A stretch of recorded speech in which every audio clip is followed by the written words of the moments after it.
The Kingdom of Vikram. According to legend, before the 19th century, a charming young prince was born in the renowned city of Ujjain, named Vikramaditya. Following the emergence of Sanskrit, he was affectionately referred to as Vikram for brevity. In subsequent years, Westerners further simplified his name, commonly calling him Vic. From this lesson, all young princes came to a profound realization. They must unite, support one another, and work in concert. Vikram, achieving remarkable feats, earned the title Bela, signifying the brave, and subsequently ascended to the throne, commencing his reign. In the beginning, he ruled with wisdom, winning the favor of the deities. As years passed, his authority became increasingly solidified. Ultimately, he unified all of India, establishing a formidable governance structure of his own, heralding a new era of monarchical rule. Compared to hereditary systems, the monarchical system represented a significant advancement.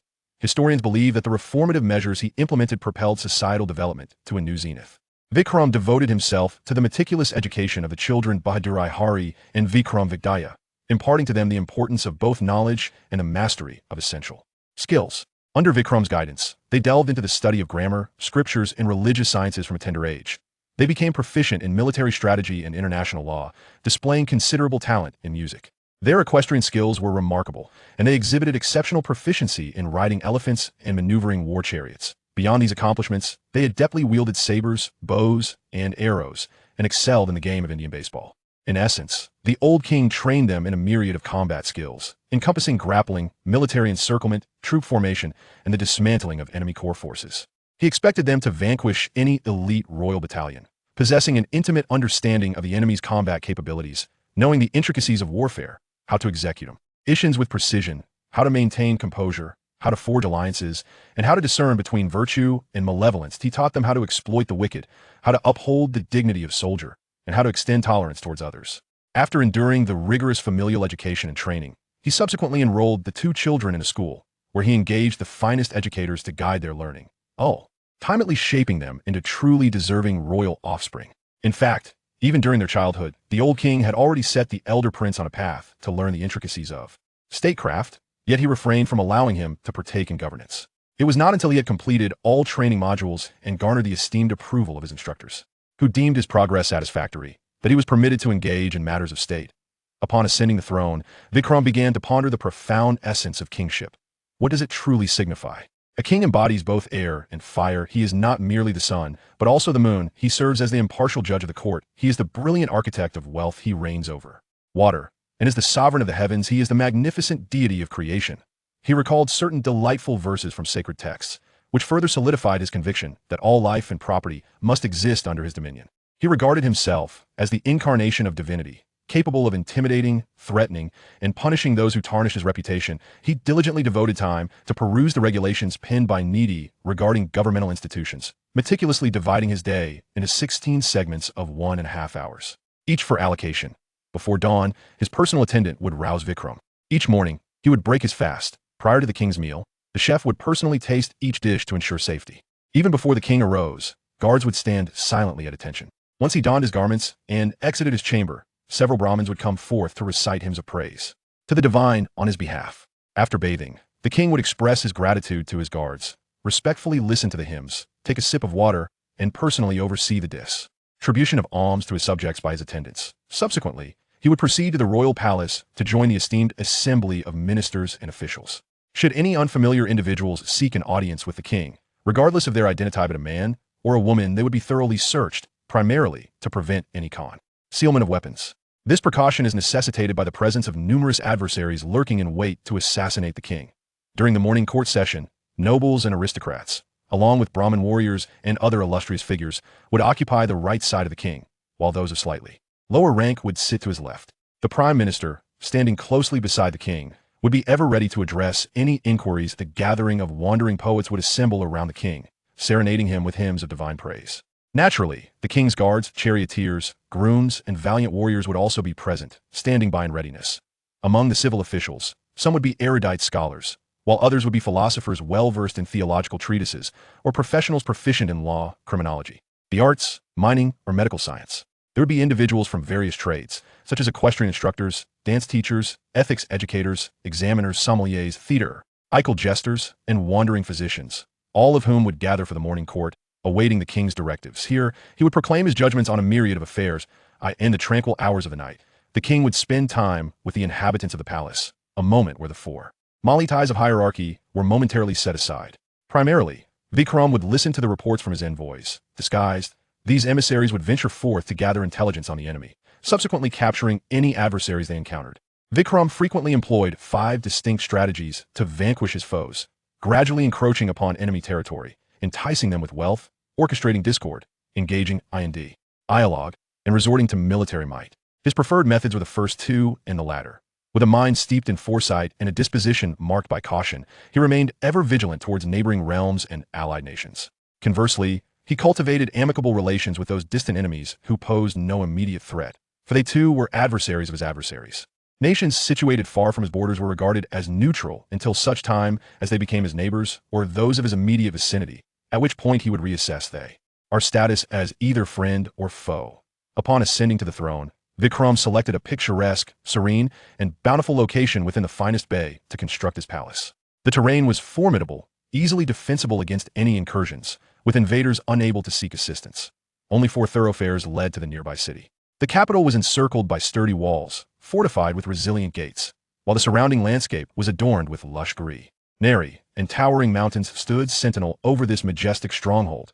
The entire city is fortified and well supplied, with defenses established around the palace, requiring permission for entry and exit. The resplendent palace stands majestically within the city, exuding an air of solemnity, sanctity, opulence, and grandeur. From the vantage points of the towers and pavilions, one can behold the undulating peaks, vast prairies, tranquil and profound valleys, extensive fields, crystal-clear lakes, and shimmering streams, all laid out before the eyes in their entirety. On the rugged banks of the Ravina River, lush green grass flourishes, with pearl-like morning dew poised precariously on the blades, glistening under the soft glow of dawn.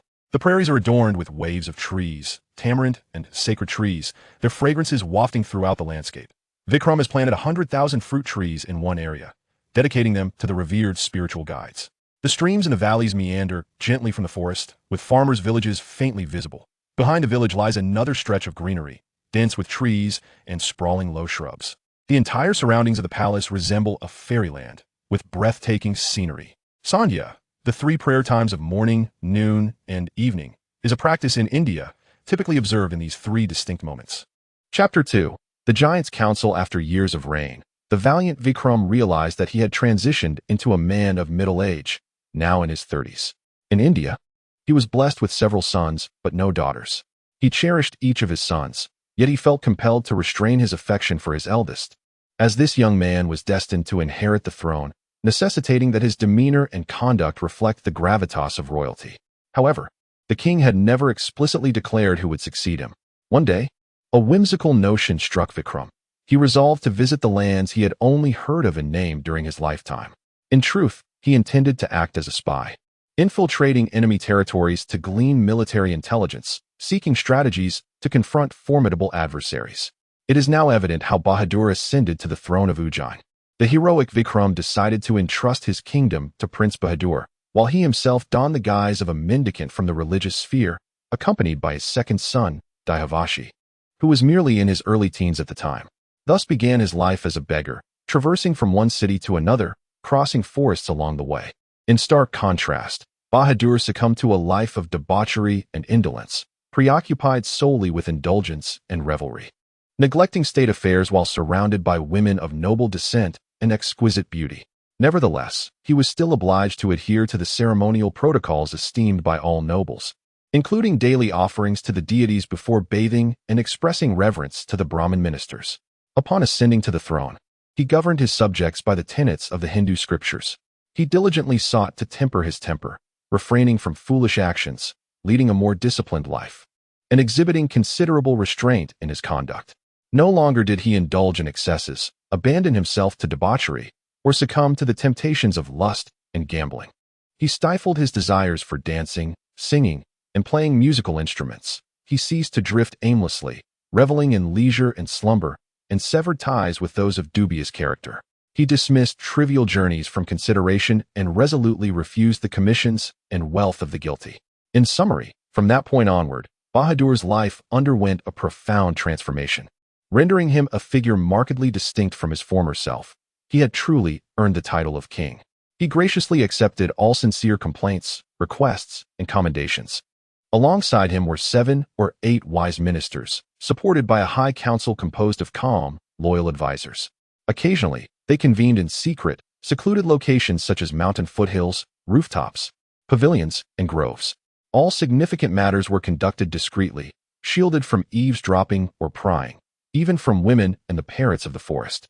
Among the favored ministers of Bahadur, Mahapara stood out, a nobleman of exceptional talent, quick wit, and sharp intellect, well-versed in foreign affairs, renowned for his debating prowess and fearless demeanor, who also served as an advisor to the nation's legislative body.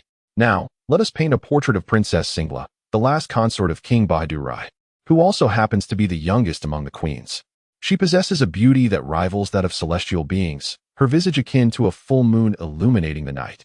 Her hair cascades like the violet hues of twilight before a storm, gently flowing downwards. Her flawless complexion resembles a soft-hued jasmine blossom. The radiance in her eyes mirrors that of a bashful fawn. Her plump, pink lips resemble the budding blossoms of a pomegranate flower. Her voice resonates like the clear, melodious sound of a babbling brook. Her delicate neck is as elongated as that of a dove, her rosy arms adorned with shell jewelry, enhancing her enchanting allure. Her slender waist echoes the grace of a South American leopard. Her petite feet are as refined and smooth as water lilies. In essence, her beauty and charm are unparalleled. Before her, warriors lay down their arms. Politicians divulge their secrets. A devout prince, in a bid to rescue her delicate eyelashes, committed the unforgivable sin of sacrificing a cow. Even the formidable king dared not sip water without her consent. Composed philosophers and tranquil stoics found themselves utterly captivated by her smile. Thus, King Bahadur Rai was nearly madly infatuated with her. However, historical records indicate that he did not tend to this love with the careful nurturing it deserved, allowing it merely to exist as a fleeting occurrence in the king's life. His fervor found no resonance with his wife, his opinions bored her, his vows caused her distress, and his kisses failed to ignite her passion. Alas, Bahadur Rai remained blissfully unaware, lost in his infatuation and admiration for the enchanting beauty. Yet, the princess, being a woman herself, sought her own share of affection. It was this desire that led the charming Princess Dangalaha to wholly devote herself to her ideal partner, Mahapara, a suave ambassador. The triad maintained this relationship, coexisting without conflict. However, the foundation of their emotions proved fragile, and soon everything came to an abrupt end. The Brahmin minister, with only a few teeth remaining, opened his mouth to consume the sacred fruit, only to find the little deity vanished. At that moment, his wife, with tear-filled eyes, lamented, "Alas, to die would surely entail suffering. Yet to languish in perpetual poverty is an endless torment. In the years that have passed, we have sinned grievously and deserve punishment. How do you perceive our current existence? I believe it would be better for us to perish. This world brings us naught but sorrow."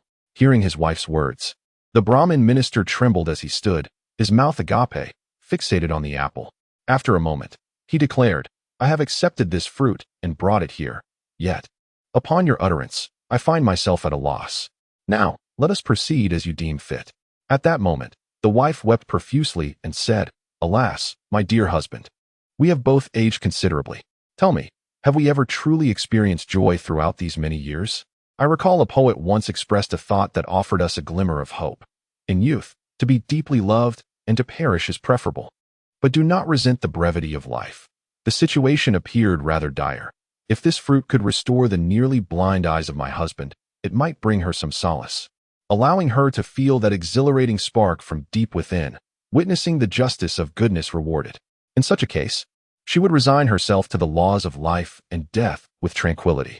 Yet, despite this notion having lingered in the recesses of her mind for an extended period, she remained, like any ordinary woman, more concerned with the tangible realities of existence. When her husband, in a fit of rage, prepared to cast the sacred fruit into the flames, she swiftly snatched it from his grasp, exclaiming its priceless nature and insisting it must not be squandered. She encouraged him to muster his spirits, tighten his belt, and present this fruit as a tribute to the king. As Vikram was not present in the palace at that time, a great Brahmin sage received them and accepted their offering. The wife's aspirations were quite naive. She believed that such an act would surely earn them the king's favor, resulting in a substantial reward. She said, "If this is the case, Our current circumstances could see a significant improvement, and we might even become wealthy. In the eyes of those who adhere to European doctrines, wealth is omnipotent, capable of liberating one from the agonies of poverty. Conversely, followers of Hindu beliefs perceive riches as a means to draw closer to the gates of paradise. Subsequently, the venerable Brahmin, upon encountering the king, expounded upon the miraculous properties of this fruit. At last, he implored, "Oh, my esteemed sovereign, please accept this token of my reverence and bestow upon me some treasures. I sincerely wish you health and longevity." The king of Bahadari then escorted this humble donor to a magnificent chamber, brimming with gold and silver riches, and proclaimed, "Take whatever you desire." The old man selected a few treasures, ensuring he did not neglect to adorn himself with some false teeth crafted from precious metals. After bidding farewell to the elder, the king was filled with elation. He proceeded to summon the enchanting queen, Singlahara, into his chamber and presented her with the extraordinary fruit, saying, "Partake of this, for it shall grant you eternal youth and prevent the ravages of time." The beautiful queen gently caressed her husband's face, tenderly kissing his eyes and lips. And with a smile, she replied, "My dear, you should consume it yourself, or we may partake together. Yet, whether it be longevity or eternal youth, what significance does it hold without our love?" At this moment, the king was utterly captivated by the beauty before him. He gazed deeply into her eyes, grasping her arms tenderly, and explained that the fruit must be consumed by a single individual, for sharing it would strip it of its magical powers. After the king's departure, Princess Dalaha brought the apple to the home of Mahapara, where she explained the origin of the fruit to the ambassador and expressed her affection, wishing for him to partake of it. The ambassador, placing the fruit in his pocket, bid farewell to the enchanting princess. He then encountered a maid named Rakaha and shared with her the miraculous nature of the fruit, subsequently professing his profound love for her. However, this maid harbored great ambition. She resolved to present the fruit as a gift before the ministers, offering it to the king. Bahadari graciously accepted her gift, bestowing upon her abundant riches and sending her on her way. He gazed at the fruit with tear-filled eyes, fully aware of the circumstances surrounding it. Feeling an overwhelming sense of misfortune, his heart ached deeply, and he began to grow weary of the world. He sighed, pondering the illusory nature of wealth and love. What true value do they hold? Why does a fleeting moment of tenderness culminate in endless heartache? Love resembles the cup of a drunken man. The first sip is sweet, yet companionship only flourishes in the act of drinking, while subsequent sips lose their allure. Love, too, follows this pattern. Is life merely a tapestry of meaningless fantasies and suffering? All emotions in this world are but illusions, ultimately leading us into a hellish existence. Thus, I shall devote myself to the reverence of our deities, hoping that perhaps the divine will grant us a semblance of joy. This narrative bears a striking resemblance to the tale of the two loyal brothers and their disloyal wives found in 1001 Nights, allowing readers to draw easy parallels. Undoubtedly, the ultimate fate of King Vikram was predetermined. The throne of Vikram remained unclaimed. Upon hearing this news, the lower rulers of the celestial kingdom in India, the guardians of mortal kings, dispatched the valiant giant, Prithvipara, to protect the city of Ujjain until a new ruler would emerge. Henceforth, this emissary vigilantly guarded the castle day and night. As the midnight bell tolled, the king and the young prince approached the city gates. Just as they intended to enter, a giant appeared before them, bellowing in a thunderous voice, "Who are you? Where do you seek to go? State your names." The giant roared. Ultimately, Vikram triumphed over the giant. The giant's left leg faltered, and as he slipped, Vikram seized his right leg in an attempt to topple him. Simultaneously, the young prince bravely leaped onto the giant's bare foot. Together, they brought the giant crashing to the ground, with the young prince pressing down on the giant's abdomen, exerting all his strength. Meanwhile, his father mounted the giant, gripping his throat with one hand and clawing at his eyes with the other, threatening to pluck out his eyeballs should he refuse to surrender. At this moment, the giant's roaring voice faded, and he pleaded, "O king, I have been vanquished by you. I grant you passage into the city." "Indeed, you are quite audacious." The king mocked. "You demand entry into the city. Huh, if I wished, I could end your life at any moment. Who are you to speak in such a manner?" The king of Ujjain, Vikram, declared, "Do not let pride consume you. I shall rescue you from the brink of demise. First, allow me to share a tale, and then you may decide whether to take my life. Only then can you rule this kingdom with peace and live without regrets." The The king pondered for a moment before releasing his grip on the giant's throat and said, "Proceed with your story." The giant then rose, his expression grave, and recounted. History tells of 3 young souls born in the same city of Ujjain, residing in the same palace, on the same auspicious day. The first is you, born within the royal confines. The second is the son of an oil merchant, who met his demise at the hands of George, a hermit or perhaps a sorcerer. George slaughtered all those he could in order to allow the goddess Dogo to catch a whiff of humanity. Utilizing a compass, George pinpointed the oil merchant's son's location, and after slaying him, he hung his head upon a mimosa tree in the cemetery. Now, he is desperately seeking you. Just think, he was capable of taking his own child's life. King Vikram, puzzled, inquired, "How could a hermit have a child?" "I am about to reveal that to you." The giant spoke, recounting the tale of your generous father, Gandharva Sinha, during the zenith of his reign. The officials of the palace were accustomed to taking leisurely strolls in the forest.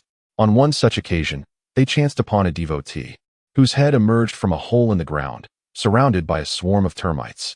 The termites relentlessly dragged his body, burrowing into the very skin that had become their abode. Insects and small creatures crawled across his face, yet he remained utterly motionless. Wasps constructed their nests upon his temples, while scorpions darted in and out of his dull, tangled hair, but the hermit exhibited no signs of sensation. He neither engaged in conversation nor received offerings of sacred relics. His nostrils remained closed, overwhelmed by the acrid scent of burning thorn bushes that enveloped him. People assumed he had succumbed to death. Shortly thereafter, Vasantakina, a remarkably beautiful and astutely intelligent dancer, approached your father. She proposed that, in exchange for a golden bracelet, she would escort the hermit to the palace. The king, taken aback by her audacity, presented her with a wilted leaf as a token of his commitment. As she exited the palace, the dancer smiled, as if victory were already within her grasp. Vasantakina ventured into the forest, where she discovered the devout man, who had fainted from hunger and thirst. He was on the brink of death, his body cold to the touch.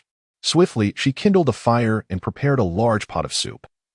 Gently lifting him and rubbing his stiff lips, administering the broth drop by drop. Gradually, he regained consciousness as she prepared some soup and fed it to him. After 2 days of nurturing, he slowly returned to awareness. On the 3rd day, he felt a finger near his lips, prompting him to open his eyes and inquire, "Who are you, and what brings you here?" Ultimately, the hermit and the dancer united in matrimony through a sacred ceremony known as Gandharva Vivaha. Approximately 10 months later, their son was born. As time passed, she spoke to her husband, "Oh, hermit, our devout prayers have been fulfilled. Let us embark on a pilgrimage to another holy place to cleanse ourselves of sin. Thus, we may live carefree and blissfully in the future." Upon hearing these words, the hermit took their child in his arms, and together they journeyed to the king's palace. When the king and his ministers beheld the dancer accompanied by the child-bearing hermit, they recognized her from afar. The king exclaimed in astonishment, "Oh, is this the dancer who promised me?" The ministers affirmed, "Your Majesty, you speak truly. It is indeed her. She has fulfilled her task." Upon entering the palace, the ministers approached to inquire about their lives. "Oh, Vikram, listen closely. I have resolved to assist you. If fortune favors you, your kingdom may escape impending doom. Heed my words. Those who dwell among the dead must never be trusted. Eliminate the one who seeks to harm you, and you shall achieve eternal renown." As the giant's voice echoed, he suddenly vanished. Afterward, Vikram and the little prince traversed the city gates, arriving at the castle that once belonged to them. Though they were utterly exhausted, they were filled with anticipation for the new life that lay ahead. Now, let us delve into how Vikram encountered the vampire. Following the conclusion of the welcoming ceremony, the king immediately set about governing the realm. His first course of action was to punish a number of treacherous ministers who had infiltrated the palace during his absence. At that time, a saying circulated, had the king not acted decisively, he and his kingdom might have met a fate akin to that of a fish skewered and left to be butchered. He enacted rigorous reforms through an iron-fisted policy. A substantial number of corrupt officials were dismissed and brought to justice. Marks were branded upon the foreheads of the Shudra class and slaves. Any goldsmith found guilty of deceit or selling counterfeit goods was executed without mercy, serving as a deterrent to others. Those who maliciously attacked the state with vile rhetoric were swiftly apprehended and subjected to the harshest penalties. A few condemned individuals, guilty of murder and awaiting execution, lay upon iron beds, praying for Vishnu to save their souls. His subordinates were instructed, in accordance with the counsel of the Hindu scriptures, to capture thieves and bandits. Occasionally, these rogues exhibited cunning, yet ultimately, the palace's subordinates succeeded in apprehending them and their accomplices, delivering them to justice. These occurrences exemplified the character and demeanor of Vikram, the great king of the earth. Gandhabivaha, this marriage ceremony was familiar to the ancient Indians and frequently appeared in various related texts. This is a wedding ceremony originating from Scotland, more accurately described as the ancient Scots nuptial rites. A couple may wed simply by mutual commitment, even in the absence of formalities or rituals. Chapter 3. The arrival of evil spirits. Vikram employs a methodical approach when interrogating cases. A woman, captivated by a young man, tragically poisoned her middle-aged husband. Generally speaking, such a woman would deserve the harshest of fates, yet Vikram unexpectedly ordered the severance of the criminal's nose. This punishment served not only as a stern warning to the offender, but also as a deterrent to others, discouraging similar transgressions. At times, treachery and shamelessness are inseparable. For individuals of this ilk, Vikram often mandated public humiliation, compelling them to ride backwards on a diminutive donkey adorned with paper decorations and sheaves of wheat. Following these sanctions, the women of Ujja, known for their poor character, became remarkably docile, though men occasionally succumbed to similar follies. In matters of financial disputes, the king adhered meticulously to established legal statutes while seeking counsel from legal experts. He never relied on his subjective judgments to determine right from wrong. During the judicial process, when the plaintiff and defendant communicated in their incomprehensible dialects, or when faced with children or the elderly, he consistently exhibited remarkable patience. He would never allow the petitioners, regardless of their humble origins, to suffer injustice. He embodied fairness, treating even the most trivial matters with utmost care. For he always recalled a lesson from his youth: beware of losing the substantial for the sake of the trivial. He presented the petition to the minister responsible for reading it aloud. Once completed, he carefully stored the letter in the inner chamber and entrusted the complaint to another scribe for safekeeping. On one occasion, a cunning scribe attempted to conceal a grave matter. Following a rigorous investigation, upon the revelation of the truth to the king, the minister was punished by having his ear and right hand severed, and such incidents ceased to occur thereafter. Alongside governing the realm, King Vikram also launched assaults on enemy towns and villages. However, the resistance from adversaries was consistently fierce, and at times he faced defeat. Such setbacks were not infrequent. Thus, his grand aspiration of unifying the land remained unrealized for an extended period. Inspired by these events, Vikram intensified the training of his army, commencing with attacks on border regions, thereby hindering the enemy's external towns from easily reinforcing their central forces. Consequently, his conquests progressed smoothly. After a brief period of respite, he organized a more formidable army using the same strategy, and beyond consolidating his rule, he seized control of the capitals and cities of other kingdoms. During Vikram's reign, a young merchant named Mal Dev arrived in Ujjain, accompanied by a caravan of camels and elephants, entering the royal palace. Following the ceremonial rites, he presented a fruit to the king, stating that he had carried it with him all along. Then, he knelt in prayer, rising silently after approximately a quarter of an hour before departing without uttering a word. At this moment, the king suddenly recalled the words spoken by the giant. This individual might indeed be the one harboring intentions to harm him. Contemplating this, he refrained from consuming the fruit and instructed his steward to carefully preserve it. However, the young merchant continued to visit the king daily, each time presenting a fruit of the same kind. One morning, accompanied by his ministers, the king ventured out to observe the living conditions of his subjects. On this occasion, the young merchant appeared as well, placing a fruit delicately in the king's palm, just as he had done on their first encounter. As the king examined the fruit, a monkey suddenly leapt from the herd of horses, snatching the fruit away and tearing it apart. To the astonishment of the king and his ministers, a brilliant red gemstone sprang forth from within. Vikram turned to the young merchant and inquired, "Why do you bestow upon me such a precious gift?" At that moment, his suspicions grew even stronger. Vikram pondered, what of the previous fruits? Were they all gemstones? Determined to clarify this matter, the king commanded his steward to bring forth the fruits he had previously entrusted to him. Upon hearing this, the loyal steward promptly retrieved all the fruits, splitting them open. And indeed, each contained a red gemstone, each one identical in size and shimmering with brilliance. Witnessing this, King Vikram was filled with immense joy. Thus, he summoned a gem merchant to appraise the jewels. After inspecting them, The merchant proclaimed, "These are priceless treasures. Exquisite specimens that only the noblest of souls are worthy to possess." Upon concluding this statement with fervor, the merchant added, "Your Majesty, regardless of who holds these gems, they possess everything.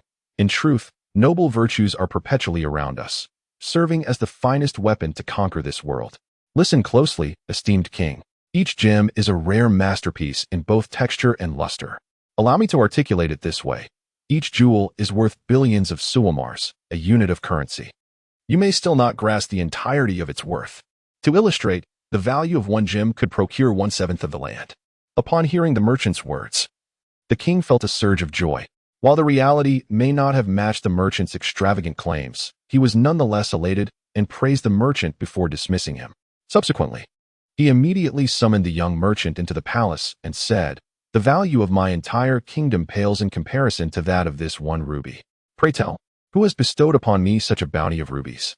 Upon hearing this, King Vikram beckoned Mardev to his side and said, "My child, you have gifted me with such an abundance of jewels, and I have yet to repay you. I am deeply sorry. Tell me, what is it that you desire?" Vikram, nearly leaping from his throne in excitement, managed to temper his emotions as a king should, and replied, "Very well, we shall go. Do tell me the precise time." "Follow me," the gem merchant instructed. "You may carry weapons, but companions are not permitted. On the 14th day of the second week of Bahadla, that is to say, on Monday night, come. I shall adhere to your wishes and ensure my timely arrival," replied the king. As night fell on that fateful evening, the valiant king and his son made their way toward the cemetery. They wrapped their necks in Muslim scarves, concealing a sharp dagger beneath their arms, ever vigilant against any foes, beasts, or demons that might emerge from the shadows. Entering through a side gate, they traversed a narrow path leading to the riverside cemetery. The night was shrouded in darkness, and winter rain fell steadily, compelling them to hasten their pace. Heavy brown clouds loomed ominously over the earth, their grotesque shapes as unappealing as wild beasts. The moon seemed poised to rise from the distant horizon, hidden beneath a veil of darkness. The two royal figures advanced gingerly, their feet shifting in a rhythm of deep and shallow steps, their exposed toes reminiscent of ivory peeking out from the muddy waters. Suddenly, a torrential downpour ensued. With large raindrops cascading upon the trees, a gust of wind swept through, eliciting deep sighs from them. On the eerie, muddy path, a faint glimmer of light flickered, elusive yet guiding. This dim illumination resembled sparks flying from a touchstone, ignited by the friction of gold, leading them toward the cemetery. As Vikram arrived at the burial site by the river, he hesitated momentarily, brushing the mud from his shoes. Seeing that his son showed no signs of surrender, they treaded upon the remains, covering their mouths with cloths, and strode forward resolutely. Soon, upon reaching the cremation ground of the cemetery, they were struck with horror at the sight of the pale flames flickering ominously. King Vikram and his son discerned that this was no place of solace. The dreadful cremation site was surrounded by a gathering of ferocious beasts. The furious roars of tigers and the trumpet-like calls of elephants echoed ominously. Wolves, with their gleaming pelts, gnawed upon the remnants of the deceased. Foxes and jackals fought desperately over their prey. Meanwhile, bears feasted on the livers of children. In the distance lay the dwelling places of some familiar friends, now mere corpses, most reduced to ashes, or drifting through the air, seemingly awaiting rebirth, yearning for reincarnation. These tormented souls wandered amidst profound anguish. Their mold-ridden skeletons were connected by tattered, darkened tendons. A malevolent witch, her face etched with wrinkles and eyes glinting with malice, lay twisted in agony. Malevolent spirits stood silently, their towering forms as proud as palm trees, frolicking before the conjurer, performing acrobatics with apparent joy. The air was filled with a cacophony of piercing screams, interspersed with the howling of the wind, the mournful cries of owls, the prolonged howls of wolves, and the murmuring of a stream, weaving together an exceedingly eerie symphony that sent chills down the spine. Shanda Hill sat near the fire, and through the flickering flames, one could discern the malevolence etched upon his face. Behind him, the pole was inscribed with names and incantations of those he had invited. He donned a ochre waist-length tunic, reminiscent of a sorcerer's garb. A tousled lock of hair adorned his forehead, akin to a mane. Streaks were drawn in ink across his back, secured with a belt. A layer of bone ash coated his face, his eyes wide and unblinking, resembling a statue that shimmered under the dim light. His visage bore religious markings and symbols. Vikram approached, observing him striking a skull with two leg bones, each blow resonating with a chilling sound. The current King Vikram, having vanquished that formidable giant, had become a man of courage. The sinister and malevolent ambience invigorated him further, fueling his resolve to once again affirm his status as an unassailable hero. He sensed that the final confrontation was imminent and hoped that this battle would forever dispel the looming calamities threatening him, his kingdom, and his family. In that moment, he recalled the giant's words, "Eliminate the one who seeks to harm you. It is just and rightful." He grasped the hilt of his sword, disregarding the perils ahead, determined to proceed. Yet, he was haunted by the demon's words from that fateful night, vowing to ensure his own safety. All these thoughts flitted through his mind in an instant. Vikram courteously bowed to Shandahil, who coolly responded, "Please, take a seat." The king and the young prince found a place to sit. The demon danced around them, yet they felt no fear. After a moment, the valiant king recalled his promise and finally inquired, "We have arrived. What guidance do you offer?" King Vikram and his son proceeded together, for he could not bear to leave the young prince alone. He clutched a torch, hastening towards the location indicated by the demon. He was aware that Shandahil was the very hermit George who sought to exact revenge upon him. One thought consumed his mind, to resist to the very end. Eventually, they traversed the path and arrived at the cemetery, the very site of incineration spoken of by George. Suddenly, he beheld a tree, its branches ablaze with crimson flames. Fearlessly, he advanced toward the great tree. A cacophony of shouts escalated. "Eliminate them. Seize them. Do not let them escape. Burn them alive. Let them experience the agony of Patra." The chilling cries did not intimidate the king. Rather, they emboldened him further. Upon reaching the base of the tree, he felt as though the flames did not singe him. He sat for a moment, intently observing the corpse dangling from the tree. The body displayed a faint green hue, with brown eyes wide open yet devoid of light. Its hair was brown, and its face bore a slight brown tint. The physique was emaciated and flat, the ribs distinctly visible, akin to a bamboo pole. The body dangled from the trunk like a large bat. It exhibited no trace of blood. The king touched the skin, which felt extremely cold and sticky, reminiscent of a serpent's skin. The tuft of goat-like beard on him continued to twitch, and it was at that moment the king realized, to his astonishment, that he was still alive. After a meticulous observation, the courageous monarch swiftly deduced that this was indeed a Betal. He hesitated momentarily, pondering the giant's words, which left him in a state of perplexity. The giant had mentioned that this hermit had hung the oil merchant's son from a tree. He sensed that the situation was far more intricate than it appeared, recalling those cunning sorcerers, as sly as foxes, such as George. A vague intuition told him that he had been deceived. Thus, he resolved to examine the lifeless body of the oil merchant's son. However, at the very moment the king posed his query, the vampire emitted a series of eerie chuckles, then inverted himself from another tree, his body swaying back and forth. "Is it the oil merchant's son?" the king inquired loudly, gazing up at the creature, uncertain of its next move. He instructed his son to maintain a firm grip on the rope ensnaring the vampire's neck, lest it should plunge to the ground again. Subsequently, he ascended the great tree once more. Upon reaching his previous position, he grasped Betar's hair with all his might, slightly apprehensive that he might cause him to fall again, and implored, "Oh, you wretched being, please tell me, who are you?" Then, as before, the king nimbly slid down the tree and raced towards his son, who adhered to his command, clutching the rope around the vampire's neck with unwavering resolve. Yet, once again, the vampire erupted into maniacal laughter, shifted, and hung upside down from the tree. After failing twice, King Vikram was incensed, displaying signs of agitation. This time, he commanded the young prince to press his sword against Betal's head. Then, like an injured bear hastily climbing a tree in the Himalayas, he ascended once more, drawing his precious sword to strike at the vampire's slender leg. This powerful blow forced him away from the great tree, and just as he was about to descend, the young Prince Dayavashi's sword aimed at his brown head. However, due to a lack of strength, the blow did not land. King Vikram inquired again, "Oh, wretched creature, tell me, who are you?" At that moment, the vampire let out a hearty laugh and once more hung upside down from the tree. This cycle repeated 5 times, each ending in failure. Yet, King Vikram did not waver in faith. Rather, he resolved to conquer this cunning foe. He climbed the great tree again, intent on dragging the zombie down. A turning point seemed to emerge. When Betal fell to the ground for the 7th time, he ceased to evade, his demeanor suggesting that even the divine could not contend with someone of such unwavering resolve. He gazed at the king, observing this noble figure, and then addressed his conqueror. Who are you? What do you truly seek? Breathing heavily, Vikram responded, You despicable and pitiable creature.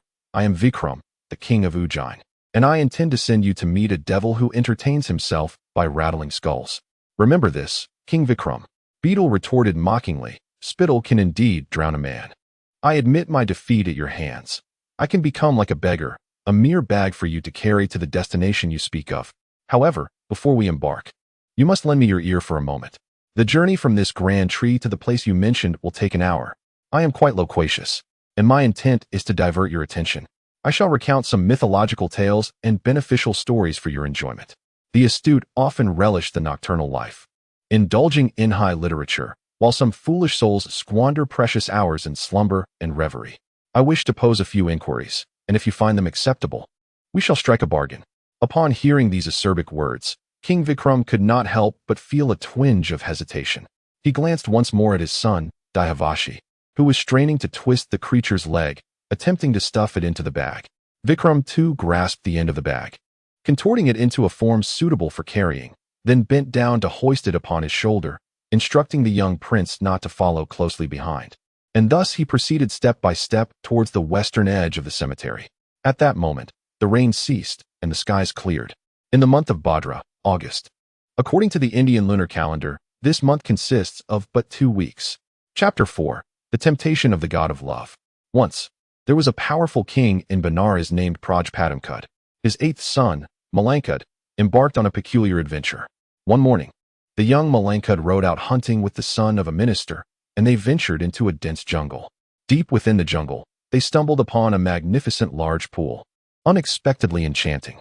Surrounding the pool were sturdy, exquisitely crafted brick walls, with stone steps and slopes resembling the tips of leaves leading gracefully to the water's edge. The resilient stone structures and carvings had succumbed to time, while towering trees, flourishing from the cracks, swayed gently in the breeze. Melodious birds serenaded from the branches, and gray squirrels chattered animatedly as they frolicked along the gnarled trunks. Long-tailed monkeys swung joyfully between trees on the elongated vines. The gentle autumn air seemed to drape the entire wall in a vibrant tapestry of colors. The earthen walls were adorned with tender green grass and vivid wildflowers. Amidst the blossoms, bees buzzed merrily, accompanied by charming little insects dancing playfully. Flocks of waterfowl, including wild geese, ducks, mallards, herons, and cranes, glided gracefully across the expansive waters. In the center of the pool, broad-leaved lotus plants thrived, with exquisite lotus flowers swaying gently upon the surface. The prince and his companions were utterly captivated by this breathtaking scene, their minds swirling with speculations about the pool's origins, yet they reached no conclusions. 2 young men dismounted, secured their horses, and cast their weapons to the ground. After cleansing their hands and faces, they reverently approached the temple to pay homage to the deities. Just as they prepared to offer their sacrifices, a group of lovely maidens gracefully descended the steps, accompanied by their attendants. They gathered at the pool's edge, laughing and gesturing towards the fish within. Once assured of their solitude, the maidens shed their beautiful garments, preparing to immerse themselves in the refreshing water. Such a sight was truly exquisite. The leader of this group of maidens was a beautiful princess. Before long, she distanced herself from her companions, who remained in the water, delicately stirring the clear streams with their graceful hands while fervently praying to the deities. The princess, accompanied by a friend, wandered into a dense mango grove. Meandering through the depths of the lush forest, the prince, having left behind his attendant who was engaged in prayer, quietly approached the thicket. Within the verdant confines of the grove, the prince's gaze inadvertently met that of the princess. She let out a soft gasp, taking a slight step back in a moment of trepidation. Captivated by the girl's beauty, the prince murmured, "Oh, you enchanting siren, why do you stir my heart so?" Upon hearing his words, the princess offered a shy smile. However, the poor prince found himself so flustered that he could scarcely articulate a response, his tongue betraying him. The princess arched an eyebrow at this juncture. It is worth noting that a woman's excessive caution and lack of candor towards a man is often regarded with disdain. In certain Eastern cultures, the initial step in courtship is frequently taken by the woman, leaving the man in a more passive role. Yet, the prince remained bashfully rooted in place, his cheeks aflame, unable to meet the princess's gaze, even her scornful look failing to embolden him. The princess then called upon her companion, who was busy gathering jasmine blossoms, oblivious to the recent encounter. The princess's friend discovered a stranger standing there, covertly observing the princess. Enraged, she vociferously admonished the prince, threatening to summon the servants to cast him into the expansive water basin should he continue his furtive gaze. Yet, the prince remained rooted to the spot, oblivious to her warning, lost in a reverie. Left with no alternative, the two maidens decided to depart.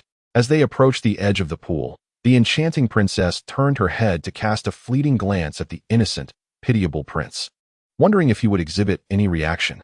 At that moment, the prince was utterly entranced by the princess, his gaze fixated upon her. Observing his infatuation, the princess smiled sweetly once more, revealing a row of pearly white teeth. She gracefully descended to the water's edge, bent to pluck a lotus flower, and thereafter offered a reverent homage. Following her devotion, she adorned her hair with the flower, subsequently placing it behind her ear before gently nibbling on it, ultimately discarding it beneath her feet, trampling it with fervor. "Ah, women," mused the son of the minister, as the prince trailed the princess into the woods. He had already completed his prayers, departed from the temple, and sat alone on the steps by the pool, basking in the gentle breeze. Soon, the minister's son retrieved a scroll to peruse, quickly becoming engrossed in its contents. In such circumstances, women often devised ways to lure him away and disturb his tranquility. However, he merely lifted his gaze momentarily, a smile gracing his lips, yet his demeanor exuded indifference as he turned another page of the scroll, his focus scarcely wavering from the text. The composed young man is a philosopher. Yet, King Vikram, what is the essence of human philosophy? It merely epitomizes indifference. Can one genuinely harbor a heartfelt passion or aversion towards matters through philosophical thought? No. Shakaracharya asserts, philosophy is either innate or the product of learning. What sort of individual can truly be deemed a natural philosopher? Can philosophy redeem a person who is emotionally detached? And what of those who become philosophers through education? A youthful philosopher is simply a cold-hearted young man. But what of the aged philosopher? Later, the prince remarked, "Oh, my friend, I have just glimpsed a woman. Who might she be? Is she a celestial musician from Indra's realm, the daughter of the sea, or perhaps the offspring of the king of serpents?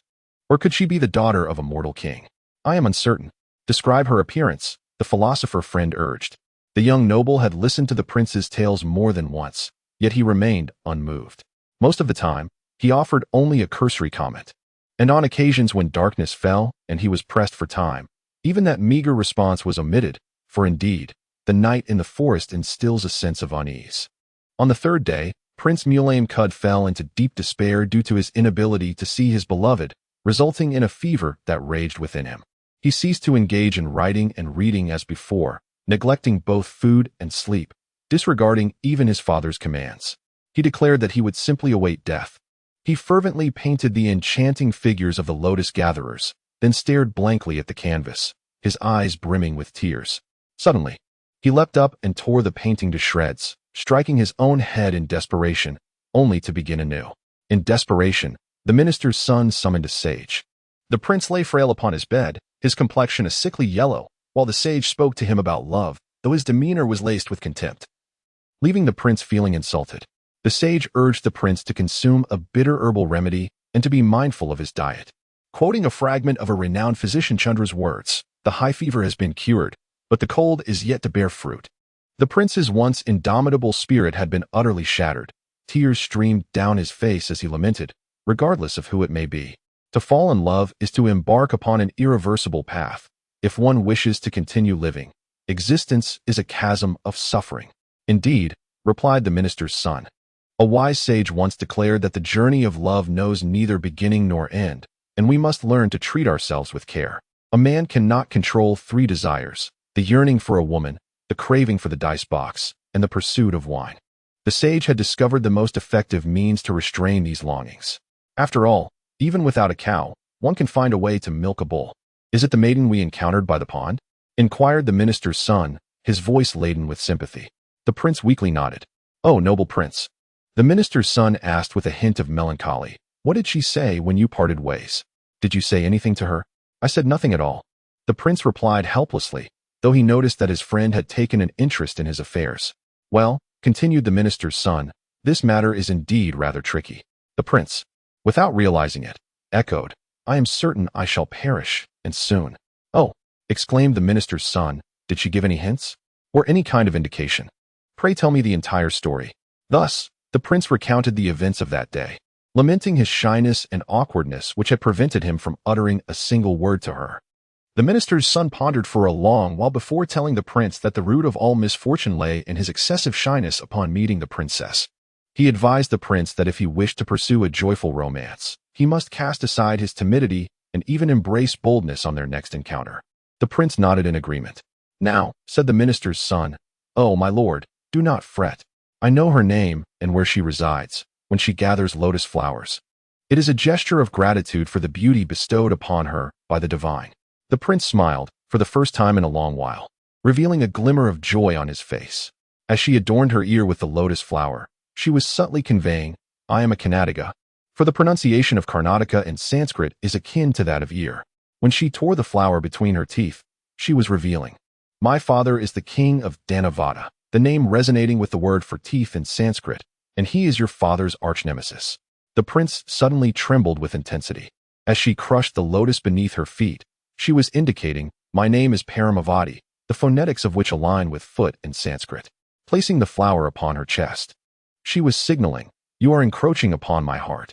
The minister's son then spoke.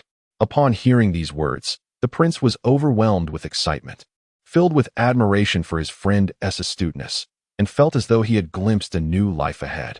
Consequently, his friend devised an excuse for the prince, suggesting that due to health reasons, a change of scenery for recuperation was in order. After securing the consent of both the king and queen, the two prepared their belongings, bringing along an abundance of jewels, and galloped away in the direction the princess had departed. At that moment, the minister's son spied an elderly woman seated at her doorstep, spinning yarn. The two young men approached her politely, greeting her, good afternoon, dear lady, we are travelers passing through. Soon, many goods will arrive, and we seek a place to stay. If you would kindly rent us a room, we would be willing to offer you a generous sum. The elderly woman regarded the two young men with warmth, having taken an immediate liking to them. Due to the strikingly handsome appearance of these two young men, characterized by their thick brows and bright eyes, as well as their generous demeanor, the elderly woman kindly addressed them. I possess a humble abode, and should you find it to your liking, you are welcome to reside there. Upon finishing her words, the old woman escorted them to the modest dwelling, expressing her apologies for its simplicity, and informed them they could rest at their leisure. Days later, under the tender care of the elderly woman, the young prince gradually regained his strength, his complexion blossoming with vitality. As the woman planned to visit the beautiful Princess Paramavati the following day, the prince implored her to deliver a letter to the princess. The kind-hearted woman readily assured him that she would hand the letter directly to the princess. My dear child, she joyfully exclaimed, if the matter is urgent, there is no need to wait until tomorrow. Write your letter swiftly, and I shall convey it to the princess at once. With the letter in hand, the elderly woman ambled towards the royal palace. Upon her arrival, she discovered the princess seated alone in her chamber. The moment the princess noticed the elderly woman enter, she rose respectfully, bowing graciously before her, and invited her to sit, gently inquiring about her well-being. After exchanging pleasantries, the elderly woman addressed the princess. Oh, my dear, you were nurtured by my milk, and I have watched you grow. I am profoundly grateful to the heavens for bestowing upon you beauty and health. My sole desire now is for you to lead a life filled with happiness and contentment, so that I may depart this world in peace. Today, I bring you a letter from a young man who, thus far, is the most handsome and perfect youth I have ever encountered. The princess gazed intently at the lotus blossom on the back of the envelope for a prolonged moment before slowly unfolding the letter. The contents were as follows. She is a pearl, deeply concealed within the mud and sand. Her existence is destined for the crown, radiating a pure and exquisite light. She is a ray of sunshine, dispelling the gloom and chill of winter without a trace. For a fleeting moment, she illuminated my heart, only to hastily depart from me. She is a beautiful dream bestowed upon me by the heavens, arriving as I approach my final days. That brief moment of joy quickly dissipated like mist. O light, I beseech you to shine upon my heart once more. O pearl, please illuminate my eyes again. O dream, embrace me once again. No, this world cannot possibly be a paradise. The joy of life has perished, extinguished. The sunlight is gradually consumed by darkness, and the flame of hope within my heart has been snuffed out. What, in this present moment, can rescue me from my grave." As he said, "This signifies the disappearance of happiness. Oh, Pearl, belong to me once more. The daylight is bright and refreshing. All of this is real, no longer an illusion. The beautiful dream granted to me by the heavens. Oh, paradise is here. Do not rush, do not despair, my prince." The son of the minister remarked that he sensed the prince's sorrow, indicating that you have yet to grasp her meaning. In time, you will come to understand. When 9 out of 10 women say no, they often mean yes. This morning should mark a splendid beginning. The woman's demeanor is, in fact, an inquiry. Who are you? The following day, the prince conveyed the words of the minister's son to the elder, who expressed his agreement with the sentiment. The elder resolved to once again visit the palace to discuss the matter with the princess. Upon her return to the palace, she joyfully embraced the princess and said, "The king's son has been enchanted by you by the poolside. On the 15th day of this lunar month, the prince came to my home, entrusting me to convey his intentions. As per our agreement, we have arrived. Additionally, I wish to inform you that he is a man deserving of your affection. You are indeed a match made in heaven." After hearing these words, the princess became even more infuriated. After applying sandalwood paste to her 10 fingers, she approached the elder and struck her across the face, bursting into tears. "You vile woman, leave at once. Did I not tell you? Do not utter such foolishness in my presence." The love-struck prince, much like the old nurse, found it difficult to accept the situation. However, the minister's son interpreted the elder's actions, applying sandalwood and then being slapped, as a sign that she would meet with the prince at night. Yet, he pondered how to navigate those 10 nights illuminated by the full moon. He also informed the prince that Princess Paramavati was exceedingly clever, suggesting she would not be an easily manageable wife. The minister's son held a particular disdain for women of quick intellect. He had heard that in the realm of serpents, the relationship between debating priests and erudite female writers was always fraught with difficulties, a dynamic that mirrored those found in the human world. Since he became a philosopher, the women he favored were those of ample figure, jovial disposition, and modest intellect, who placed great value on material possessions. Upon returning to the cottage, the minister's son advised the prince that one should employ one's mind to address challenges. However, this counsel was brusquely dismissed by the prince, as it bore no direct relevance to his current concerns. The minister's son, burdened with guilt for not heeding his father's guidance, resolved to refrain from offering suggestions in the future unless the prince sought him out. Otherwise, he would simply obey the prince's commands. 10 months passed, and the old man returned to the palace. This time, the princess adorned 3 of her fingers with saffron and once again struck the nurse across the face. The minister's son interpreted this as the princess wishing to meet 3 days hence, assuring that the prince would indeed encounter her on the 4th day. 3 days later, the nurse returned to the palace. The old man kindly inquired about the princess's health. As before, the princess was furious, led the old man to the west gate, and berated her as the mother of the elephant trunk, a reference to the two-faced deity's maternal figure, who later bore an elephant's head, and then drove her away with a wooden staff. After reflecting on this, the minister's son remarked, "The princess means to say that she will meet you at that very gate tomorrow night." The following day, as dusk fell and the first star twinkled in the sky, the minister's son urged the prince to hasten his preparations. In truth, the prince had already devoted much of the day to this endeavor. He meticulously shaved his beard over and over again, achieving a remarkably neat appearance, while curling and shaping his eyebrows with precision. Using tweezers, he removed the surrounding fine hairs with great care, drawing several striking lines of kohl along his eyelids. A conspicuously bright emblem of sectarianism adorned his forehead, and as he chewed on betel nut, his lips took on an unusually vibrant hue. "Everyone would think you speak of a foolish girl, certainly not a princess, heaven forbid." Vikram interjected, not wishing his son to hear such frivolous tales. He had shaved his neck clean, the vampire continued, his words spilling forth with haste. As if eager to avoid interruption, his earlobes flushed a deep crimson, and his teeth gleamed with a coat of brass powder, appearing exceptionally white. He applied a layer of dye to his fingertips, rendering them notably elongated and elegant. He adorned himself with great care, a meticulously woven headscarf that took him a full 2 hours to perfect, a noble brown coat, specially prepared for this occasion. He resembled a hero, the kind that young maidens idolize and revere. The prince inquired about the opinions of those around him, and, upon hearing their praises, smiled with delight. Thus, he sought counsel from the minister's son on how best to present himself. "Appear as a conqueror, your highness," the young man advised. Should you adopt the demeanor of a conqueror, when you seek to win a woman, you will find ways to exert influence over her. Make her feel that she loves you, and she will idolize you. Your actions should convey that you regard her merely as a servant, and she will wholeheartedly become your devoted subordinate. However, it is essential to first acknowledge that what men often refer to as humility is deemed by women to be a fatal virtue of cowardice. Furthermore, after navigating past the obstacle of humility, one must be cautious not to fall into the pitfall of inflated self-confidence. Moreover, for a young woman like her, once she enters into a romantic relationship, her guard will be entirely relinquished. Having expressed my thoughts, let us depart. The opulent chamber before them nearly caused Malamkud to swoon. Once he regained his composure, he surveyed the entire room, and the joy that overflowed from his soul rendered his entire being light and buoyant. There is a saying among Indians that unexpected joy can make one's body feel extraordinarily light. The room resembled a fairyland.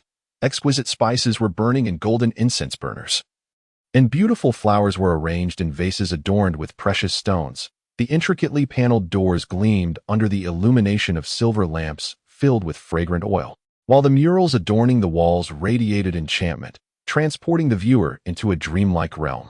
A floral bed and a long bench draped in golden satin, adorned with fresh jasmine blossoms, were positioned in one corner of the chamber. On the opposite end, a stand for floral oils, a box for withered leaves, a rosewater bottle, a tray, and a four-tiered silver container were elegantly arranged. Each tier of the container held an exquisite blend of rose leaves, sugar, spices, sandalwood, saffron powder, and precious musk. Vividly colored jars of candied fruits were scattered across the crystal-clear floor. Additionally, there were jars filled with an assortment of confections. The Indians believe that jars possess an ominous aura, and from the depiction of this scene, one can indeed perceive that notion. Arrayed in garments of various hues, the maids stood in a line according to the hierarchy of their positions. Some recited dramatic verses or exquisite poetry, while others danced gracefully, and still others played a myriad of instruments with their glimmering fingers and lustrous arms. Ivory lutes, ebony woodwinds, and silver-plated hemispherical drums resonated with harmonious melodies. In some, all conceivable forms of entertainment could be found within this space, and mere words could scarcely capture the opulence and elegance of the chamber. At that moment, the veiled woman, the Princess Paramavati, approached him, lifting her veil to reveal her true visage. Malamkud was taken aback by the beauty before him.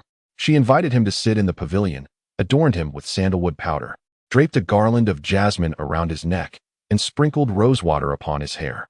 Subsequently, she fanned him with a peacock feather adorned with a golden handle. Prince Malamkud was acutely aware that no matter how hard he tried, he could not escape his own dull nature. He addressed the enchanting figure before him, stating, "Such a fan hardly befits your delicate hands. Why go to such lengths? Merely seeing you brings me unparalleled coolness and ease. Hand me the fan and come sit here." "No, my dear prince," Paramavati replied swiftly, her smile utterly captivating. "You have come here for my sake. It is I who should attend to you." At that moment, the princess's most cherished maid approached, taking the fan from Paramavati's hands. "This is my duty," she said. "It is I who should serve you. Please, enjoy your conversation." Thus, the lovers began to savor the withered leaves. Once they had consumed the delicacies from the agate box, their gentle and tender conversation commenced. As dawn broke, the princess concealed the prince. When nightfall returned, the lovers reunited, continuing their delightful discourse. And so days passed by. The prince was deeply infatuated with the princess, having endured 2 decades of rigorous upbringing under his parents' stern guidance. Now, in the presence of this exquisite beauty, he completely liberated himself, willing to forsake the entire world for her. He felt fortunate for his serendipity, as fate had bestowed upon him a treasure infinitely more precious than any mere stone.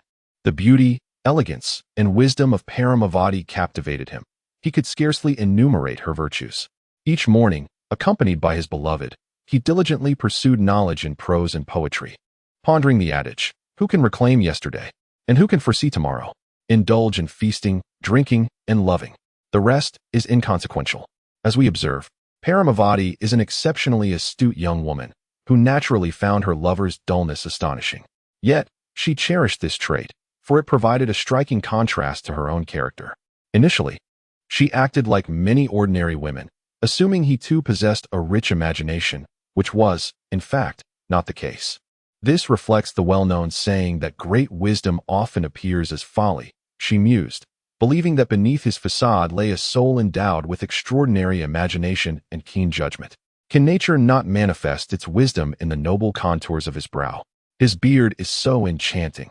How could it possibly embody only generosity, nobility, and magnanimity? Who but a hero could possess such eyes? Parmavati found herself lost in her own reverie. The poet, Malamkud, who spent hours crafting mere verses, paid no heed to meter, even misplacing his adjectives. Yet, in spite of this, the princess remained unwaveringly enamored, bestowing upon her beloved a smile brimming with affection. When she uttered sagacious proverbs, and her lover's words shone as dimly as the light of fireflies, she merely laughed heartily. When she perceived the deeper meanings behind his grammatical errors, when he recounted the jests of others, and when he employed colloquialisms, in her eyes, her lover embodied an infinite charm of simplicity and sincerity. She surmised that the schemes to win her heart were all devised by him. A clever woman often becomes blind to matters intimately related to herself. Thus she said nothing of it. However, it was not long before the love-struck prince divulged the slander against love uttered by the minister's son, along with warnings that the beautiful princess would ultimately deceive her husband. If I do not avenge this scoundrel in this lifetime, the beautiful princess, with an angelic smile, resolved inwardly that in the next life, she would become a foolish donkey of a gardener. After silently swearing this vow, the princess ardently praised the prince, declaring his wisdom and sagacity unparalleled, expressing her profound gratitude, and at that moment, desiring nothing more than to become his devoted servant.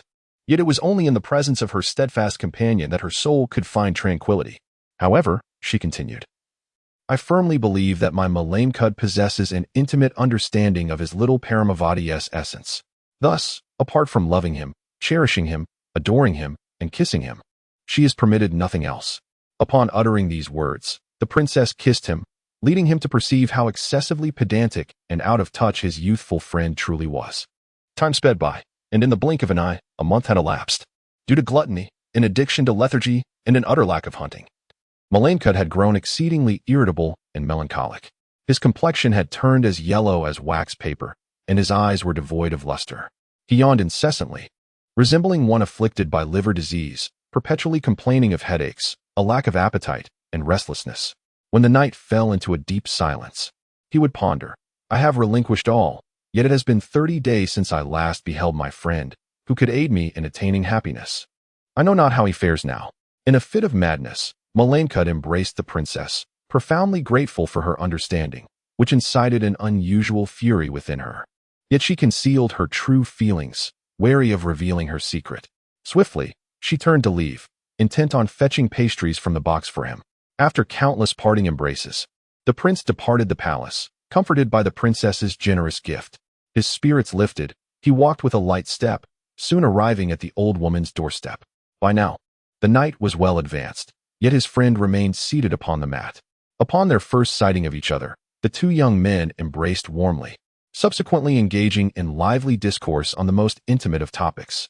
The prince observed his friend's weariness, which perplexed him greatly. It turned out that this dear companion was concerned for the prince, fearing that he might fall victim to the wrath of the formidable princess. Yet, in the eyes of Malamkud, the princess appeared as an angel, and his new abode resembled a paradise. If utilized appropriately, it could bestow upon a man the bliss of a shared existence. The prince solemnly conveyed this to his friend, but the latter merely shook his head in response. Once you find it, you will no longer be so stubborn and fastidious, the young prince uttered with a deeper implication, words that had once won the princess's heart. Oh, you must be envious of her. The prince jested playfully, yet his friend remained unresponsive, leaving him somewhat disheartened. He continued, I know you envy her intellect and her affection for me. There is no one more perfect in this world than she. Even a man like you, who harbors disdain for women, would find himself yearning for her if only you could perceive the essence of what she conveys. Look, here is a small gift she has meticulously prepared. Do indulge, for she crafted it with her own hands.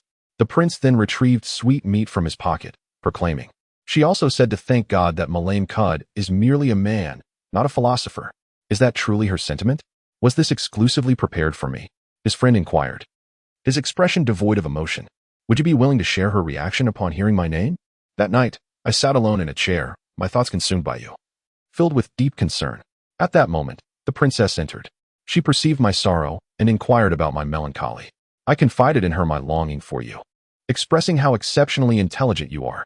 Upon hearing this, she granted me permission to leave the palace to see you and even suggested I bring you some sweet delicacies. Do indulge, she said, for it would bring me joy. My dearest prince, the minister proclaimed, permit me to voice my heartfelt sentiments. Firstly, you must not reveal my existence to her. Otherwise, she may believe you have shared her secrets with another, sharing your confidences with someone else. Secondly, you must not let her know how dearly you cherish the bond we share, especially considering my humble status as a mere servant. No woman would appreciate her beloved or husband having a friend. What shall we do? The prince asked, visibly troubled. When I fall in love with a woman, I unreservedly share everything with her, never contemplating her innermost feelings. How could this be? The prince exclaimed in astonishment, utterly taken aback by the minister's words. No one would act as you suggest. Even a person who fears not their peers would at least tremble at the prospect of divine retribution. As the minister's son spoke, he tossed a piece of sweet delicacy to a dog. After consuming the treat, the dog soon began to leap about excitedly, only to collapse motionless on the ground, lifeless. Oh, how dreadful! Mulimcut exclaimed, overwhelmed by a surge of anger. I once loved her dearly, yet now it is all over. How could she betray me in such a manner? Upon hearing his words, the prince ceased to doubt or challenge him. The following day passed with excruciating slowness. As night fell, the minister's son accompanied the prince to the palace's exterior and addressed his master. My lord, winning the heart of this princess is indeed our true objective. Take this trident. When she reveals her deepest affections, conceal it well, and do not divulge the events that have transpired here. Should she exhibit confusion over your indifference and inquire about my condition, tell her that I was utterly fatigued last night, nearly breathless, tormented by illness to the point of being unable to partake in the sweet plums she offered. Assure her that I will consume them tonight. Once she drifts into slumber, steal her jewels and insert the trident into her left thigh, then hasten back to me. If she remains awake, apply a small amount of this substance to your thumb. Fear not, it is merely larval powder nurtured with verdigris. Apply it to her nostrils. This minuscule amount is potent enough to render an elephant unconscious, so exercise caution and ensure it does not touch your own face. At that moment, the prince, ever mindful of his dear friend's counsel, stealthily took away Paramavati's jewels and quietly slipped from the chamber. The minister's son, who had been covertly observing the prince, produced a large satchel and gestured for his master to follow him.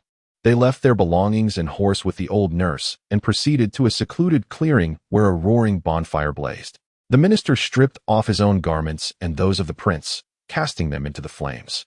He then retrieved a set of ascetic robes from his large pocket and donned them, before dressing the prince in a disciple's attire.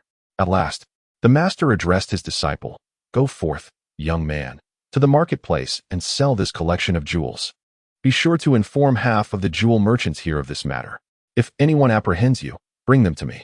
By this time, dawn had broken, and the prince, heeding the minister's son's words, set off to the market bearing the princess's jewels, making his way to the nearest goldsmith's shop.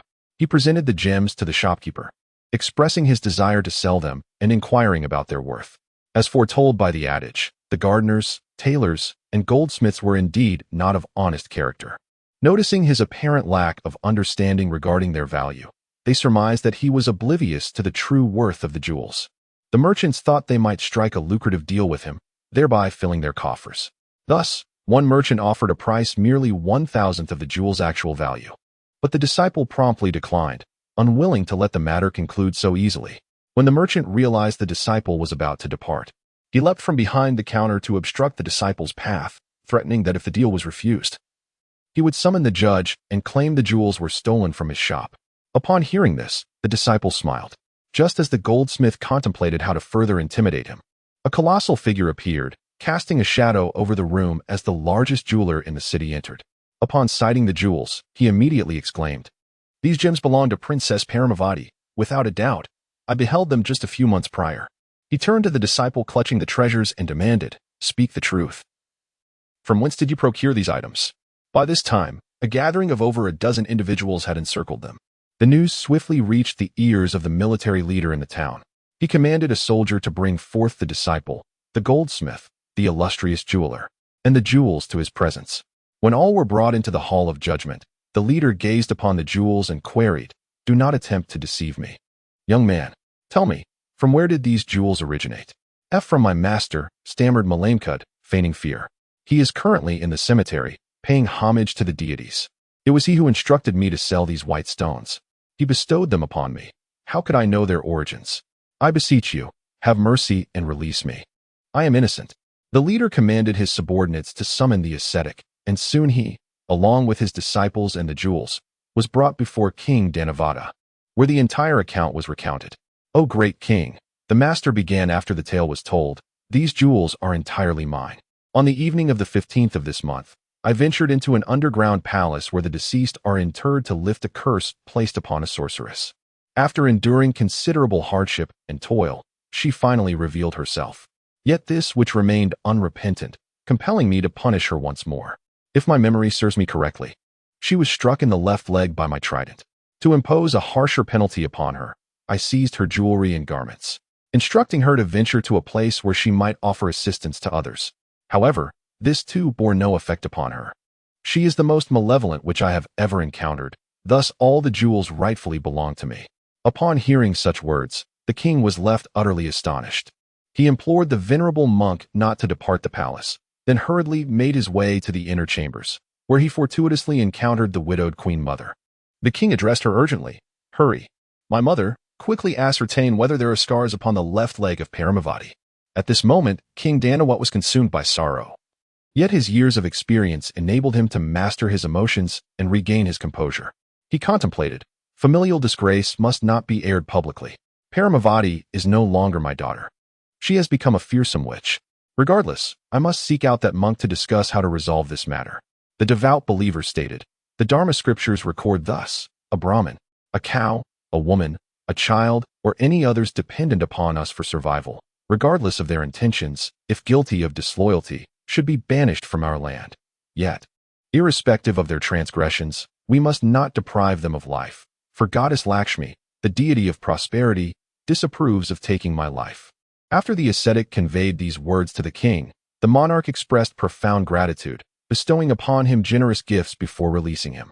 As night descended, and without alarming the royal family, the king dispatched a group of trusted attendants to stealthily capture Princess Paramavati, exiling her to a forest teeming with tigers and leopards, as well as packs of wolves and bears. Vikram, Betal suddenly interjected, you have remained silent throughout my narration, which indicates that you are deeply captivated by this tale. The men in the story have cunningly deceived and vanquished the women using their own familiar weapons. However, I must caution you, if you cannot elucidate this matter, you shall surely descend into the depths of hell. Among the 4 individuals in this narrative, who deserves the most condemnation? The suitor? The suitor should not be blamed. This is the perspective of the Indians regarding such matters. His companion? The princess? Or the king? In my view, it is Paramavati who bears the greatest blame. For she is the source of all this calamity, the young Prince Dihavashi exclaimed. At this moment, the king reminded his son that first-hand experience and hearsay cannot be judged by the same standard. Nonetheless, he understood his son's sentiments and thus forgave his impudent outburst. Ultimately, Vikram rendered a just verdict. It was King Dantavada who deserved the most reproach. Why is that? Betal inquired. Prince Mulemkud was led astray by the allure of love, which compelled him to commit such reckless acts. Vikram elucidated, and therefore, he bears no responsibility for his actions. His friend merely fulfills his duty as a loyal subject, serving his master in every possible way. As for that self-righteous woman, like many ordinary young girls, she is bound to engage in naive and simplistic actions. How could Danawat, as a sovereign and a man of considerable experience, a father of 8, easily fall prey to such a lowly scheme? It is even more unthinkable for him to banish his own daughter. In ancient times, a handsome young prince resided in the city of Bahawa in the kingdom of Ram. His character was strikingly similar to that of your amiable son, your majesty. King Vikram remained silent, dismissing Betal's flattery with disdain. He typically loathed sycophancy, yet he relished in the compliments of his ministers, particularly from those he favored. The royal guardian possesses the peculiar trait of always having his own rationale for every action. This charming young prince had an elderly father who was entirely unlike the members of the royal family. He frequently engaged in hunting and dancing, enjoyed long slumbers during the day, and indulged in wine and potent tonics at night. He was quite fond of watching the performances of dancers and was captivated by feminine allure. Nevertheless, his children held him in great esteem, for he consistently alleviated their troubles, thus winning their hearts. Before fate, he never succumbed. However, should his descendants dare to show him disrespect or fail to love him wholeheartedly, he would exile them to Patala. In truth, it is these exalted forebears who are overly sensitive. The words spoken by the vampire infuriated the king, prompting him to extend his hand and deliver a sharp pinch to the vampire's back.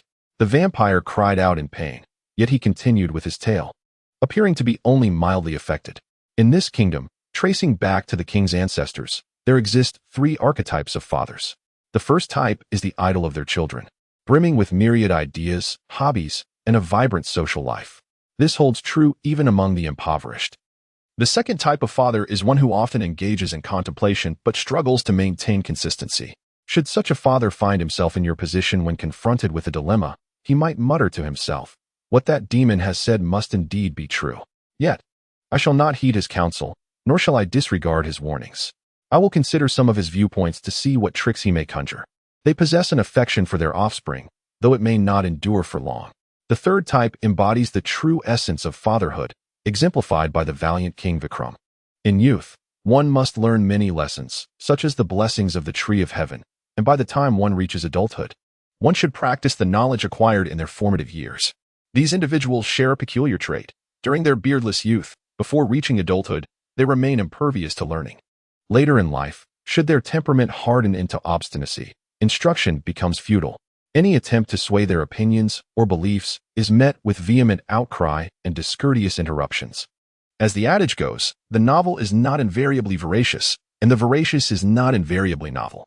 At this juncture, King Vikram adopted a grave countenance.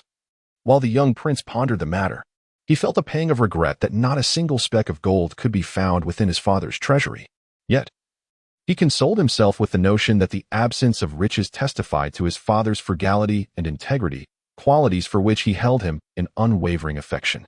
The king maintained a discreet distance behind the prince, mindful of the potential for inadvertent harm. This consideration was not lost on the perceptive young prince. The king possessed a parrot named Sharamon, a creature of inestimable worth, surpassing the value of mere gold and silver. Endowed with clairvoyance, it possessed knowledge of worldly affairs, and could articulate in impeccable Sanskrit. Through the counsel and guidance of certain individuals, this parrot swiftly reversed the unfortunate destiny of its young master. One day, the prince addressed the parrot, "O wise one, versed in the affairs of the world, pray tell me, where might I find my queen?" Within the sacred text of Hinduism, we are taught to respect the choices of one's wife, particularly when she is of noble birth, acquired through lawful matrimony. Marriage can inspire men to be diligent and studious, elevating their families to the esteemed status of noble lords or affluent households. This stands in stark contrast to those families that, despite their abundance of cattle, gold, or grain, neglect the teachings and principles, remain childless, disregard the scriptures, and are characterized by members adorned with an abundance of body hair, or afflicted by hereditary diseases or histories. A perfect girl, the chosen wife, possesses a melodious name, walks gracefully, has lustrous, silky hair, a set of pristine teeth, and skin that is tender, delicate, and fair. After listening to the parrot's introduction, the young prince sought the counsel of an astrologer, inquiring, "Whom shall I marry in the future?" Subsequently, the young prince became enamored with the elusive Shataravati. Coincidentally, the princess, named Shataravati, also owned a parrot named Madan Manjari, which translates to the wreath of love. Much like Sharamon, it possessed a spirit and could fluently converse in Sanskrit. In numerous ancient tales, it is common for individuals to cherish birds capable of speech and communication. A great philosopher, having analyzed the languages of various birds, could cultivate a breed that fulfilled his desires after several generations of breeding. For instance, if he sought a bird with a melodious call, he could, through his research and dissection of avian languages, breed such a creature. Regarding the articulate birds, he altered the shape of their skulls by affixing bandages at the nape, leading to a pronounced forehead and remarkably bright eyes, thus enabling their brains to comprehend a multitude of concepts. Following this adjustment, and with human training, they soon began to articulate their thoughts. However, this monumental discovery plunged humanity into a rather disconcerting reality. The birds commenced speaking, and quite eloquently at that. They incessantly recounted facts, lamenting the lack of feathers among their kin, while expressing satisfaction with their diminutive forms, They often offered humans a plethora of advice, which ultimately led to mankind's growing weariness of them. Consequently, this art was gradually forsaken. The princess was engaged in whispered conversations with her bird. Clearly, these murmurs were not meant for external ears, for young maidens of her age harbor a secret garden within their hearts, encapsulating the mysteries of budding love. Reluctant to confide in her friends, her mind was a blank slate, terrified of having her innermost secrets exposed. Suddenly, the princess remembered her empathetic bird, Madan Manjari. How I long for a husband who loves me, but where might he be? She lamented to the bird. Dear princess, it is an honor to share your heart's secrets with me, the bird consoled. Your future is vividly clear before me. Your husband is the prince of the Ram Kingdom. He is young, handsome, generous, of gentle temperament, and possesses integrity. Marrying him will surely bring you happiness, and he will love you deeply. Subsequently, the enchanting princess found herself enamored with the prince she had never yet met. Despite their prior unfamiliarity, they had both succumbed to the tender pangs of love. What shall we do, father? Inquired the young prince. King Vikram immediately interjected, unwilling to entertain such a foolish question from his son. The king sought to suppress the misfortune that such inquiries might bring, fearing that his son could be led astray. And he earnestly hoped that this would not adversely affect the benevolent parents who were unlike him. Both young souls hailed from noble lineages, having enjoyed a life of comfort and joy since their early years, which facilitated the smooth blossoming of their romance. Thus, the prince summoned a Brahmin minister to convey a message to King Mahadashiva, promising substantial rewards should he consent to the union with Chronophagy. The delegation arrived, and the prince was overwhelmed with joy, extending a warm welcome and preparing for the journey to the kingdom of Magadha, where he formally proposed to the king for his daughter's hand in marriage. As Chronophagy prepared to leave her mother, she felt a profound sadness, leading her parents to permit her to take a bird along with her. She shared with the prince that it was this wondrous bird that had revealed his name to her.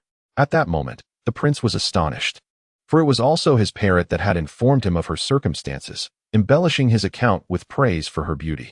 Like most brides, the lovely princess was filled with exuberance at the prospect of finding such a worthy match. She turned to her husband and said, "Our union is akin to two birds, inseparably linked. They must be feeling quite lonely. I wish to place them in a single cage. What do you think?" In summary, without consulting the opinions of their respective birds, they made a decisive choice. Following their wedding, they purchased a spacious cage and placed both birds inside. Initially, the two birds remained silent. Shahraman hung his head to one side, gazing foolishly at the other bird, while Madan Manjari held her head high, disregarding all around her and refusing to acknowledge Shahraman's presence. Perhaps it was Shahraman, the male parrot, who broke the silence, asking, "Are you trying to tell me that you never intended to marry?" "Why?" He pressed further. "A woman's perspective," Shahraman proclaimed, puffing out his chest. "Let me enlighten you on what that entails. Your words carry no weight. Do you possess any more concrete reasons for your refusal?" Madan Manjari replied, "None, sir." Shahraman's brusque insinuation incensed her, yet she maintained an exterior of calm and courtesy. Men are steeped in sin, treachery, cunning deceit, and selfishness. Women are merely your playthings. Upon hearing Madan Manjari's words, the prince angrily remarked to the princess, "Your bird is utterly audacious to utter such words." At that moment, the male parrot interjected, "Master, it is not worth your ire over her words. Madan Manjari, have you not pondered deeply? Are women not capable of betrayal, hypocrisy, and insatiable greed? Do you not seek to disrupt the blissful existence that once prevailed?" Suddenly, the princess's countenance darkened as she declared, "My dear, how can this bird express opinions without your consent?" At that moment, Madan Manjari whispered softly in the princess's ear, "Princess, let us wait and see. Soon they shall comprehend the veracity of my assertion." Chedalaman cast a sidelong glance and murmured to the prince, "I shall inevitably thwart these feminist ideals." Thus commenced a spirited debate between the two birds, each asserting their own rationale. The princess vowed that the words of her bird would soon come to fruition. With tears streaming down her face, Madan Manjari recounted, "Princess, I have previously told you that before you, Ratnavati was my mistress. She was the daughter of a wealthy merchant, charming, sweet, and benevolent." At this juncture, the princess too was enveloped in sorrow. In this city dwelled a prosperous merchant, a lampu, who had no sons or daughters. Consequently, he often engaged in fasting and daily worship. Whenever time permitted, he would immerse himself in the reading of Indian epics and generously provide alms to Brahmin disciples. For his numerous acts of kindness, the heavens blessed him with a son. During the celebration of the child's birthday, the Brahmin community and minstrels received bountiful gifts, while the merchant generously distributed numerous provisions to the less fortunate. When the child was but 5 years old, he began to teach him the art of reading. A year later, he engaged a religious tutor for his son. The child, displaying remarkable intelligence, ultimately rose to fame akin to that of his mentor. Gradually, the merchant's son matured into a significant figure within the Brahmin class. Yet, heaven had not blessed him with an angelic visage. His countenance resembled that of a monkey, and his slender figure often prompted a desire in others to offer him support, particularly due to the pronounced curvature of his back. Despite receiving a commendable education from a young age, he eventually abandoned his studies, instead choosing to associate with a band of nefarious individuals, succumbing to a life of indulgence that transformed him into a thoroughly wicked person. He perpetually lavished affection upon women, and many would deem him too unattractive for their affections. However, this was not the case, as he seldom faced rejection. In truth, whether a man is handsome or homely, he possesses equal opportunity in winning a woman's heart, provided he is sufficiently captivating. Handsome men, when seeking to engage with women, often go to great lengths to attract their attention, frequently bestowing compliments, whether intentionally or inadvertently. Upon winning a woman's affection, they soon discover her susceptibility to manipulation, leading them to deceive her, quickly fostering disdain, and ultimately abandoning her. Conversely, unattractive men tend to be quite genuine. They often draw upon their wisdom and painful experiences to move women, prompting them to overlook their physical appearance. In the eyes of women, they become the most charming of all. This unsightly man, adopting the alias Tantu, sought to fulfill his deeply sinful desires and thus became an apostate. All the churches were aware that he had severed ties with all religious activities. Henceforth, he was no longer bound by any doctrines or required to perform religious rituals. He was accompanied by 8 men and 8 women, among whom were a Brahmin woman, a dancer, a weaver's daughter, a notorious woman, a laundress, the wife of a barber, a milkmaid, and the daughter of a laborer. They frequently indulged in revelries in dimly lit, secluded houses during the inky darkness of night, engaging in games reminiscent of sitting naked upon the bodies of the deceased. His mentor often admonished him against excessive indulgence or harboring hatred, urging him to scorn all hierarchies and the rituals of soul purification and to embrace the sensual joys, including the intoxication of alcohol, for it could safeguard against the misguidance of carnal awareness. However, some individuals suppressed their desires, employing asceticism to evade every temptation from the outside world, which they deemed their version of pleasure. Tantu numbed himself through indulgence, disdainful of piety, and mockingly remarked to the ascetics that unless they lived in the forest, they would not find a shred of safety. Before long, his father passed away, leaving him a substantial fortune. Yet, he had no intention of managing his father's estate and squandered the wealth instead. Eventually, he began to worry about his livelihood and planned to borrow goods from a neighbor, intending to make a fortune from this venture. However, he was subsequently robbed, leaving him with nothing but his life. Consumed by rage, he chose to leave his homeland. One day, he arrived in the city of Cheddar, having heard of my master.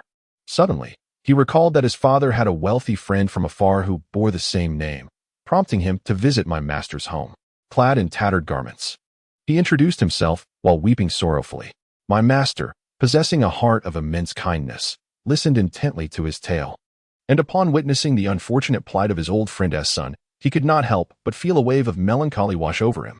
Embracing the young man, my master inquired how he had found himself in such dire circumstances. My mind is plagued by a matter that keeps me restlessly awake at night, filled with trepidation. The outside world incessantly gossips, uttering words that are difficult to bear.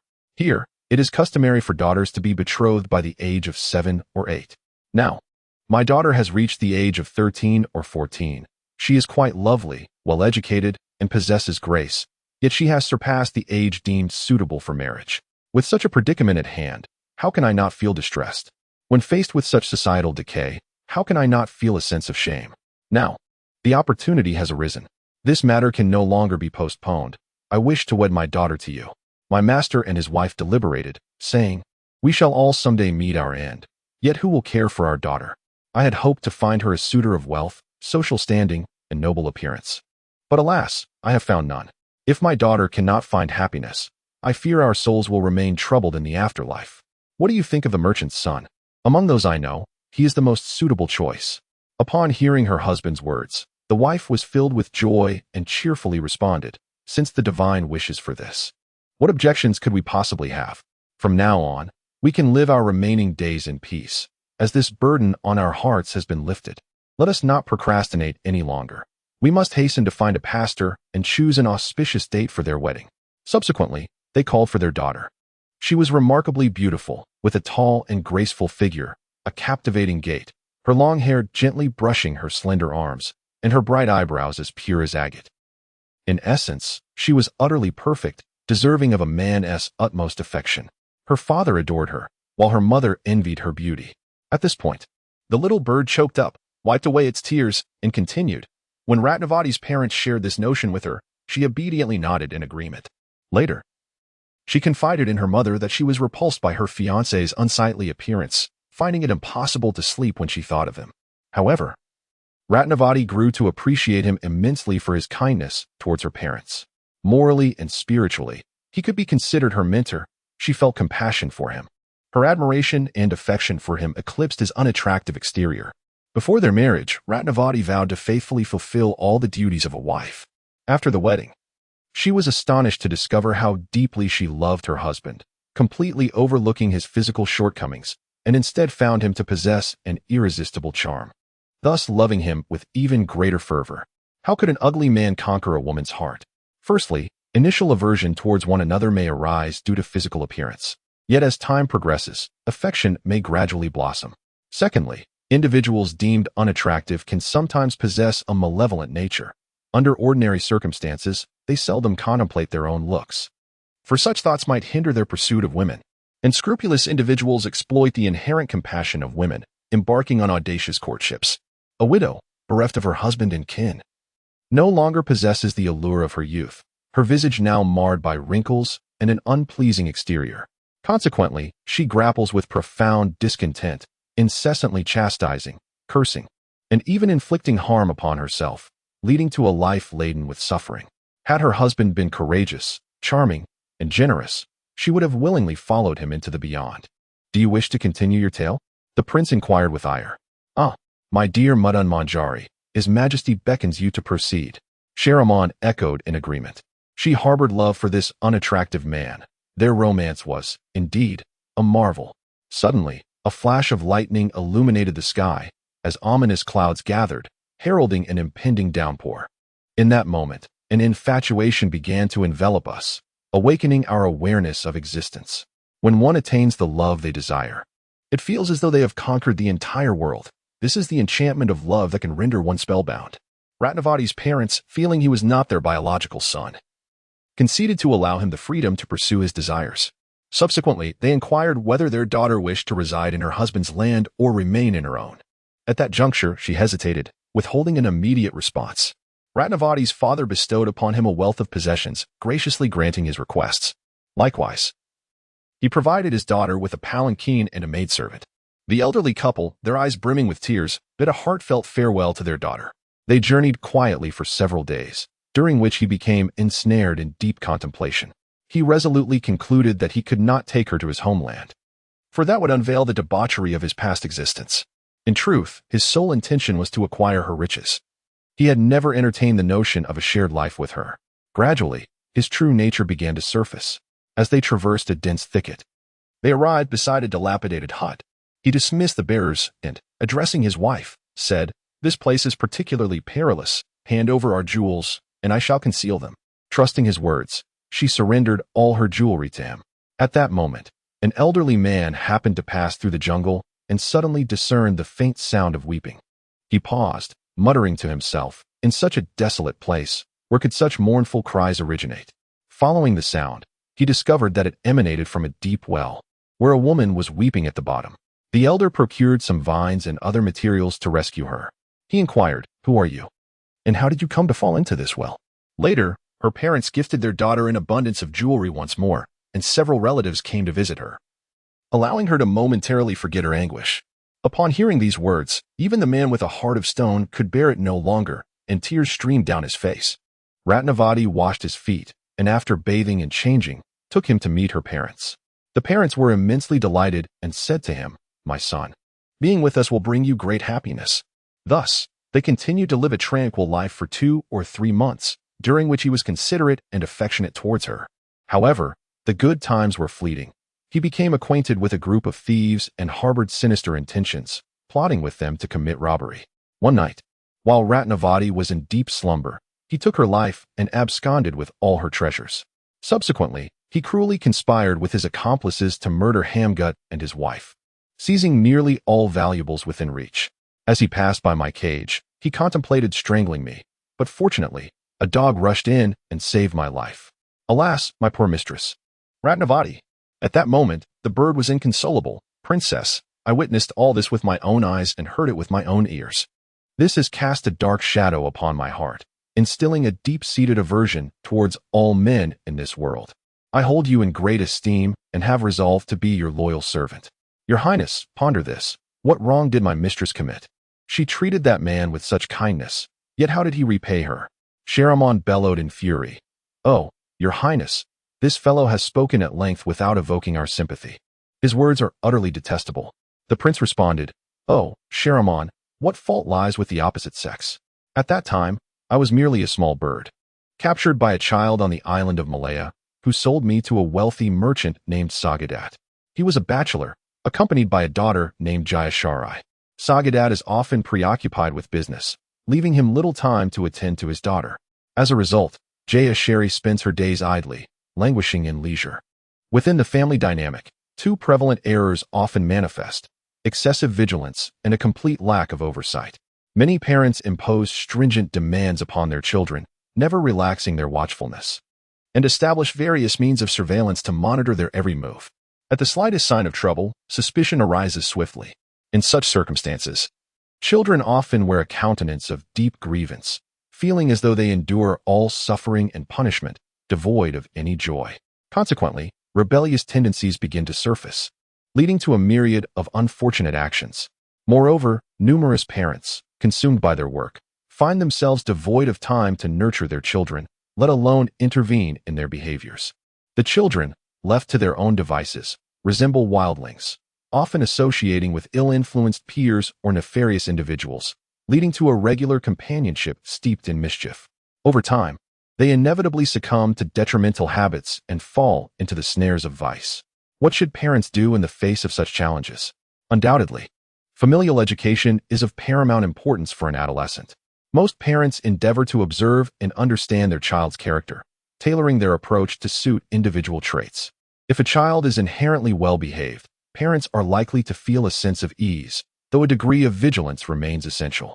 If they have exhibited misconduct, parents may outwardly profess their trust, yet secretly monitor their actions and demeanor, such as mere rhetoric. "Are you attempting to provoke me?" King Vikram thundered, firmly believing himself to be an exceptionally benevolent individual, with wisdom unmatched by any other. They all delight in storytelling, and thus, I shall share a tale of a vampire. "Silence, for the mere presence of your soul unsettles me." "Very well, the tale continues," said Betal. Jaya Shri, tall and graceful, possessed a lovely visage and a melodious voice, exuding an air of arrogance, yet brimming with the warmth of summer. Upon encountering her, people would find themselves captivated by her radiant smile and eyes reminiscent of tranquil waters. She was, indeed, the epitome of beauty, embodying all the virtues of an outstanding woman. At times, we must concede that an unattractive woman is not necessarily more virtuous than her beautiful counterpart. Beautiful women are easily tempted, yet they must resist emptiness and vanity through self-commitment. Conversely, unattractive women are not lured but must seduce others, seeking to fulfill their own void and pride through submission, never resisting or rejecting. Is that not so? The female bird, Martin Manjari, interjected, asserting that any woman can win a man's heart. "Have you not heard of the pig-faced woman residing in a land pool, who is loved by a man?" "Prince, I wish to express my thoughts." Chiron could no longer contain himself. He had long perceived the provocative undertones in Martin Manjari's words. This old maid consistently interrupted him, revealing that often, it is the less attractive women who exhibit greater malice, for they frequently achieve their desired ends. Chiron cast a fleeting glance at Martin Manjari, silently suggesting she ought to refrain from interjecting, and resumed his narrative. Jayashri took great pride in her alluring appearance, though more often, it was her father's wealth that filled her with self-satisfaction. Such circumstances undoubtedly captured the attention of many suitors, and simultaneously, numerous men claimed to be her boyfriends. Each day was filled with social engagements, primarily involving dates with her admirers, ranging from a few hours to several days, often concluding when she grew bored and dismissed them. If any lover dared to criticize or reproach her, he would be promptly shown the door. Jayashri relished judging men's attire, particularly favoring those who wielded swords and were skilled in the art of combat, whether on horseback or atop elephants. Fueled by fond memories of his childhood, Shrit held a particular infatuation for Jayashri. Boldly, he proposed to her, perhaps driven by a competitive spirit, resolutely determined that no other suitor should win her affections. Women perpetually oscillate between the states of love, hatred, and indifference. Among these three emotions, love is the most susceptible to frustration and the least enduring. Women inherently possess a certain emotional volatility, allowing them to immerse themselves wholeheartedly in a relationship, yet just as effortlessly relinquish it. The transformation of hatred into love is relatively facile. A captivating man can easily incite this metamorphosis. Such emotions born from the transition of hatred to love may endure longer than those stemming solely from love itself. A certain tome once described a man as one capable of swiftly converting a woman's emotional indifference into animosity. In the blink of an eye, hatred can be transmuted into love. My king, do you not find that the words of these two birds profoundly reveal the essence of human nature? The vampire seduces. When Shrit was rebuffed, he descended into despair. Yet, gradually, he calmed his tumultuous heart, suppressing his agitation, and began to reassess the situation, deciding to cease his pursuit. In that moment, he suddenly recognized the paramount importance of patience for a man. His love for her revealed a trace of nobility. Love is a belief, allowing one to contemplate deeply many aspects of life, liberating oneself from straightforwardness and inherent constraints, achieving self-emancipation and self-renunciation. A resolute and passionate devotee must worship daily, for it is his duty. We regard the truest love as the most exquisite happiness in life because we elevate our spiritual ethos to a higher realm. Perhaps this is the singular perfection humanity seeks. Will the demon forever be deprived of love? What, indeed, could render a man's love so sacred and profound? The king, a vampire, cleared his throat, suddenly feeling akin to an ordinary man. Perhaps you are now eager to learn the definition of love as articulated by a proud parrot, and I can certainly oblige. You will discover that I possess no right to accept the love of another. To me, love is an experience, a heart-wrenching fervor, a fleeting state of selfishness, a momentary act of self-forgetfulness. In the presence of love, a man often transforms into another being, revealing a different visage to the woman he adores, candidly expressing his true self during declarations of affection. Should the woman he loves be unattractive, of low intellect, self-serving, and morally confused, the man may still employ the strategies he used to win the affection of beautiful women to capture the heart of an unappealing one, focusing no longer on her appearance, but rather on her noble character. Why is love regarded as a charm, a temptation, a sanctity? Because the pride, emptiness, and vanity of men frequently elevate their self-image to divine heights. The vampire's incessant rambling did not vex or infuriate the king. Instead, he was left astounded. Now in his middle age, he had never harbored such intense hatred for anything. King Vikram wished fervently to silence Betal, whose relentless chatter ignited the flames of his wrath. As he walked, the king rudely shook the bag containing this individual, hoping to quell his incessant noise. At last, the vampire fell silent, and Vikram slowed his pace, calming his mind to allow Betal to continue his tale. Soon, Jayashri began to detest her husband, simultaneously falling in love with another man. Shrit treated her with great kindness, yet the more he did so, the more she found herself repulsed by him. Whenever Shrit spoke to her, she would often display an air of disdain, frequently remaining utterly silent. When he professed his deep affection, she discerned the insincerity veiled beneath his words, turning away to bury her face in sleep. Shrit lavished her with an array of garments and jewels, hoping that she might adorn herself with them. But she reacted with anger, declaring loudly, "I dislike them. Throw them all away. You are nothing but a fool."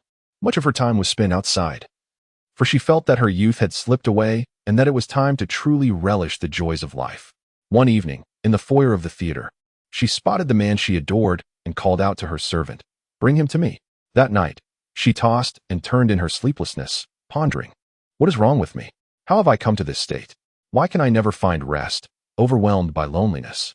O heavens, grant me a modicum of solace. I yearn for a life of freedom and joy. She found it increasingly difficult to relinquish the man who enchanted her, ultimately resolving to seek him out.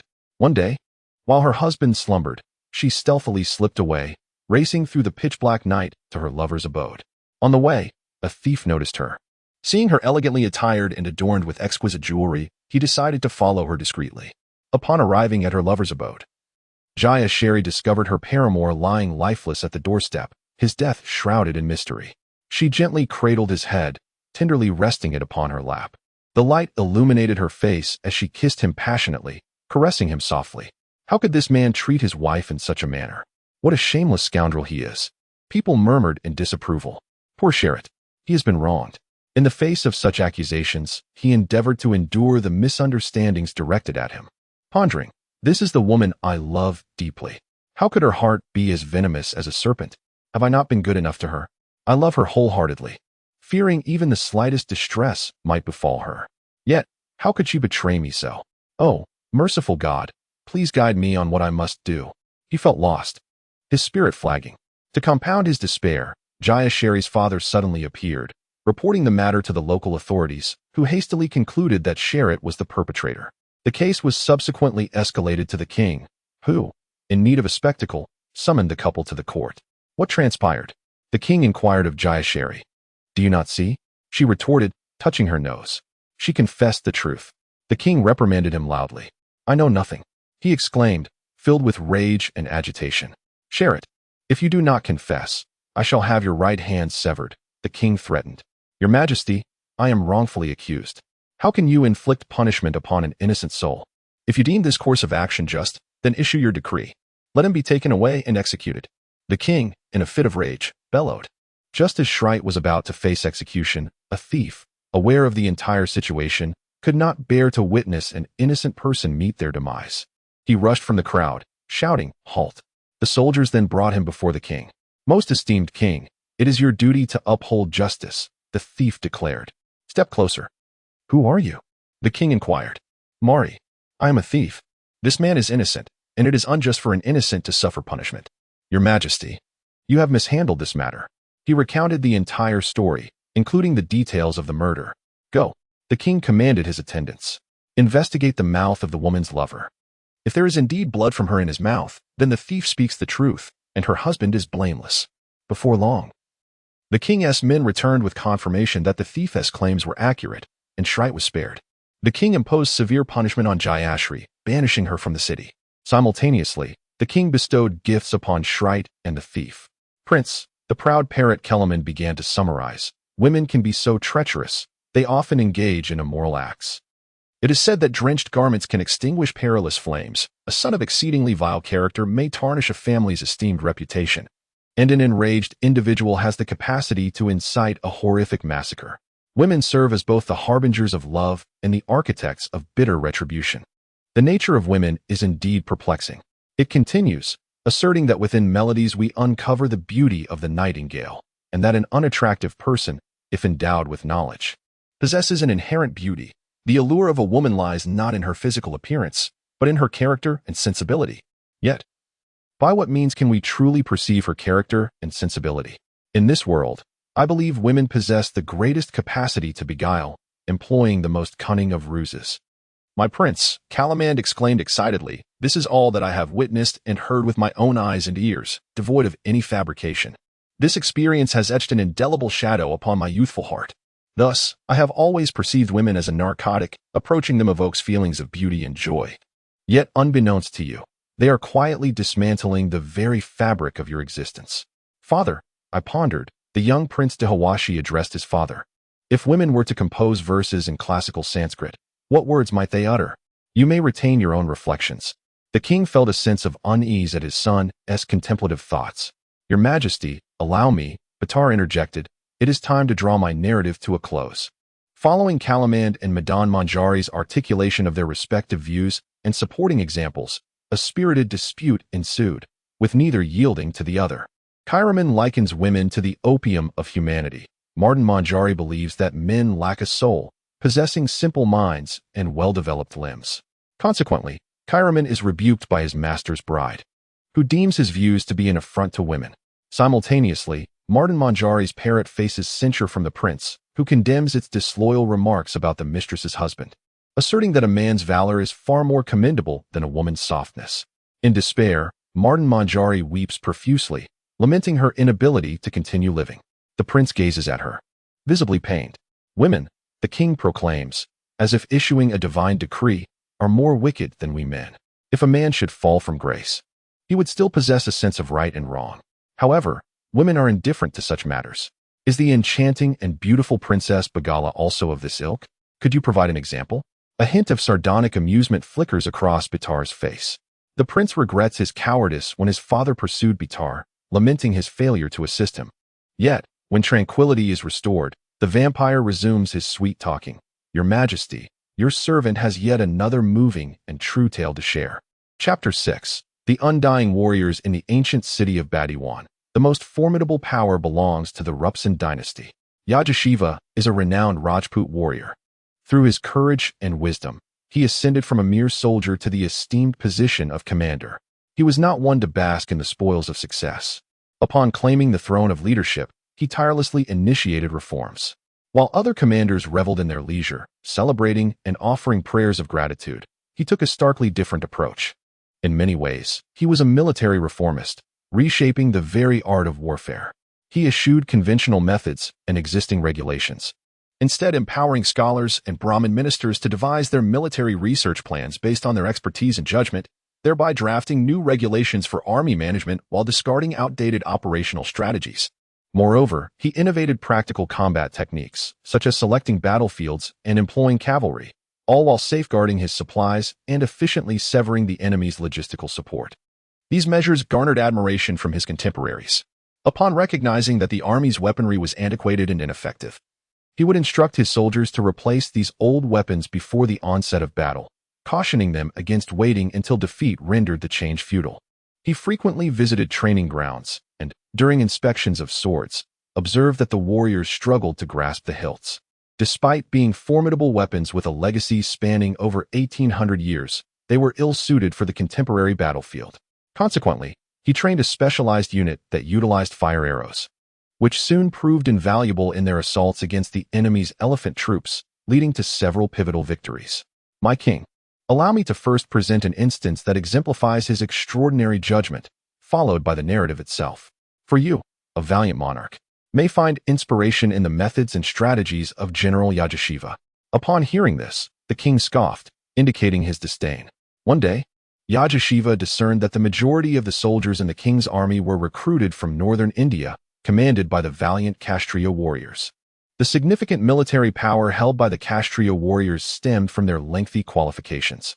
The vigor and capabilities of the younger soldiers were squandered in their endless disputes and the chaotic discipline of the army. Meanwhile, the senior generals had aged, with most needing assistance from younger soldiers to mount their steeds. Without such aid, they would scarcely manage to climb onto a horse. Even when they finally managed to ascend, they could merely observe the surroundings. How could such leaders command in battle? Having served the military since their youth and having demonstrated their valor, Yajashiva provided them with pensions, allowing them to enjoy their twilight years in peace. When a soldier exhibited exceptional progress, valor in battle, and remarkable performance, he would be granted the privileges of the warrior class. Naturally, he refrained from bestowing monetary rewards upon his soldiers. Throughout his decades of service, he abolished numerous detrimental military practices, and many soldiers and generals received his commendation. In summary, it would take considerable time to fully articulate his remarkable achievements. Upon hearing the soldiers speak thus, Yajashiva's countenance revealed no joy, and he remained silent. A traveler hailing from Rajput, named Bober, sought a position among us. A soldier reported to him, "General, he is just outside the city. If you wish, I shall bring him in." "Bring him in," commanded Yajeshwar. The soldier ushered Bober into the presence of Yajeshwar, who inquired, "Rajput, what brings you here?" "I was once a modestly renowned warrior, an honor I earned in battle," Bober replied. Yajeshwar, accustomed to such self-introductions, decided to test his knowledge of weaponry to ascertain the truth of his claims. He instructed his soldiers to present Bober with a sword, requesting a demonstration of his skill. Bober pondered, "Does this general seek to challenge me?"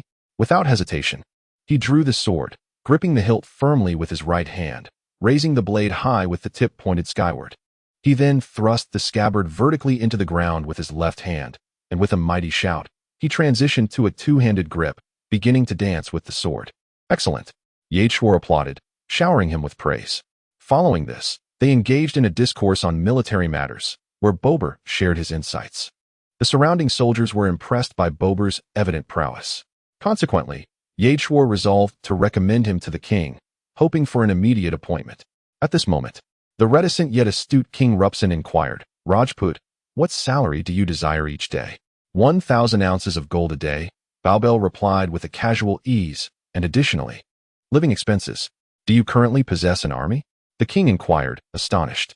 "No," Baubel contorted his body slightly, appearing rather unnatural. "My army consists solely of 4 wives, a son, a daughter, and myself."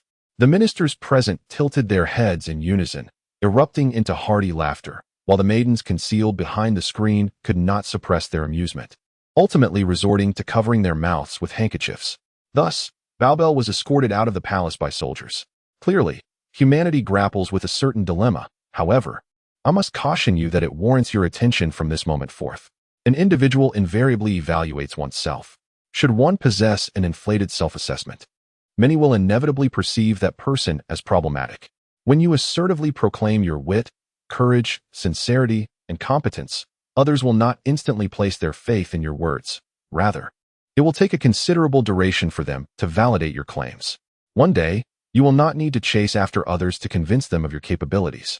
They will naturally come to recognize your merit. Therefore, disregard his words, King Vikram advised Prince Dahawashi. The prince, engrossed in the vampire's discourse, had fallen considerably behind. King Vikram glanced at the young prince and remarked, "Do you truly believe that this fool's ramblings hold merit? Are you suggesting that humility, selflessness, and other so-called virtues equate to true nobility?" "Well, I am uncertain," Betal explained. "What I wish to convey is that I consistently learn from the lessons of humanity. A wise individual possesses an inner compass, a measure of right and wrong, which enables them to evaluate their actions. Thus, they never belittle or exaggerate their own worth, but rather, they work diligently in silence, gradually earning the recognition and admiration of others. Conversely, the foolish only perceive their own virtues and the shortcomings of others, constantly comparing themselves to those equally foolish. When they discover their inferiority, they succumb to despair, initiating a vicious cycle. At present, regardless of whether they be man, woman, or child, anyone who becomes my vessel is truly fortunate. I understand that one day, I shall belong to that self-satisfied donkey. Speak another word, and I shall have you thrown to your death." King Vikram fumed, his fury palpable. Betal hesitated, acutely aware of the king's volatile temperament. Realizing that further discourse could jeopardize his life, he continued narrating his tale. The king remained perplexed, pondering why this Rajput demanded such an exorbitant salary from him. No one in his kingdom had ever dared to negotiate in such a manner. Could it be that this man possessed extraordinary abilities? If he were to grant him such a sum, would he not become complacent, failing to perform his duties, or worse, squander the funds on nefarious activities? Thus, the king promptly summoned all his ministers to deliberate on whether to grant favor to Bober.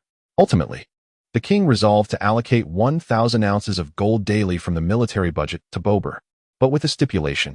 He was forbidden from utilizing these funds for any actions detrimental to the kingdom and its army. As a result, Bober truly did not disappoint the king and his ministers. He skillfully managed the gold. Each morning, he would divide the gold into 2 portions, one allocated to the Brahmin soldiers and the ministers known as parahitas, an ancient term for those engaged in priestly duties, synonymous with deities or priests. The remaining portion was further divided, with one half serving as alms for the impoverished populace and the wandering beggars, while a portion was given to the devotees of Sayahis or Shiva, whose bodies were coated in ash due to their extreme poverty, leaving them unable to afford garments. Many suffered from the cold, with some tragically succumbing to the harshness of winter. The scant gold that remained sufficed only for the meals of him and his family. More often than not, he would share his own portion with the destitute, opting instead for wild greens and simple fare. Each night, he could be seen clad in armor, wielding a sword and shield, steadfastly guarding the palace regardless of the inclement weather. Whenever the king ventured out to inspect the palace, he would observe Bober diligently on duty. The king frequently issued peculiar commands, believing that once one embraced the role of a soldier, obedience to orders became paramount. To test him, the king would arbitrarily issue various directives. Failure to comply would result in his immediate dismissal. Naturally, this method of testing soldiers could also apply to a husband assessing his wife's fidelity or when seeking assistance from relatives and friends, gauging their sincerity and offering help. Bober indeed possesses the demeanor and charisma of a soldier, exemplifying an exceptional military figure. This is evident from his actions. Throughout the night, he vigilantly patrolled around the royal palace, never allowing himself a moment of complacency, fearful of any unforeseen events. Every moment, he reminded himself of the imperative to remain diligent, aware that both the king and the populace were observing his conduct. Such vigilance ought to become second nature. A person who frequently abuses power, engages in corruption, or seeks personal gain at the expense of loyalty would surely find no joy in their existence. It is worth noting that even the wise or learned can fall into such disreputable behavior. Before the king, he remained silent, akin to a mute, perhaps out of trepidation. Only when the king departed would he exhale in relief, feeling a sense of ease. One night, during a royal inspection outside the palace, the king was startled by the sound of a woman weeping from a nearby cemetery. Alarmed, he called out, "Who will investigate?" Upon hearing the command, Bober immediately dashed into the eerie graveyard. The king, intrigued to witness the soldier's bravery, trailed behind him unnoticed. Before long, Bober followed the sound of the weeping to a grave, where he encountered a strikingly beautiful woman adorned in jewels, unmistakably hailing from a noble lineage. In the gentle breeze, she swayed gracefully, sometimes standing tall, at other times dancing lightly. Her resplendent garments fluttered in the wind, resembling vibrant ribbons. Bober, however, failed to recognize her as a divine being, one favored by the celestial powers among the sea gods. Lakshmi, the consort of Lord Vishnu, stands as a formidable goddess in her own right, presiding over harvests and domesticity, safeguarding women, and epitomizing the virtues of an ideal wife and daughter. Raja Lakshmi symbolizes the fortune of kings, often regarded as a celestial guardian. "Who are you? What troubles you so profoundly?" inquired Bober. "Why do you weep?" he pressed. The goddess cast a timid glance at Bober, her eyes glistening with tears, her complexion pale, and she feigned composure with a heart-wrenching vulnerability. "A misfortune shall soon befall the palace, for Shudra, the deity of the lower classes, has arrived, and it is likely he has reached the king's palace by now. In a month's time, numerous calamities will descend upon the king, and he shall confront death. My heart is heavy with sorrow, which is why I have come here to weep. The bond between the king and myself is exceptionally close. We share a harmonious relationship. You see, I possess the foresight to predict such events, yet I am powerless to alter their course, for I lack the magical prowess to spare the king from his fate," lamented the goddess. "Is there no remedy?" Bober inquired. "There is a way. Alas, if you journey eastward for approximately 9 miles, you will find a temple where my detestable sister, Devi, resides. Should you be willing to offer your son's head as a sacrifice and relinquish your own hand, then the king may be saved. This is the sole recourse. Otherwise, the king shall." Before she could finish, the goddess vanished, leaving only a veil of mist enveloping Bober. He stood in a daze for a moment before hastily making his way home. Behind him, the king silently trailed, eager to discern the intentions of Pobert. Along the way, Pobert inquired of his wife, "Would you be willing to offer our son to her?" He lamented, "Forgive me, but in order to save our king, I must take this course of action." His wife's lips twitched slightly before she managed a faint smile. "Having lost my parents in my youth, I have lived in solitude, and it is you who has bestowed upon me care and love. You are my everything. Regardless of whether we dwell in poverty or wealth, in health or illness, we shall remain steadfast, loving, respecting, and caring for one another until the end of time." A devoted wife ought to be patient, compliant, and affectionate towards her husband. What constitutes true happiness? It is the possession of good health, an insatiable thirst for knowledge, a circle of loyal friends, a clever and bright child, and a gentle and considerate spouse. A person endowed with these blessings is undoubtedly fortunate, as suffering and troubles will shy away from them. However, should our king meet with misfortune, our nation would stand on the precipice of peril, and in such a scenario, how can we speak of our happiness? The rise and fall of a nation rests upon every individual's shoulders. Afterward, the wife kissed her son's cheek, her eyes glistening with tears as she implored, "My son, would you offer your head to her in exchange for the king's life and the stability of our nation? Are you willing?" "Mother," the son replied resolutely, "I am willing." You have granted me life and taught me the principles of humanity. I willingly offer my head for the sake of the king and our country. Let us hasten our journey. We must not delay any longer. I beg your pardon. My king, as Betal began to shift the conversation, it seemed that my tale had captivated our little prince. I believe it is time for me to pause. Allowing the prince to share his thoughts, the little prince, unable to contain himself any longer, addressed the king. Father, this story imparts a valuable lesson. In this world, as long as one remains steadfastly loyal to their king and country, their life will undoubtedly be prosperous. It is precisely due to this loyalty that, even when one departs from this realm, their descendants shall reap the rewards of such fidelity. However, Beaubert's daughter exclaimed vehemently, I will not permit my brother to perish. If death is to be his fate, then let me share it. The father sacrificed his only son, ensuring that the king could preserve his kingdom and all its treasures. Beaubert murmured softly, urging his daughter to be silent, and then continued towards the temple of Devi. The king silently followed in their wake. In a short while, they arrived at the temple's entrance. The expansive ground surrounding the temple was carpeted with cobblestones, and before it stood a grand edifice capable of accommodating hundreds. Bloodstains were clearly visible before the distant statue of Buddha, indicating that someone had met a violent end. Devi, with her 10 arms, gripped a long spear tightly in her right hand, having pierced the body of the giant Mahisha in her left hand. She held the tail of a large venomous snake and a strand of the giant's hair. The lifeless giant bore the marks of the snake's venom upon his chest. Her remaining arm extended outward, each palm adorned with an eye, and in each hand, she held an object of significance. She reclined languidly against the form of a lion, exuding an air of unparalleled tranquility. Beaubert, with hands clasped in reverence, knelt humbly before Devi, declaring, "Oh, my esteemed goddess, I am willing to offer my son to you in exchange for the life of the king." Subsequently, Beaubert compelled his son to kneel before Devi, exerting all his strength to bring the boy to the ground. Drawing forth his sword, he beheld the child's head rolling away. The sight of her brother's grim fate left his daughter in anguished despair, prompting her to unsheath a dagger and take her own life. Overwhelmed by the loss of her 2 children, the mother could bear no further suffering. With a swift motion of her sword, she followed suit. At that moment, Beaubert stood in stunned silence, his spirit shattered, murmuring, "My children and wife are gone. What purpose does this servant's body serve? Shall I accept the king's reward for the lives of others?" With a maniacal laugh, he swept the sword across his neck, joining his family in death. At that juncture, Devi intervened, blocking his blade with an authoritative tone. "What is your request? My blood has already flowed excessively.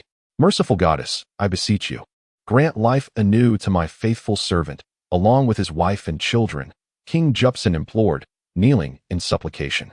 After a prolonged silence, Betal solemnly proclaimed, "Beaubert is a hero. He would rather sacrifice his own life to save his king and his nation. I firmly believe that in a nation with such a loyal servant, those who are avaricious will undoubtedly feel inferior. Your Majesty, may I pose a question to you? Among these 5 individuals, who do you deem to be the greatest fool, the despicable and shameless creature?" Vikram rebuked vehemently, for he would never permit a vampire to speak so insolently, to insult the virtues of loyalty, familial affection, obedience, and noble ideals. "I can reveal to you that the most profound fool and the most honorable person in this world is King Jupson." "Why?" Betal inquired. "You are absolutely correct, King Vikram," Betal remarked with a sly grin. "You are perpetually climbing trees, and always lofty ones at that. Even with limbs as agile as the monkey god Hanuman, you must surely be weary by now." No sooner had he spoken than Betal vanished from the pocket laid upon the ground. However, Betal's fate was ultimately pitiable. He had not fled far before King Vikram captured him anew and tucked him back into his pocket. Thus, he began his age-old tale once more. Chapter 7. The Woman's Confession. There was a merchant named Chronophagy who specialized in the trade of Indian banyan trees. He had a daughter named Madansina Sundari, whose beauty was ethereal, enchanting beyond compare, and who remained unwed, waiting in her chamber. As she reached the appropriate age for marriage, her parents grew anxious, tirelessly arranging suitors for her. At that time, the kingdom of Madampur was under the reign of King Barba. Everyone, near and far, is aware of the enchanting beauty residing in the household of Helenia Deity, a daughter whose exquisite charm captivates the hearts of many suitors, while her air of mystery further ensnares their fascination.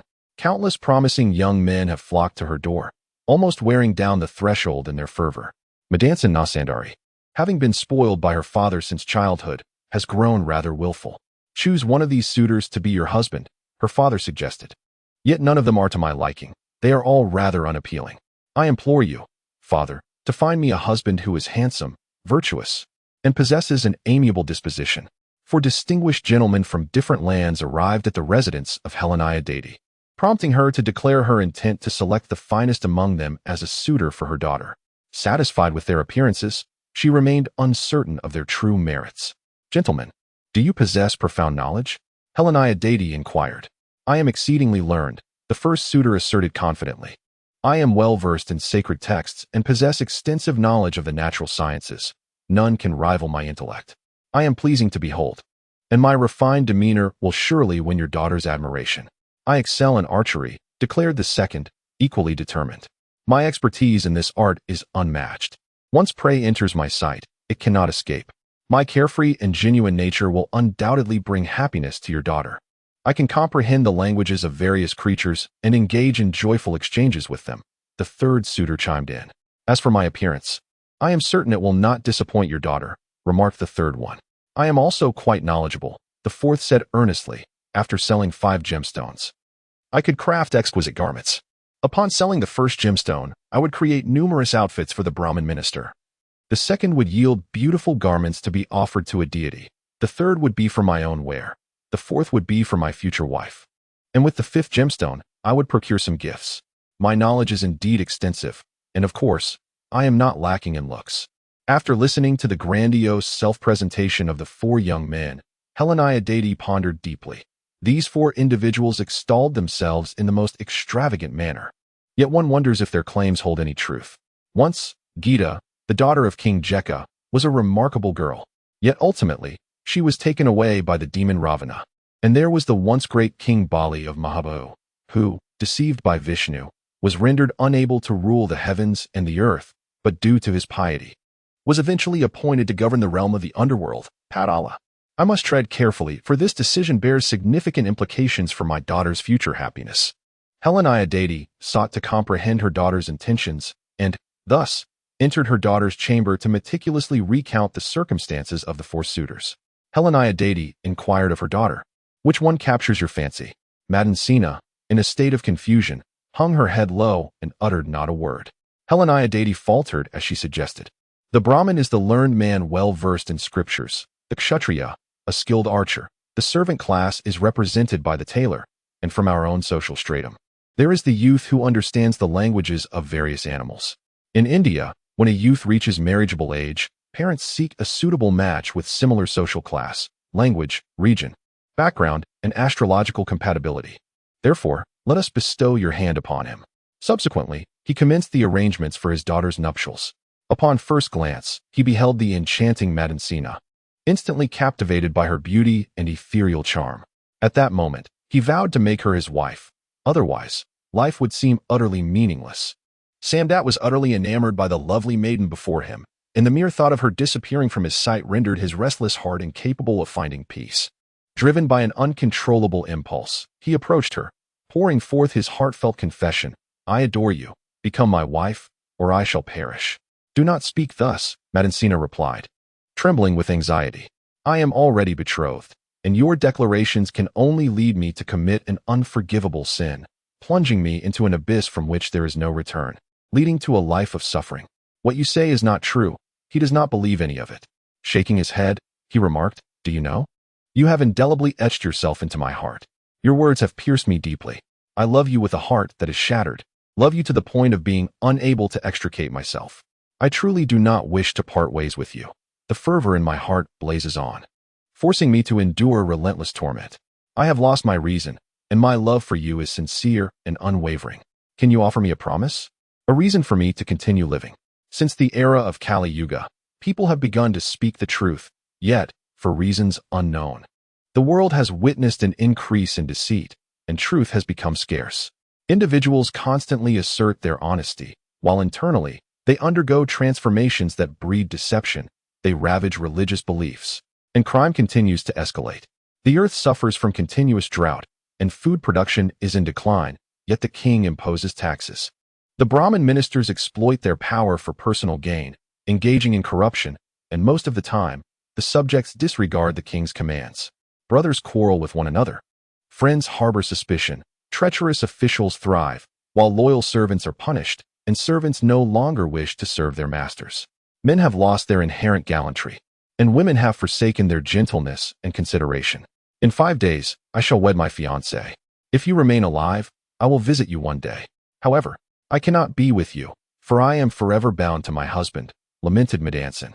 A few days later, Medansan married, and Heelanyata devoted over 100,000 rupees to prepare for the wedding and banquet gifts.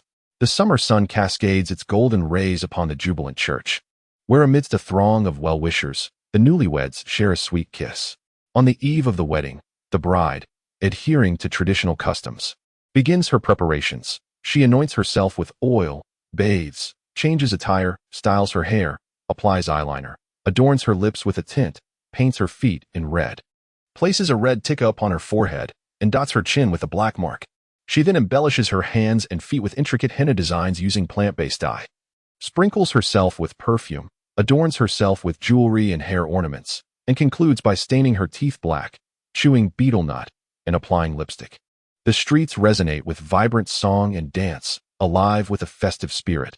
The faces and legs of the youth are coated in medicinal ointments, while the groom's beard has been meticulously shaved. The wedding procession is a grand spectacle, with drums resounding and lights illuminating the streets.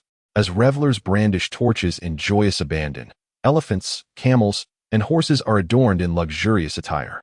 The groom, mounted on a white steed, leads the procession to the bride's home. There, a sacred fire altar has been prepared, and amidst the auspicious chants of the priest, family and friends encircle the altar in prayer. Subsequently, the bride, surrounded by her companions, approaches the altar, where the priest binds the bride's sari and the groom's scarf together, symbolizing the everlasting union of marriage.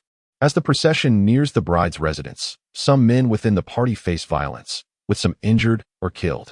In India, wedding processions often become targets of attacks, frequently ambushed in the darkness by sticks or stones, leading to chaos and conflict.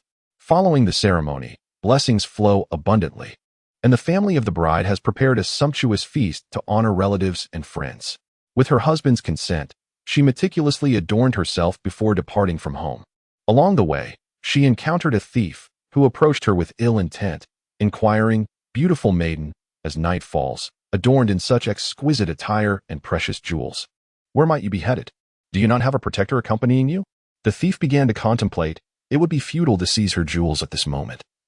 Why not indulge in a more agreeable scheme and facilitate this encounter? After all, if she promised to bestow her jewels upon me, she would surely honor her word. Hence, the thief allowed her to pass, while he remained beneath a tree. Musing to himself, "It is indeed strange how I lingered within my mother's womb for such an extended period, in a place devoid of light, oblivious to the outside world. Despite having no one to care for me, I was brought forth into this life, now savoring the finest offerings of existence. I ought to express my gratitude to my mother, yet where is she? I must confess that as I resorted to begging, I felt a sense of shame as a man. In this world, there are 6 matters that can diminish a man's worth and dignity: betraying a friend, kicking someone when they are down, mocking others, engaging in disputes with women, serving a malevolent master, and riding a donkey while being fluent in every tongue save for Sanskrit. At the moment of our birth, the divine inscribes 5 elements into our fate: age, conduct, wealth, knowledge of the natural sciences, and reputation. A person, endowed with noble character and profound knowledge, can effortlessly attract many to serve as his devoted followers, willingly complying with his every command. However, when such virtues begin to wane, all will swiftly turn into adversaries. At last, Madansina arrived at the prearranged location, only to find Samdat fast asleep. She roused him from his slumber, and he awoke in a state of panic, trembling uncontrollably. Rubbing his eyes, he queried, "Who are you? A goddess or a serpent? From whence do you come?" "My dear, I am your Madansina, the daughter of the merchant Hiranyadetai of the banyan tree. Have you truly forgotten the vows we exchanged by the banks of the Ganges?" she implored. "Have you divulged the entire matter to your husband?" Samdat inquired with astonishment. "Indeed, I have shared everything with him, and he was quite understanding, thus granting me his consent." Samdat seemed to ponder this for a moment before exclaiming, akin to a splendid garment lacking matching adornments, or a delectable dish devoid of seasoning, pleasing to the senses yet lacking in true satisfaction. Likewise, a melodious song may falter without a harmonious tune, rendering it dissonant. In the same vein, a beautiful woman clad in filthy attire may remain unacknowledged, just as consuming moldy or expired food will undermine one's immune system, jeopardizing health. Women, in essence, embody the root of suffering, whether through love or hatred. In this vast world, there exists scarcely anything a woman cannot achieve. Women never reveal their innermost secrets and thoughts to anyone. Their minds are shrouded in deception, leaving one perplexed about their true intentions. It is a mystery as to why God fashioned such enigmatic beings. He uttered his final words, expressing an inability to live alongside another man's wife, a notion that was utterly beyond him. Madansina, filled with sorrow, wept as she departed from Samdat. Along her path, she encountered the thief once more, to whom she recounted her plight. The thief, instead of robbing her, encouraged her to embrace life and let her go unscathed. At this juncture, Betal suddenly inquired of the king, "Among these individuals, whom do you deem to possess the most noble character?" Vikram, deeply engrossed in the tale, experienced a whirlwind of emotions, smiling at times and reflecting somberly at others. In a moment of spontaneity, he uttered a single word, "Thief." "Why?" asked Betal. "Because when her husband discovered her thoughts were consumed by another man, despite her being pure of heart, he chose to cease loving her. Samdat relinquished the woman he cherished solely because she belonged to another, her purity forever lost. And yet, the thief sought nothing for himself and continued to uplift her spirit, thus displaying the highest moral character. Is that so?" Betal chuckled mischievously, concluding, "My tale ends here."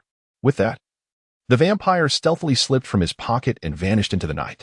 The two stood there, isolated and despondent, exchanging glances filled with melancholy. "I shall remember this, father," came the resolve. Although the little prince had acquiesced, he was acutely aware that his father's approach would prove futile.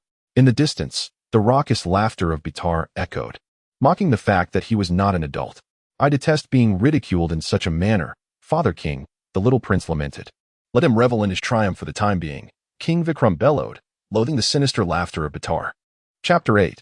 The Laughter Beneath the Gallows. The vampire commenced the next tale. On the western coast of the Blatt territory lies a nation called Malaya, where there exists a city named Chesedea, ruled by King Randasil. At the age of 30, he suddenly transformed, prioritizing governance and reform with fervent zeal. In a remarkably brief period, he became the most beloved monarch of his subjects and a paragon for future rulers to emulate. In that era, the existence of such a king was commendable, for the vast majority of Brahmin aristocrats led lives steeped in decadence from a young age, a state of being that accompanied them into old age, yet they were oblivious to any awakening. Among them was a man named Ganshaka, a local official known for his integrity and adherence to the law. Possessing a straightforward and incorruptible nature, he never engaged in bribery, even at the pinnacle of his power. He was compassionate, humble towards others, and treated everyone equally, never deliberately punishing a virtuous individual, nor would he let a wicked one slip away unscathed. Unlike other local officials, he did not resort to shouting or resorting to physical violence against criminals. Consequently, he earned the admiration and support of the local populace. In recent years, however, the number of thieves has surged, leading to a spate of thefts that instilled fear among the people. They lived in a state of constant anxiety, unable to sleep at night and hesitant to venture outdoors during the day, fearful that their homes might be ransacked. Their lives were fraught with trepidation, devoid of any sense of security. Eventually, even some businessmen fell victim to robbery. Unable to tolerate the situation any longer, the citizens gathered at the magistrate's office where Ganshaka presided. "Sir, the thieves have become excessively brazen. We can no longer survive in this city." In response, Ganshaka summoned all his subordinates for an emergency meeting to devise effective preventive measures.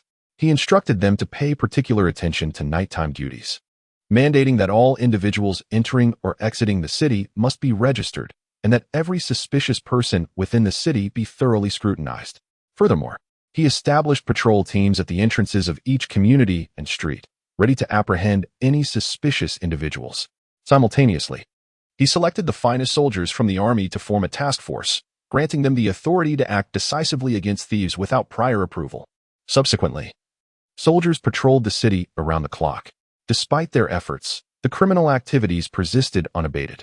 A few days later, the merchants reconvened at the magistrate's office, their spirits dampened.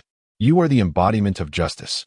Although you have instituted a comprehensive patrol system, the thieves remain undeterred, growing more audacious than before. Could it be that there are accomplices within the magistrate's office? Subsequently, Ganshaka escorted several representatives of merchants into the royal palace, presenting them before the king. They submitted a petition to him, who, deeply moved by the plight of the people, consoled them as they departed. Rest assured, I shall convene all my ministers this evening to deliberate on this matter, and you shall receive a satisfactory response by tomorrow. May the deities bless you. We will devise an effective strategy. Once, a poet penned verses about Randasil, remarking that a person lacking in wisdom and wit would oscillate between extremes. Although the populace held great respect for their sagacious king, he was never content, persistently pursuing reforms within the realm, which at times led him to undertake numerous unnecessary actions. On a pitch-black night, when visibility was nearly non-existent and the streets lay deserted, the king prepared for his nocturnal endeavor. He resolved to disguise himself and venture into the streets to ascertain the extent of the thieves' audacity. First, he employed a technique of disguise, applying a peculiar pigment to his face, affixing a handlebar mustache with glue, and parting the beard at the chin so that its ends extended towards his ears, while his hair was left tousled and unkempt.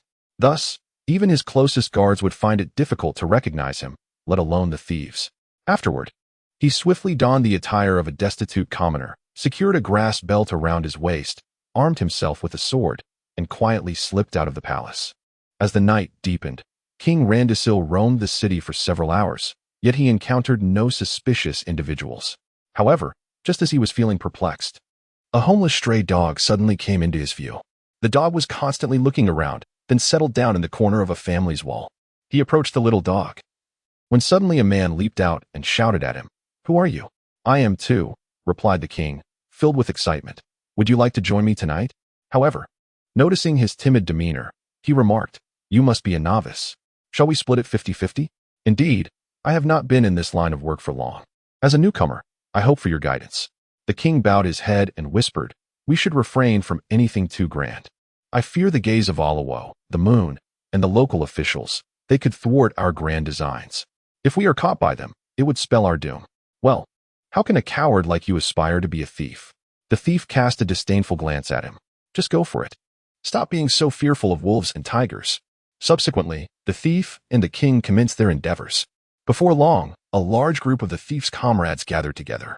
Before taking any action, they indulged in hearty drinks, then smeared their faces with black sheep fat, continuously chanting incomprehensible incantations.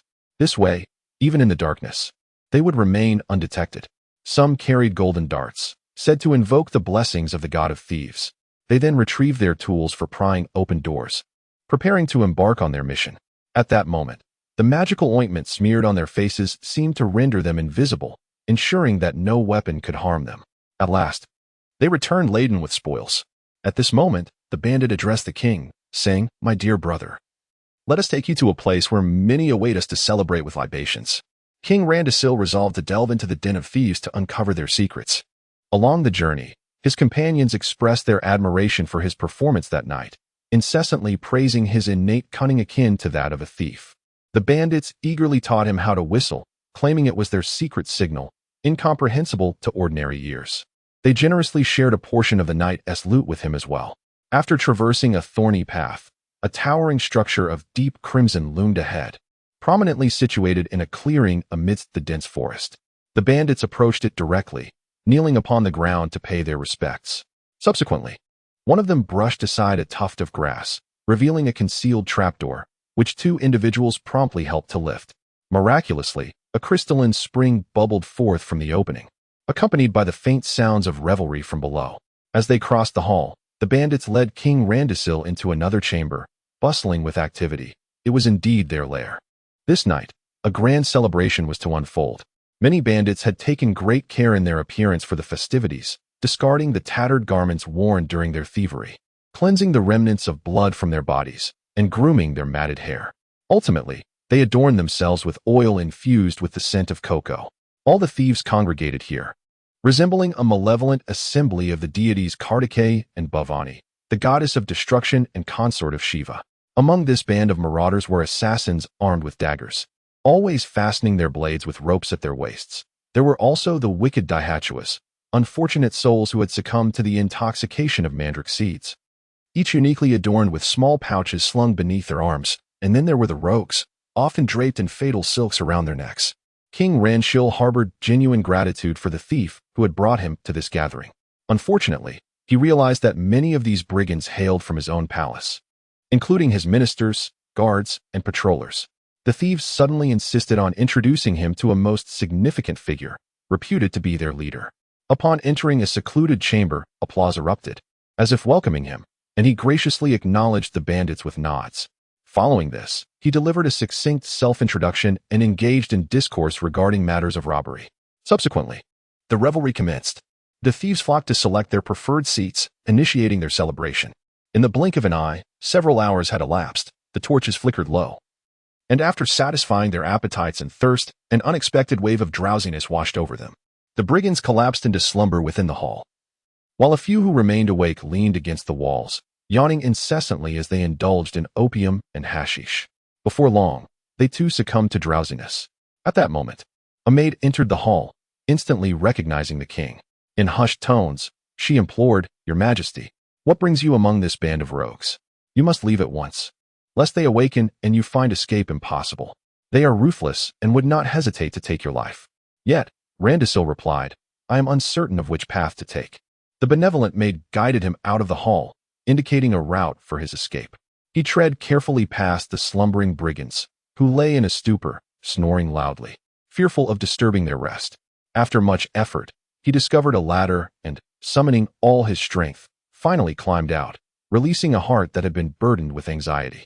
Before entering the forest, he left a branch as a marker at that spot and cautiously laid down a handful of grass at the entrance. "Your esteemed Majesty, just yesterday, you assured us that measures would be taken against these thieves, comforting us with promises that all would be well. Yet, our possessions have once more been plundered by the brigands." Following this, the king began to contemplate his next course of action. He summoned the finest archers in the realm, ready to act at a moment's notice, prepared to infiltrate the thieves' den and capture them all.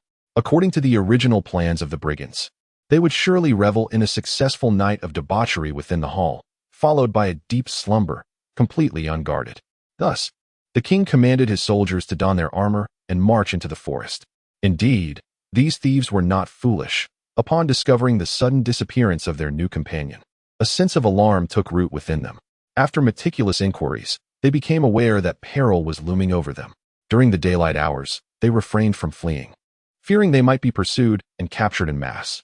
Conversely, if they scattered at night, it was certain that some would be apprehended by morning. Ultimately, they resolved to heed the counsel of one among them, to unite in resistance against the king's forces. He asserted that as long as their spirits remained unbroken, success would undoubtedly be theirs. Esteemed for his bravery, he commanded great respect within the group. As dusk approached, they busily set traps and concealed weapons throughout the jungle. The leader rushed to the forefront, vigilantly surveying the surroundings and orchestrating ambushes. He rallied all the thieves to rise in defense of their lives, swiftly igniting their morale. That night, King Randasil and his soldiers advanced swiftly towards the thieves' hideout, under the impression that the rogues remained in their original location, ready to be struck down. However, the king underestimated his adversaries, oblivious to the fact that the thieves had already laid their ambush. As the king's forces entered the trap, a sharp whistle pierced the air, and all the thieves erupted from the foliage, toppling the king from his steed. In an instant, chaos ensued within the king's ranks, leading to a swift rout. In a state of panic, the king fled, only to be pursued by the leader of the thieves, who bellowed, "So you are of the Rajput lineage. I shall see where you attempt to escape." Upon hearing these words, King Randasil immediately halted his steps, and for a prolonged moment, the two adversaries gazed fiercely at one another. Eventually, they both unsheathed their weapons, ready to determine supremacy.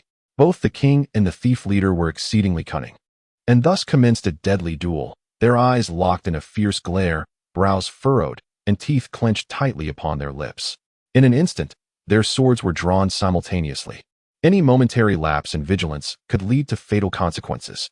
With long boots echoing their strides, they engaged in a back-and-forth exchange, leaping forth with the agility of frogs and retreating with the nimbleness of monkeys. If this battle were to persist, it was certain that both would suffer grave injuries. Suddenly, King Randasil shouted, and the thief leader, caught off guard, found the king's sword aimed at his leg. In a surprising twist, the thief leapt into the air, his blade ruthlessly directed at the king. In quick succession, the thief's sword whirled menacingly above the king's head, striking towards his shoulder on several occasions. Fortunately, the king adeptly evaded each attack, sustaining no injury whatsoever. Following the skirmish, King Randasil commanded that the thief leader be bathed and dressed anew, subsequently placing him upon a camel for a parade around the city. Accompanying them was a herald, vociferously proclaiming, "Hear ye!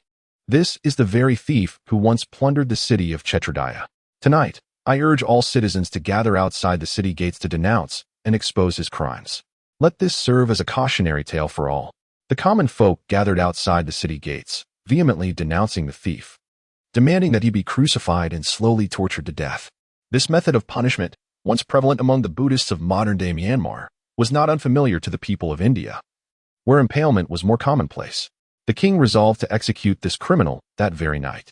As the execution party passed the opulent estate of a wealthy landowner, they were met with the sight of his daughter, Shubhani, a young woman of exquisite beauty and charm, whom her father cherished deeply. Since childhood, she had been confined to a secret place, unseen by the world beyond, never having stepped beyond the confines of her garden. This seclusion was the result of her nurse, a sagacious woman who, on her deathbed, warned Shubhani's parents that their daughter was adored by all in the city. Yet her beauty would lead to her tragic fate of self-immolation in devotion to a husband. The family regarded her as their most precious jewel. Yet she remained a pearl locked away in a jewelry box. The father swore he would never allow his daughter to fall into such a calamity. However, fate took a turn. Clouds drifted across the sky, and a greedy spirit descended upon the earth. As the essence of a doomed soul intertwined with the heart of the world, could a mortal, destined to perish, escape such a fate? As the leader of the thieves was bound to a camel, the procession reached the intersection beneath the landowner's window, where a burst of flame erupted from Shubhani's chamber. The clamor from the street echoed, "It is this thief who has plundered the entire city. Even hanging is insufficient to atone for his sins. Let him tremble now." In the city of Chizuadea, the bravery and strength of this thief's leader were unmatched. At that moment, although he stood before a procession condemning his disgraceful actions, he was resplendently attired and possessed a dignified demeanor, utterly uncharacteristic of a man destined for the gallows. Beneath the scaffold, he felt no emotion, his countenance was devoid of expression, and he paid no heed to the derision directed at him. Remarkably, he remained composed in the face of the town's fury. However, upon hearing the word tremble, the corners of his mouth twitched, his eyes blazed with fury, and his brow furrowed deeply. Shubhani, filled with curiosity, stood by the window, gazing down the road. Upon beholding the thief's handsome visage and robust stature, she suddenly let out a scream from behind the window. Instantly, the floodgates of her emotions opened for this young and striking man, tears streaming uncontrollably down her cheeks. Consequently, she hurried to her father, her eyes brimming with tears, imploring, "Father, please save that thief." The landlord regarded her with skepticism and replied, "That thief is a scourge, having plundered nearly the entire city, and he was utterly defeated by the king's elite forces. Do you think I could persuade our illustrious King Randasil to spare him? If you were to offer all your wealth and jewels for his rescue, perhaps the king would relent. Go, do so at once. If I do not see him at my side soon, I shall perish before you." Shubhani, in her desperation, invoked her life as a threat against her father. Hidden beneath her veil, she sank deep into despair, sitting motionless, her tears cascading like pearls from a broken string, unable to be restrained. The father, with a somber expression, sighed deeply and hurriedly made his way to the king. He cried out, "Oh, my esteemed sovereign, I am willing to relinquish all my possessions in exchange for the life of this thief. Please, grant him mercy. You are well aware of his transgressions. He has pilfered throughout the city, causing me immense loss of dear companions. Do not utter another word. Even if you were to strip yourself of all your riches, I shall not grant him clemency," the king resolutely declared. The execution squad, having paraded the thief around the city, now brought him to the outskirts, where he stood beneath the gallows, awaiting his grim fate. Shortly thereafter, a messenger from the palace arrived with the death warrant, and the executioners began to nail his limbs to the cross. He endured the excruciating pain without uttering a single groan. Upon hearing that the landlord's daughter intended to follow him in death, he raised his voice to the heavens, protesting his shattered heart. In the darkness, his cries echoed into the clouds, And then, quite astonishingly, snow began to fall from the sky, leaving everyone in shock. As the searing red iron was pressed against his body, he accepted it with a sense of resignation. Shubhani, having spiritually wed him, murmured incessantly to herself, thus, this beautiful and pure maiden resolved to join the thief in death, vowing that if there were to be another life, she would spend it alongside him. To demonstrate her determination, she placed her finger into the flame, allowing it to be consumed by fire. Of course, prior to this act, she had bathed in a nearby stream to purify herself. She first excavated a pit in the ground, where she meticulously arranged an assortment of fibers, resin, dry twigs, and clarified butter, preparing for her self-immolation. She coated her body with oil, purifying herself before donning new garments. Shubhani prayed, hoping that as long as the reign of the 14th Indra persisted, many years hence, her hair would remain intact and she could joyfully reside with her husband in the celestial realm. She bestowed her jewelry and small gifts upon friends, adorned her wrists with cotton threads, painted her forehead with colorful oils, and carried 2 new combs. She tied a knot in the hem of her garment, filling it with fresh rice and shells, which she then offered to the onlookers gathered nearby, circling the funeral pyre 7 times. She performed the devout gestures of a believer with each pass.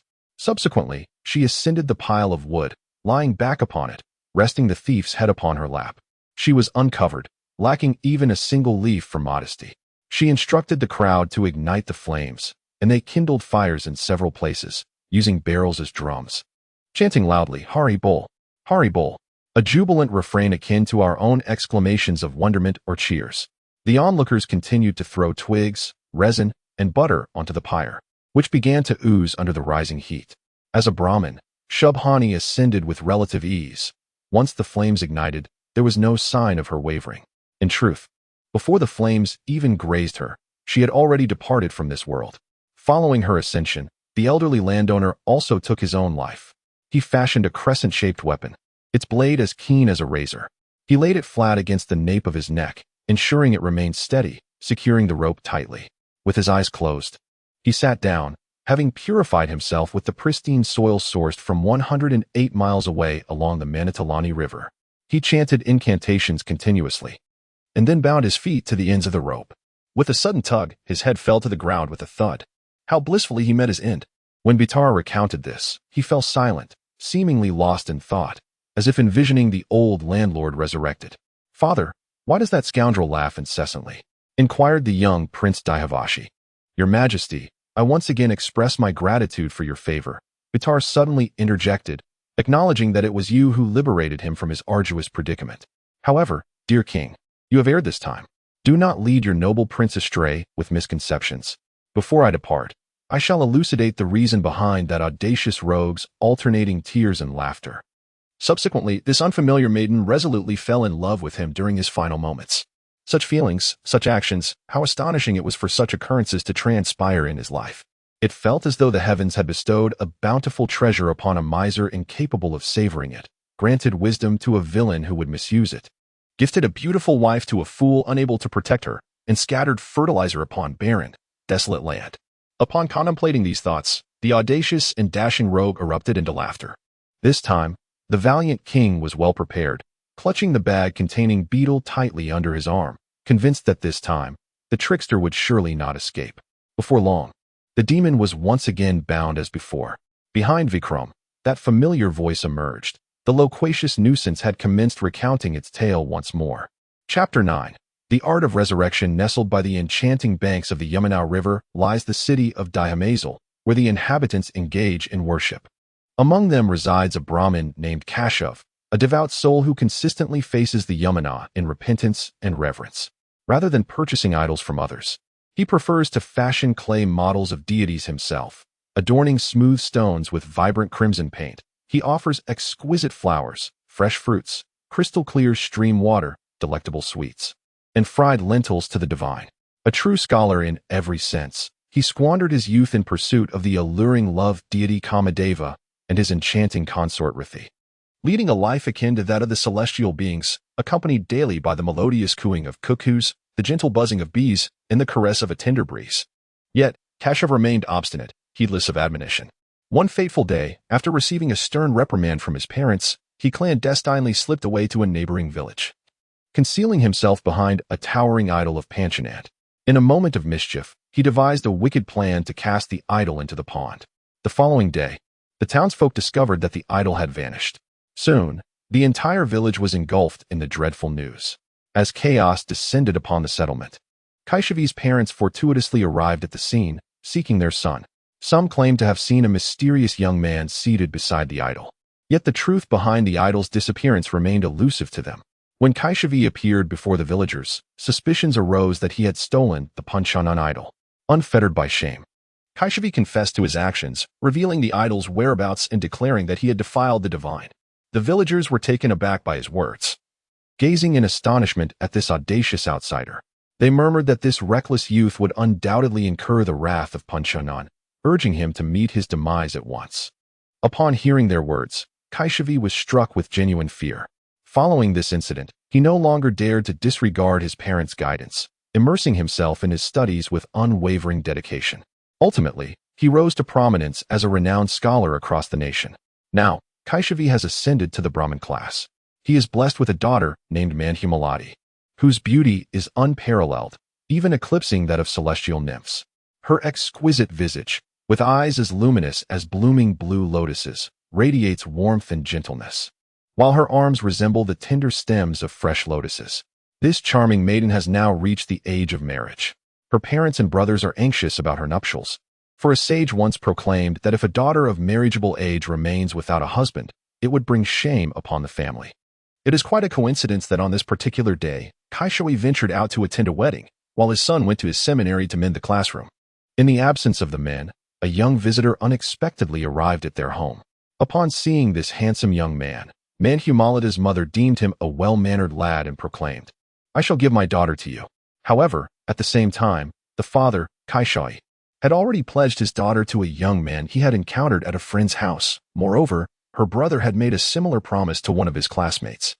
Faced with these three suitors, Kaishavi mused, a bride, yet here stand three grooms. To whom shall I give my daughter? Each of these three has received our commitment. What a predicament this is. What shall be done? Kaishavi proposed that each of the young men should recite a wise saying. The one who articulates it most eloquently would win the hand of his daughter. The woman, confined by her father and stripped of her freedom, is not genuinely subdued. Various feasts and entertainments captivate her, and her veil does not hinder her from showcasing her beauty before men. She can equally become a noble guest, reveling in sleep and exhibiting remarkable drinking prowess, intoxicated by an environment far removed from her husband. Bamanat questioned, "How can this be?" To which Madhusudan responded, "One must trust the ocean rather than dwell on the notion of its potential dangers, be they tentacles or other lethal weapons. Neither a woman nor a king should entertain such thoughts." As Kaishavi hesitated in indecision, a venomous snake slithered into the home and bit the beautiful Manhumaladi. A few hours later, the unfortunate maiden succumbed to her injuries. The sudden demise of Manhumaladi left everyone in a state of shock. Her father and three suitors gazed blankly at her lifeless body, collapsing to the ground in despair. After regaining their composure, they wiped away their tears and desperately sought ways to revive her. They summoned numerous sorcerers, sages, and priestesses adept at counteracting snake venom, but upon examining the girl, each shook their head, declaring her beyond salvation. The first proclaimed, "If bitten by a snake on the 5th, 6th, 8th, 9th, or 14th day of the lunar calendar, one is irrevocably doomed." The second echoed, "Being bitten on a Tuesday or Saturday ensures no chance of survival." The third asserted, "If the venom enters specific constellations, the individual is finished." The fourth added, "If any sensory organ, be it the lower lip, cheek, neck, or stomach, is struck by the serpent, death is inevitable." The fifth lamented, "Given her condition, neither Brahmin nor the primordial ancestors can restore her life. In summary, we are powerless to assist. It is time for us to depart. Do you not have a funeral to prepare for?" The three suitors consoled one another, stating, "Since fate has dealt its hand, let us seek our own happiness elsewhere. Is it not prudent to adhere to the decrees of the Indian deities and celestial beings? Would you not agree? How can one be deemed a truly happy individual without embarking on journeys? Even the most virtuous souls, if confined to their abodes, may succumb to negativity. Those who cherish travel find companionship in the divine. Embrace the adventure. The legs of a traveler blossom like radiant flowers, enabling them to harvest and create their own bounty. All burdens dissipate, The determination forged during their travels obliterates them. Embrace the adventure. Those ensnared in slumber exist in the Iron Age. Those just awakening find themselves in the Bronze Age. The invigorated enter the Silver Age, and those who venture forth embrace the Golden Age. Embrace the adventure. The wanderer shall discover their beloved. The traveler shall reap the sweetest figs. Step into the sunlight, for no one shall feel the weariness of travel. Embrace the adventure. Upon parting, 3 young souls expressed their sorrow for their departed shared love before setting forth on their separate paths. They were counseled that life's tribulations are fleeting, urging them not to fret over the future, to accept the kindness of others but limit such acts to once a day. One must confront the unexpected, ensure sustenance, yet refrain from causing harm to living beings, preserving the purity of one's spirit and dignity, infusing every endeavor with passion. He endeavored to forget love as much as possible. He mused, perhaps it is my own selfishness and arrogance that lead me to incessantly yearn for a woman who could grant me happiness. Yes, indeed. Your luminous eyes, akin to the agile tail of a water bird, your fiery red lips, reminiscent of ripened cherries, your gently curving bosom, like the bud of a water lily on the verge of blooming, your passionate figure, akin to molten gold in a crucible, your delicate profile, resembling a luminous crescent moon. In the joyous abode of the goddess of love, your graceful silhouette graces the scene, with blissful moments eternally accompanying you, as those who have departed this world would find resurrection merely through your touch. For your sake, I would confront the harrowing horrors of battle. Even if pierced by 1,000 arrows, I would feel naught but solace, for a mere glance from you could mend my wounds. Now, my thoughts have undergone a profound transformation. Should I encounter her, I would exclaim, is this the enchanting woman who ensnares the hearts of men? Like a basket clad in skin, containing bones and flesh. Those ensnared by such a being must be fools. Could there exist a greater fool than they? Blind, mindless simpleton. Now, my duty lies in seeking my soul, disregarding all joys and pains. The second suitor of Bahman, bearing the beloved's remains, has also embarked on his journey. The lawgiver Numo once admonished, when the patriarch, the pillar of the family, finds his hair grayed and realizes he can no longer provide happiness for his kin. Witnessing his children, his heart aches profoundly. Fearing he may soon be unable to care for them, he must teach them to survive and become independent, allowing himself to depart this world in peace. Having made this resolute decision, the father instructed his child to take the sacred fire along with all the offerings for worship, departing from the town to dwell in the forest for an extended period. Thus, they carried an array of sacred items, including not only those typically consumed by the wise, but also fragrant herbs, plant roots, and fruits. The father demonstrated the 5 great sacrificial rites to his child and imparted the customary rituals. He instructed him to don a robe made of black antelope or dog skin and advised him to purify himself twice daily. He counseled his child to endure the discomfort brought on by the gradual growth of hair, beard, and nails, and to engage in prostrations on the ground, maintaining a stance throughout the day.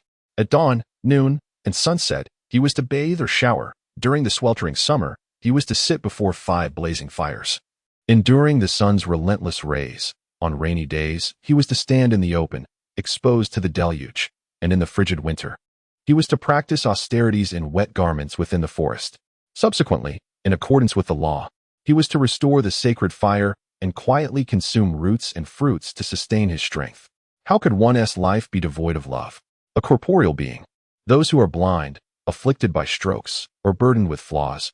Those who perpetually endure hunger, suffering, or are blinded by greed. And those with detrimental habits who consume fruits before purification are the ones who yearn for love. Yet, he seemed to have severed all carnal desires, accompanied only by a dog, to which he fed the very sustenance he consumed, while he strictly adhered to the 5 vows of abstinence. To fully immerse himself in tranquility, he confined his thoughts and sight within the realm of his sense of smell. He practiced 84 postures of yoga, raising his hands high towards the heavens until he could no longer feel the pains of worldly coldness and hunger. He particularly cherished the lotus position, with his left palm cradling his right, seated cross-legged, fingers aligned, harnessing the power of concentration and meditation to govern his body and mind, fixated solely on Brahma, his heart devoid of distraction. Concurrently, he nurtured his devotion to the yamas, which entailed adherence to 7 principles, refraining from acts against cosmic order, steadfast belief in truth, honesty, forgiveness of all transgressions, rejecting any offerings beyond those of devotion, maintaining a joyful spirit amidst prosperity or calamity, and even in the throes of extreme hunger, to refrain from dwelling upon it, finding salvation amidst the four great enemies of the human body. He gazed intently at the tranquil flame of the lamp, deep in contemplation, channeling his thoughts towards the sun, the moon, fire, and other luminous entities, or delving into the depths of his inner self, the base of his throat, and the center of his skull, employing these methods to exert control over himself. Upon the conclusion of the householder's discourse, his wife presented the meal, serving rice, cooked peas, butter, and condiments. The freshly prepared food emerged from a pure wooden pot. Just as the meal was half prepared, the householder's youngest son erupted into loud wails, clinging to his mother's garment. The more she attempted to shake him off, the tighter he grasped, refusing to let her depart. Despite her soothing efforts, his cries intensified. In a fit of frustration, the mother seized her child and flung him towards the fire. Witnessing this harrowing scene, the sorcerer Madhisadana chose to abstain from food and rose to depart. The homeowner, perplexed, inquired, "Why do you not partake?" He cautiously lifted the book's cover, smoothing the pages with his hand. Reciting the incantations inscribed within, he performed a myriad of religious rituals. The child cast into the flames soon revived. The homeowner proclaimed, "Among all treasures, knowledge is the most invaluable. The wealth of the affluent may be plundered or dwindle due to imbalances. However, knowledge is eternal. The more you utilize it, the more it flourishes. It cannot be shared with others, nor can it be stolen, even by thieves." Witnessing this miracle, the sorcerer mused, "If only I could possess this wondrous tome, I would be able to resurrect the woman I cherish, freeing myself from this distasteful facade." With this thought, he sat down to dine. He hastened to the location where his beloved was being cremated. There, he found his two rivals engaged in conversation, recounting their respective experiences. They quickly recognized him and exclaimed, "Ah, brother, have you also traveled the world? Pray tell, what have you learned? Perhaps it will benefit us." Thus, Madhusudan began to chant the incantations. At this moment, the air was filled with the ferocious roars of various beasts: wolves, owls, crows, cats, donkeys, vultures, dogs, and leopards, as if they were lurking nearby. Additionally, the furious voices of the infernal deities, demons, imps, spirits, celestial beings, and other supernatural entities echoed around them. These three valiant young men, in their quest to revive the woman they cherished, were willing to offer their own blood to the goddess Chandi. The sorcerer intoned a chant, "Hail to the supreme illusion. Hail to the realm of the goddess. Hail to you, who can fulfill any desire. I willingly offer my blood. May you graciously accept it and bring me fortune."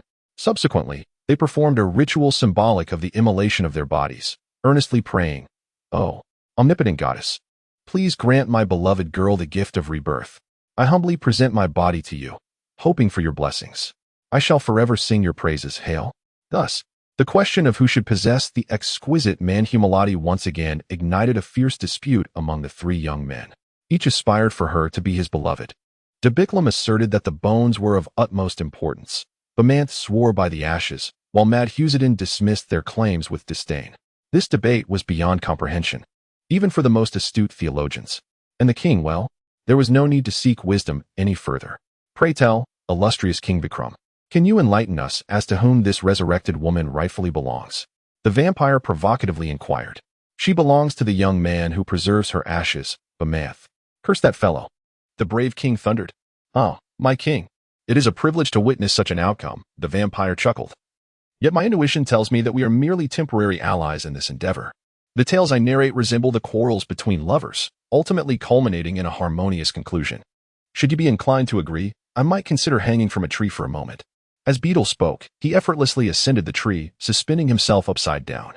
This manner of movement appeared rather impractical.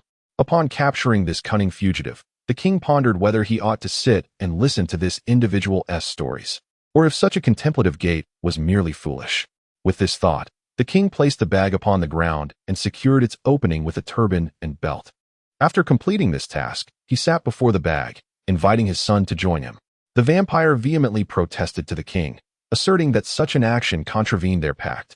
King Vikram promptly countered that the agreement made no mention of walking or sitting. Betal, now irate, scowled and vowed never to utter another word. However, he found himself unable to restrain his tongue. Before long, He opened his mouth once more and began to recount yet another tale. Chapter 10. The Sage's Miscalculation. Among the many Brahmin scholars at the University of Calcutta, Vishnu Swami undoubtedly stands out as the most renowned. He possesses knowledge of long-extinct ancient languages and can compose exquisite prose in them. Though not entirely precise, it surpasses that of his contemporaries. He possesses profound knowledge in the realms of history and theology, demonstrating remarkable proficiency in the Nyasa literary style and exhibiting exceptional expertise in the study of celestial evolution. Furthermore, he is multilingual and has authored a plethora of commentaries, diligently delving into the intricate and esoteric works on ethics, rhetoric, and poetry penned by esteemed philosophers from Gore University. His character is marked by kindness, rivaling even the most magnanimous deity, Kana. He engages with others with sincerity, akin to the honest King Uastur.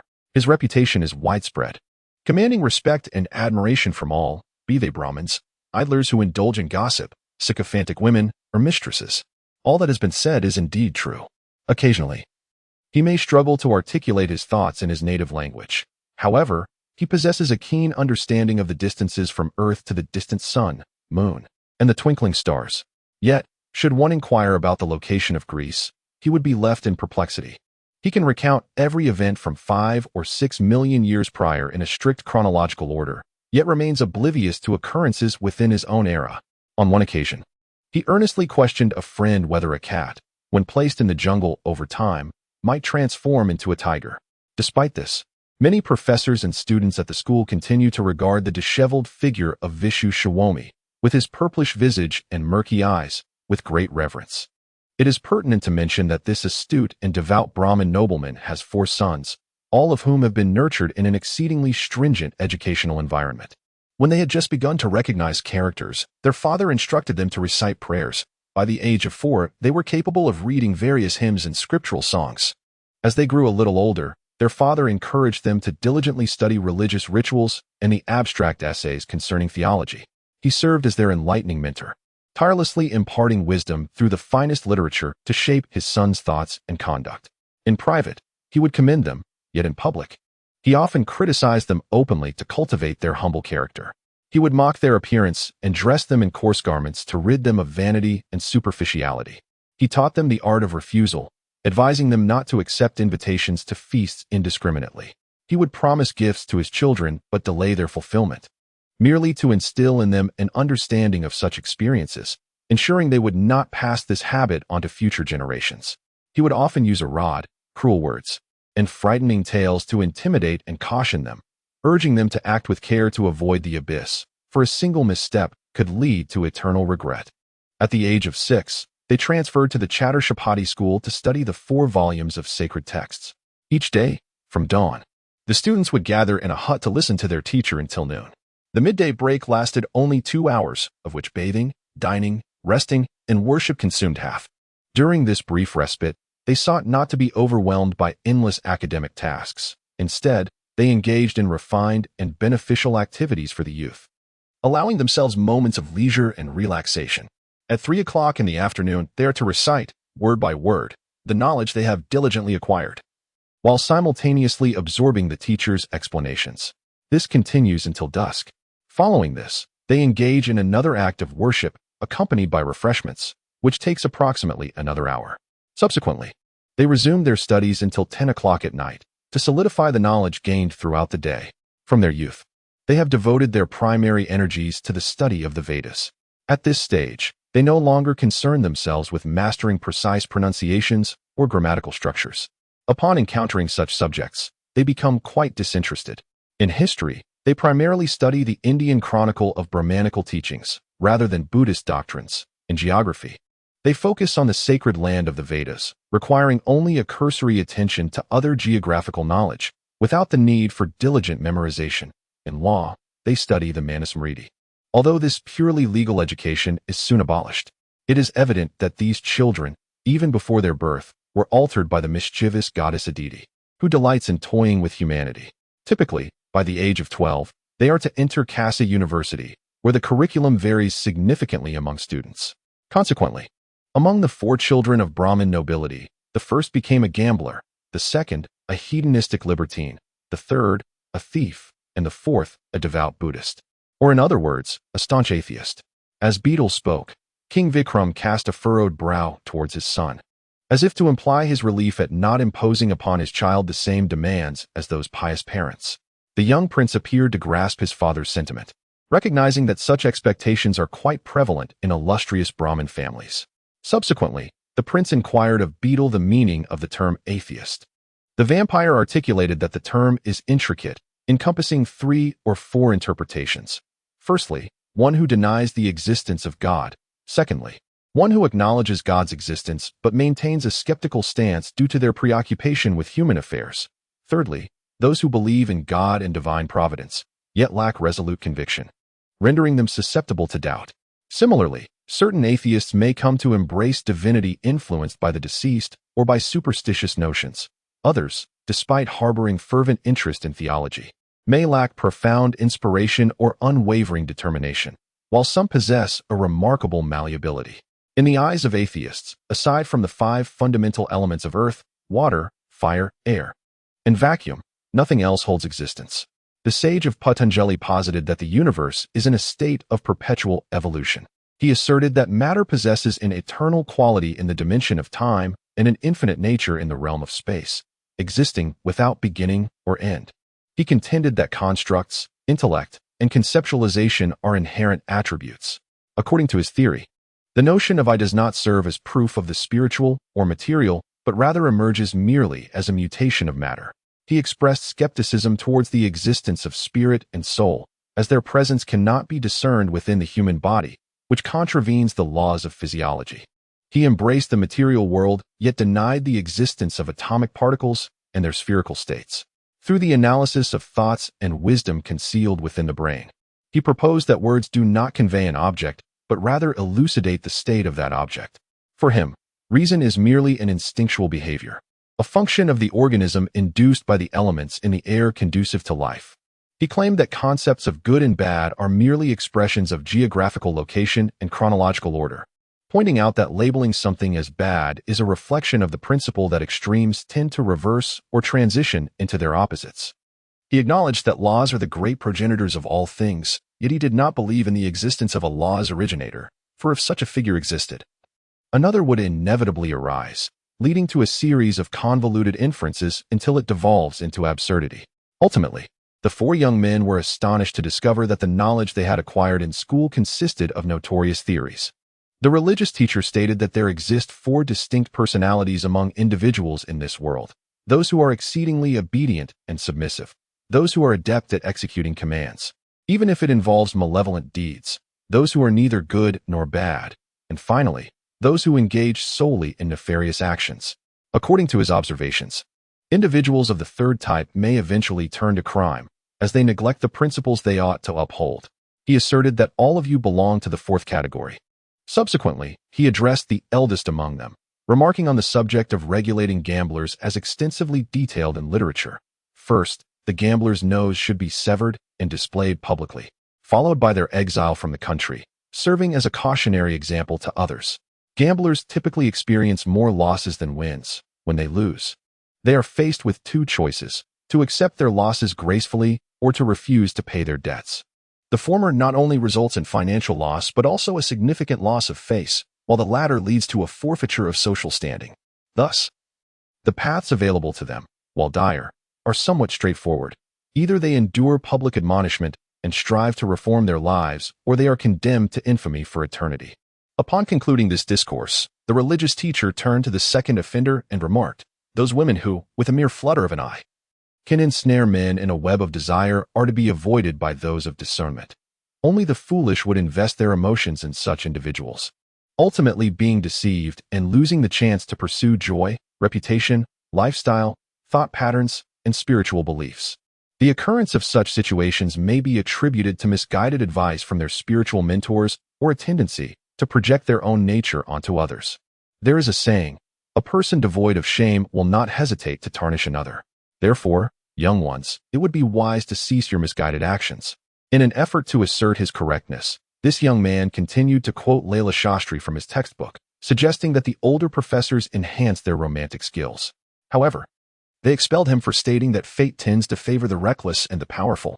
The seemingly wise and solemn scholars, along with the religious instructors, refuted his claims and cautioned that his act of theft would be met with punishment, potentially resulting in the loss of a hand or even capital punishment, marking him as a disgrace to the university.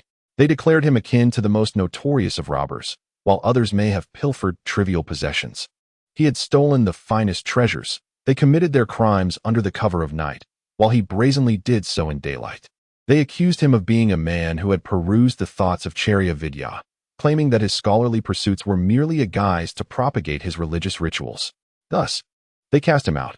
Although these young individuals endeavored to reform, their efforts bore little fruit.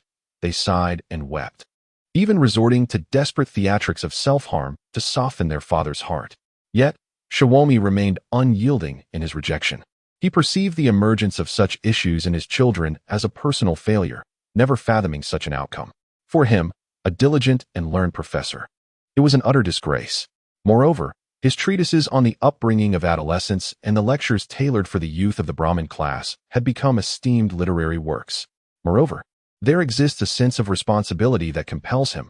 He is resolute in not overlooking any opportunity that might allow them to amend their ways.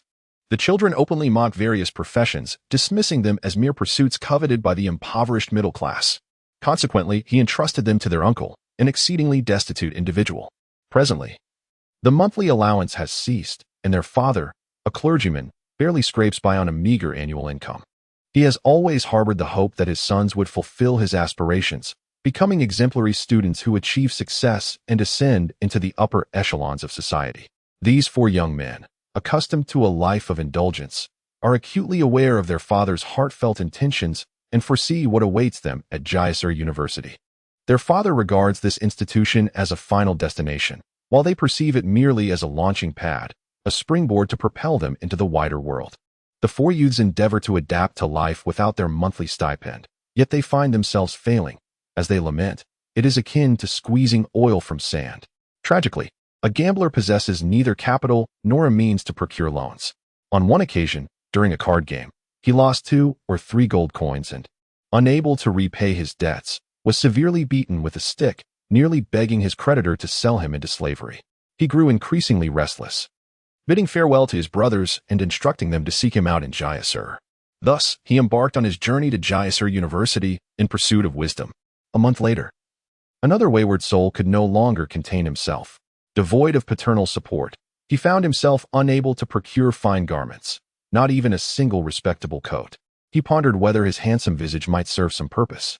He harbored an interest in all women, be they unattractive or beautiful, impoverished or affluent, tall or petite, youthful or aged, provided they could offer him clothing, sustenance, and a life of luxury. He was willing to relinquish all dignity for such a fate. Yet, from his pockets to his satchel, he was utterly destitute, and the passers-by on the street scarcely spared him a glance. The wives of shopkeepers, in moments of cheer, would occasionally utter compliments, remarking on his charming mustache and his refined demeanor, but in times of displeasure, they would look down upon him. The wealthy matriarchs were not only fastidious but also miserly, and even when they deigned to offer him something, it was seldom enough to stave off hunger. Consequently, he resolved to accompany his brother in the pursuit of knowledge, vowing to amend his ways. As for the thief, despite his incessant proclamations of being a cat adept at climbing trees, a fleet-footed deer, a valiant eagle, and a keen-scented dog boasting of his agility like a hare, his tenacity like a wolf, and his strength akin to that of a lion, he remained anxious and exceedingly cautious. During his forays into burglary, he not only prayed for divine favor but also pledged a portion of his ill-gotten gains to the gods. Nevertheless, on one fateful night, he was apprehended by the shopkeeper and confined within a storeroom. Subsequently, the shopkeeper handed him over to the judicial authorities. As a member of the monastic class, he was subjected to a hefty fine. Unable to pay the penalty, he was consequently cast into the dungeon.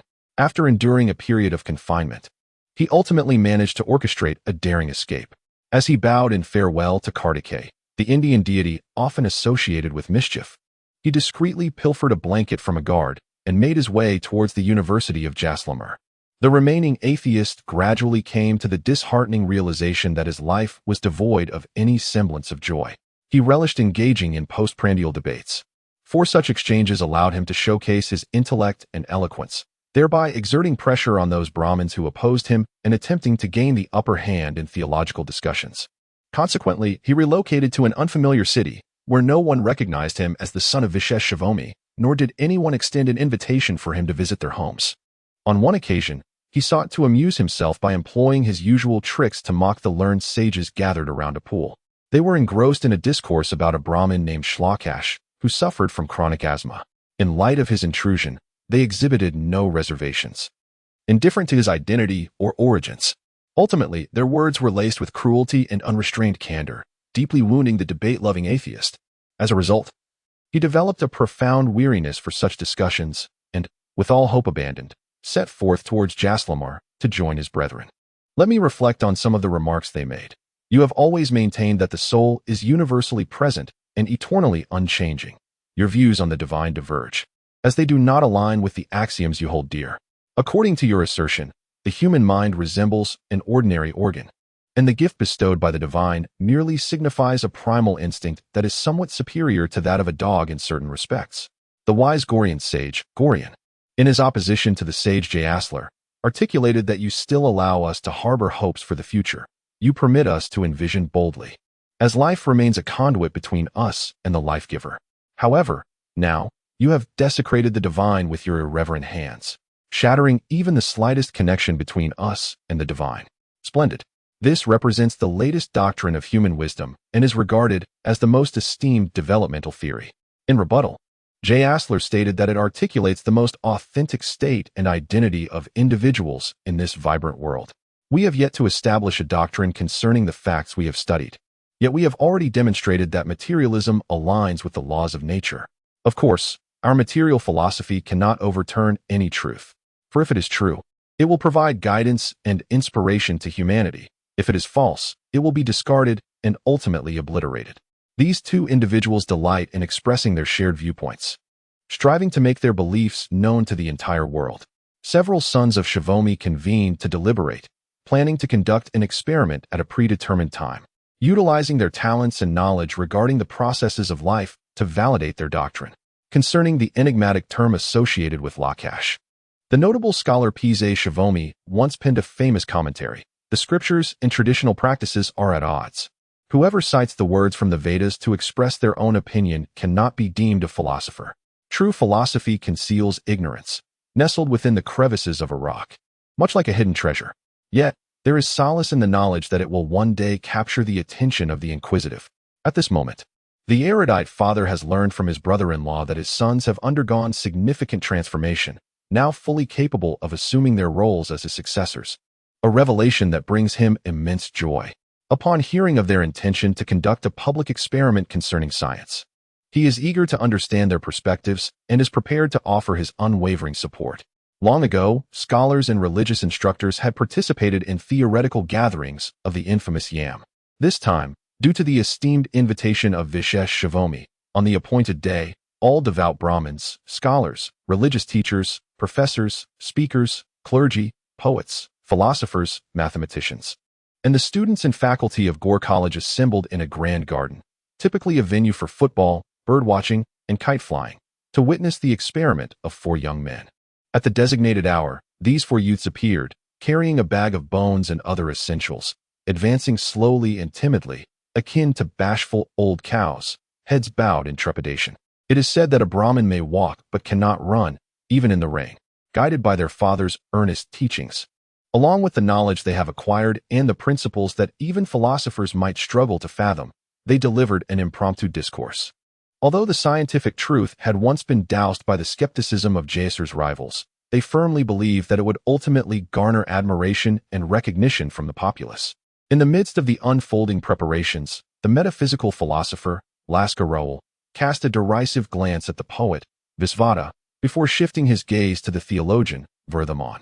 Meanwhile, the archaeologist, Haridat, whispered conspiratorially to the thinker, Vasudeva, prompting a burst of laughter.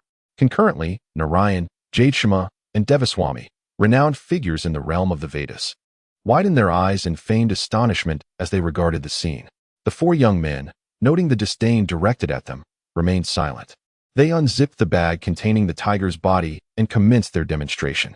The first individual scattered the bones across the ground, meticulously assembling the remaining skeleton, aligning even the teeth with precision. The next person employed an efficient ointment to connect the bones with muscle and the heart of an elephant. Subsequently, the third individual retrieved the brain and eyes of a tomcat from his pocket, delicately positioning them atop the animal's skull, before covering the body with a small hide of rhinoceros. Finally, the fourth individual, an atheist overseeing the demonstration, presented a sphere within which resided another sphere. Passers-by were captivated by the spectacle, pausing to observe, craning their necks, and silently watching. Unexpectedly, this amalgamated creature immediately straightened its chest and rose, breathing, opening its eyes, stretching its limbs, shaking its body, and incessantly whipping its tail against its own back. Then, a furious roar erupted like the thunder of a monsoon, soaring before the audience, descending as it passed by Shavomi, where it clawed at his four sons, drinking their blood before lunging towards the wise individuals in the garden. Terrified, the people hastily fled towards the garden's gate. However, this beast, endowed with the strength of an elephant and the physique of a tiger, effortlessly pursued them. Every individual attempting to escape found themselves without a chance, as this creature appeared insatiably hungry. Yet, just as these four reckless youths should have concluded their experiment, they remained fixed in place, witnessing at least 100 to 120 renowned scholars and religious teachers being felled to the ground, torn apart by its fierce claws. It was only at this moment that they ceased their ongoing trials. This was the doing of Shavomi and his four sons, an act almost beyond belief. Following this, the king gently admonished his son for his submissive nature, urging him to frequently contemplate the sharper aspects of his character and not to be perpetually deceived by superficial schemes. The young Prince Dayavashi expressed a desire to become more agile and astute in the future. As before, Betal fell silent for a moment before continuing with the next tale. Chapter 11. The Enchanted Pill. Shaturpraha was extraordinarily beautiful. She was the daughter of King Subish and had now reached the age of marriage. It was indeed a spring day when Vasantha proclaimed her desire to reign over the world, while the weather fluctuated unpredictably, shifting between moments of brilliance and somber gloom. On that day, she strolled and played in her father's garden alongside her companions. The woods were cloaked in the dark, towering presence of mesquite trees, their branches adorned with the deep green foliage of neem trees and the semicircular leaves of the cork tree, gently quivering in the breeze. The trunks of the ylang-ylang trees intertwined like ropes, forming bridges for the monkeys that traversed through the foliage. A curtain of prickly moss cascaded alongside climbing vines, extending from the lowest branches to the very top, reaching waist-high.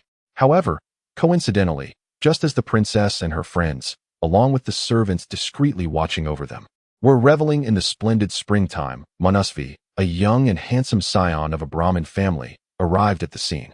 Perhaps weary from his journey, he reclined beneath the shade of a tree and succumbed to slumber.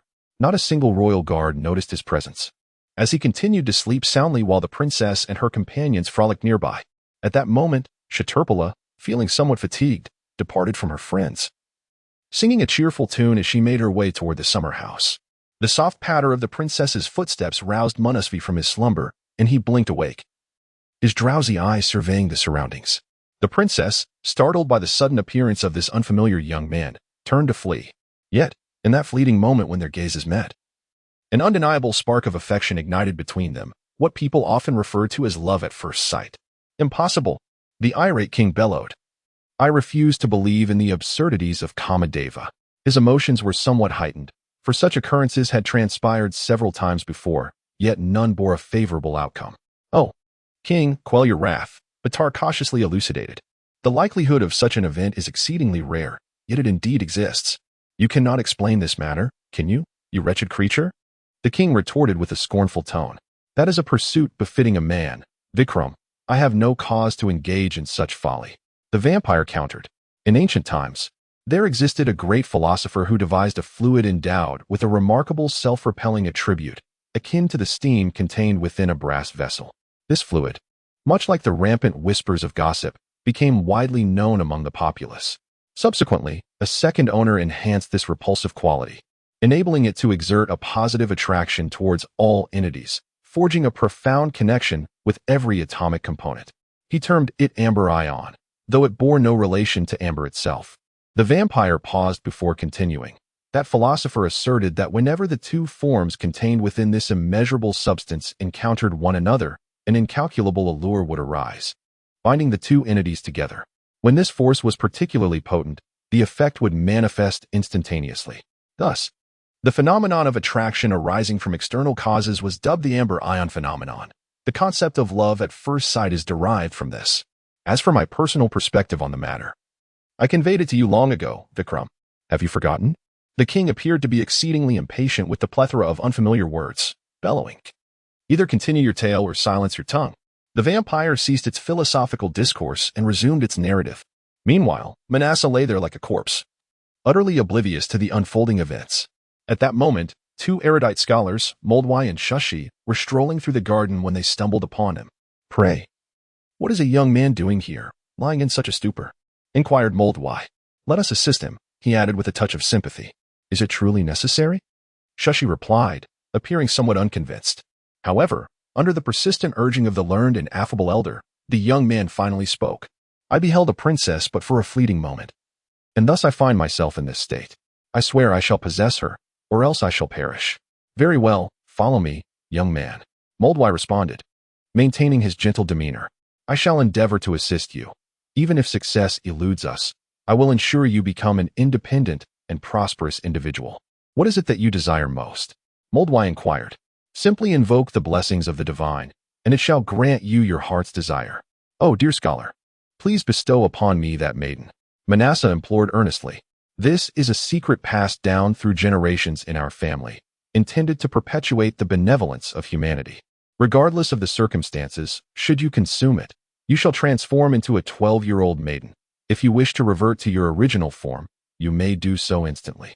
However, this transformation can only succeed if those I assist possess pure hearts, devoutness, and kindness. Furthermore, you must remember that your intent in using it should solely be to fulfill noble wishes. Otherwise, calamities may befall you. Thus, it is prudent to contemplate this matter before it unfolds." The son of the Brahmin exhibited no hesitation. This candid philosopher promptly placed a pill into the young man's mouth, cautioning him not to swallow it, and then consumed another himself. Thus, Manasseh became a cheerful little girl, while Moldwy transformed into a venerable clergyman, appearing to be in his 80s. Once they had undergone their transformations, they proceeded on foot to the royal palace of King Subish. As they entered the hall, without prior announcement, the king, seated at the center, arose and humbly greeted the esteemed Brahmin clergyman. He then took their right hands, guiding father and daughter to suitable seats. Moldwy recited verses to the king, bestowing blessings upon the king's daughter, wishing her eternal beauty and worldwide renown. Perhaps that deity, Pisha, is a diminutive figure who deceived the illustrious king of Balu. Or perhaps he is a hero accompanied by a monkey who once traversed the salty sea. Or perhaps he is a shepherd endowed with immense strength, who, in the thundering roars of a storm, lifted the majestic Mount Cabaden to rescue those in peril. Or perhaps this divine being is your guardian. After the king was enthralled by this exquisite display of eloquence, he inquired, "From whence did you derive your bishopric?" The king pondered momentarily. The Brahmin's earlier flattery had greatly pleased him, yet he now found himself in a quandary. On one hand, it would be quite troublesome to care for a soft-spoken little girl with mischievous eyes and a penchant for pouting. On the other hand, he feared that a refusal might incite the priest to cast a curse upon him and his kingdom. Comparatively, the former seemed the more favorable option. Thus, he raised his head and declared, "I shall not disappoint your expectations. I pledge my life in the name of Brahma." Upon concluding, the king offered a series of heartfelt blessings, then presented them with betel leaves, as is customary when guests prepare to depart. The host offers betel or spices for them to chew, sending them on their way. Chatter Prahara, who preferred to be called Gita Manishar after her transformation into a girl, led her to his chamber. The colors of the chairs were vibrant, yet the overall ambience of the room was solitary and melancholic. The windows were shrouded in gloom, devoid of any light or vitality. Servants moved silently across the carpet, making not a sound, as if their footsteps were a transgression. The room was permeated with a faint scent of medicinal herbs, reminiscent of a remedy for mental disturbances. Within the closet lay a withered bouquet, perhaps the sole adornment of the space. Yet, it might merely reflect someone's affection, as not every visitor regarded it as decorative. Chaturpraha exhibited great concern for her Brahmin fiancé, engaging in conversation with an unusual exuberance, a rarity for her. This could be attributed to the enigmatic allure of her eyes, or perhaps a premonition of impending events. To Gita, her beautiful new friend seemed to harbor an unspoken sorrow, as evidenced by the persistent shadow of melancholy that lingered upon her brow. One day, during a moment of respite, Gita inquired about the cause of her perpetual frown. Shaturpraha recounted a tale. If I were to bring forth the one you cherish most, what would you do? The Brahmin's fiancé, he pondered seriously before responding, I would toil endlessly to serve you, becoming your most devoted servant. Upon hearing this, Gita promptly expelled the pill from her mouth, swiftly transforming into Manaswi herself, and carefully tucked the pill into a small pouch that hung from her neck. Witnessing this transformation, Shaturpraha stood frozen, her expression one of disbelief.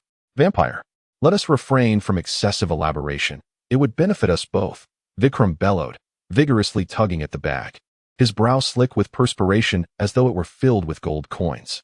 Let us be succinct. The vampire continued with the unfolding of the tale. Manasvi, due to his social standing and age, found himself more inclined towards contemporary customs. The princess, given her own status, was entirely justified in requesting her father to orchestrate such a wedding, thus granting her the autonomy to select her own husband.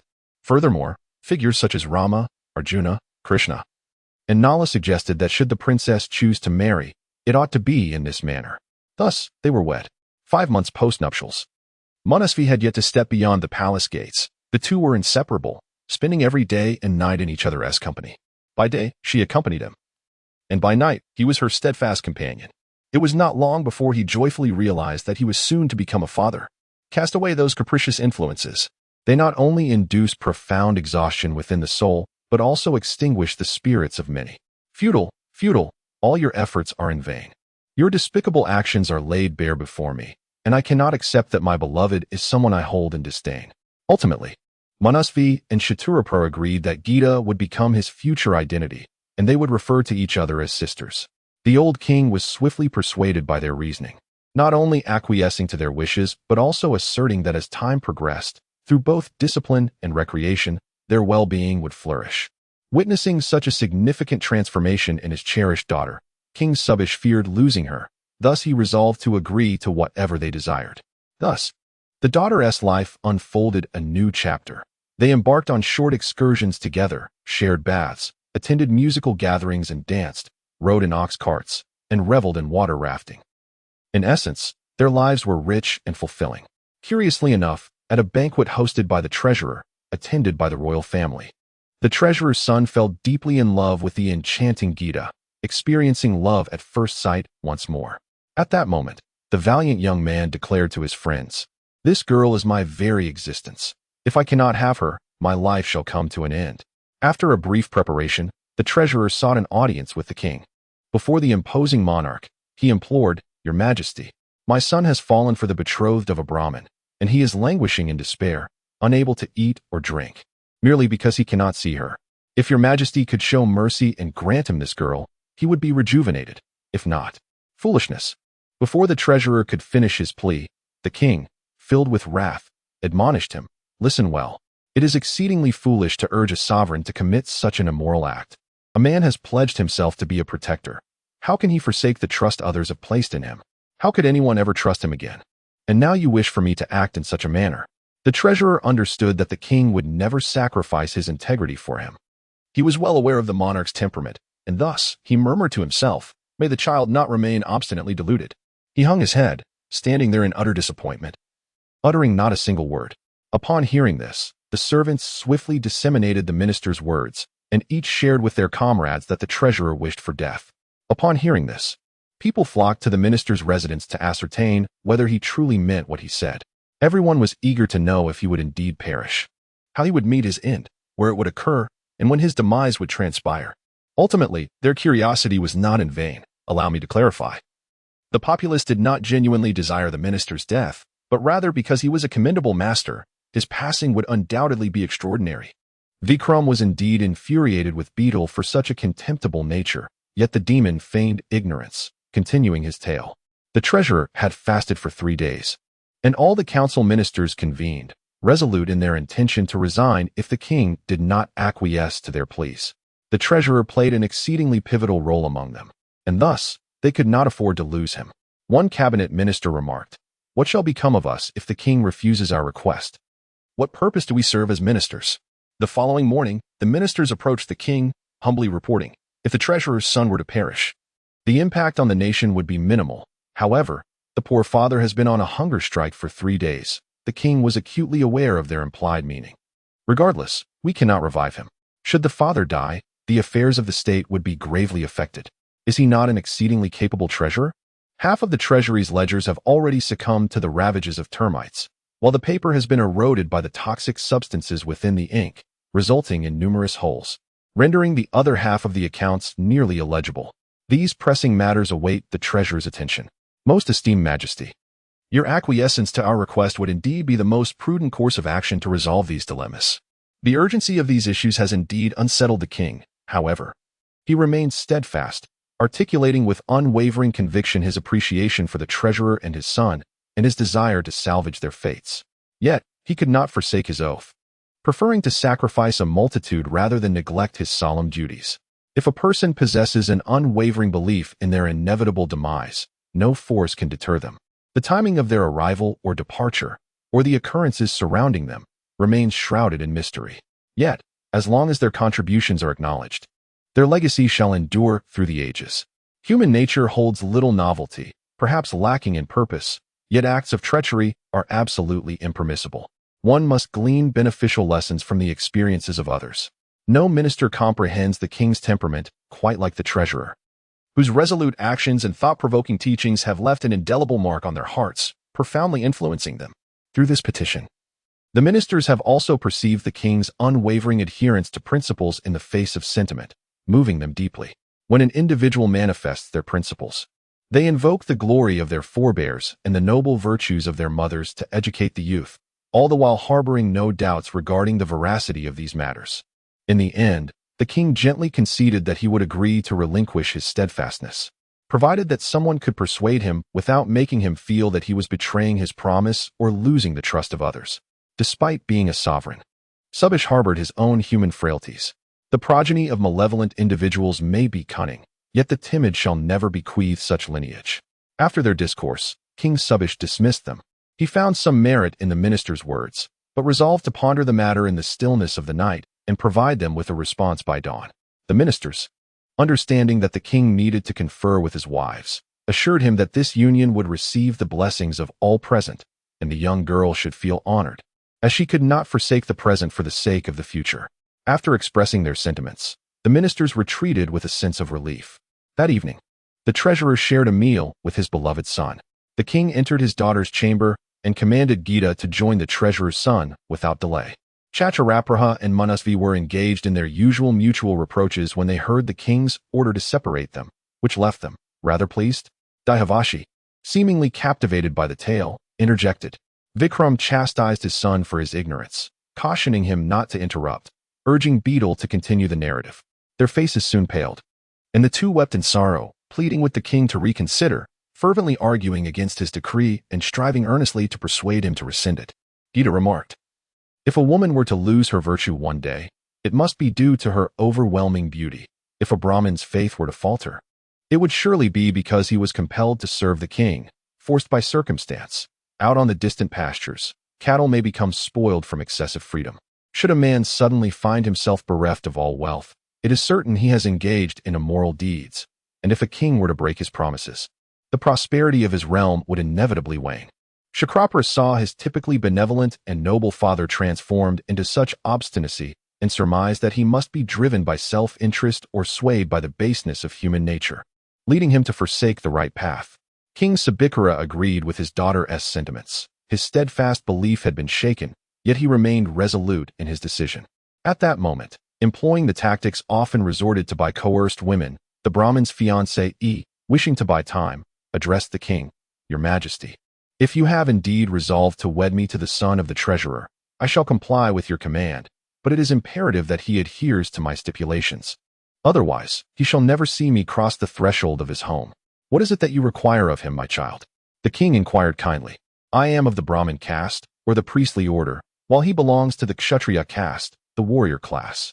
The Great Code instructs that prior to marriage, he must perform the sacred rites at all holy places. Indeed, that is so, my child. The king remarked that Subish felt no remorse. Indeed, he failed to perceive that this was, in fact, a commendable pretext to delay the execution of his orders, thereby preserving his regal dignity. That evening, Haturpra and Manasime refrained from casting blame upon one another, instead relishing their temporary escape from peril. The following morning, the king summoned his ministers, among whom were the treasurer and his son, afflicted by lovesickness. The king conveyed to him how his Brahmin fiancé possessed a profound understanding of the situation, viewing the impending marriage with rationality. The conditions proposed by the Brahminess betrothed were met with unanimous approval from all the ministers. However, the young man expressed that on the day of his pilgrimage, the maiden was to reside at his home, where he and his father would meticulously arrange a grand wedding feast, lest others perceive it as insufficiently lavish. Though parting his beloved daughter from her close companion pained him greatly, the king acquiesced to the young man's request. With a heart heavy with sorrow, Gita tearfully made her way to the treasurer's abode. The treasurer instructed his third wife, Sabhya, the youngest among his spouses, to attend to and safeguard her. You two must remain together at all times. There shall be no quarrels, and you must not wander elsewhere. Having uttered these words, the treasurer's son prepared his belongings and embarked on his pilgrimage. Indeed, you have done so, Shashi retorted coldly. But your actions are akin to placing a sharp weapon in the hands of a fool. No, it is not so, Murdwai exclaimed in anger. Thus, Shashi languidly remarked that all the adverse consequences he had engendered would be borne by you. Furthermore, do not presume that these repercussions will not manifest. He undoubtedly will. I can vouch for this in the name of Brahma. Moldavay bellowed. No, he certainly will. I can assure you in the name of Vishnu. Shashi retorted loudly, leaving Moldavay perturbed. In a calm demeanor, Shashi continued, should he refrain from disgraceful actions over the ensuing 6 months, you shall possess all my tomes. However, if he does not, then you, my beloved Moldavay, shall exert all your abilities to secure my faithful friend Shashi a marriage with the daughter of the king of Subish. After reaching such a pact, both agreed to refrain from mentioning the matter until autumn's arrival. The stipulated time was swiftly approaching, and the two scholars began to contemplate the efficacy of the wondrous pill. They soon discovered that Gita was a pseudonym for Manasvi, who mysteriously vanished one night from the treasurer's residence, never to be seen again. Moreover, the subsequent events that transpired rendered Moldavay silent for 6 months, after which he was compelled to believe that his friend would triumph in this wager. As per their prior agreement, he offered the elderly Shashi a pill, and soon a handsome young Brahmin in his 20s appeared before him. Subsequently, he consumed another pill, transforming back into the visage he had presented to the king of Subish, leading the youthful Shashi to the palace.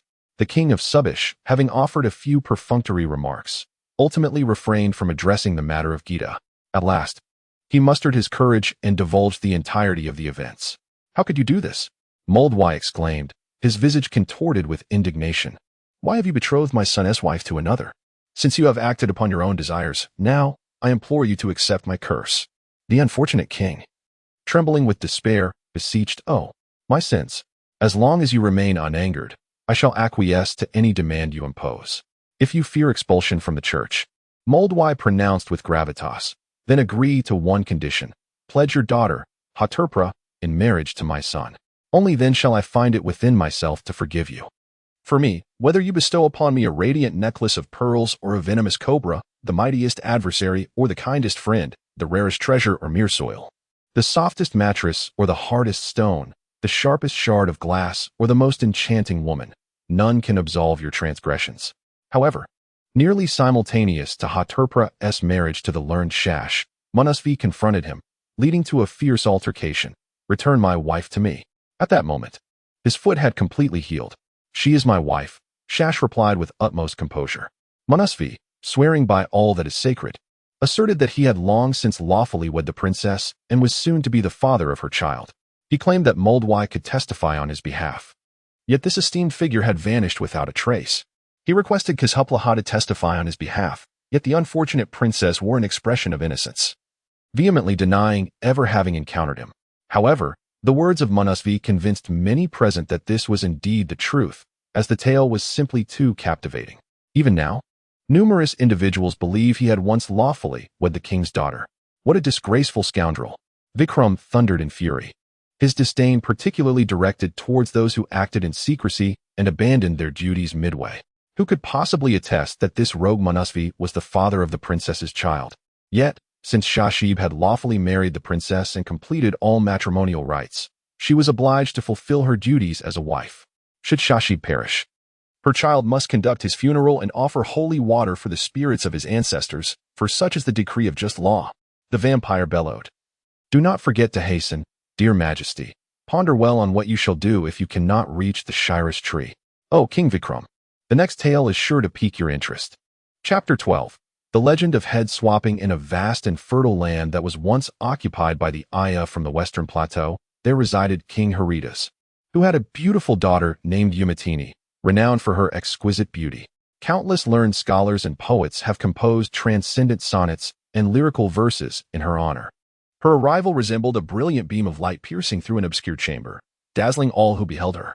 Her visage shone like a radiant full moon, her skin akin to the golden hue of champaca blossoms, her soft, curling tresses cascaded like serpents in graceful coils. Her enchanting eyes sparkled with the cleverness of a bounding deer. Her delicately arched brows resembled a poised bow. Her pearly teeth were reminiscent of two strings of cat's eye gemstones. Her feet glimmered like crimson jewels. Her lithe form floated, as if a swan soaring through the cerulean sky. Those fortunate enough to have heard her melodious voice would forever remember its captivating timbre. Akin to the sweet call of the kokala bird resonating through tranquil valleys, compelling all to pause and listen, like a gentle breeze that sweeps in from the horizon.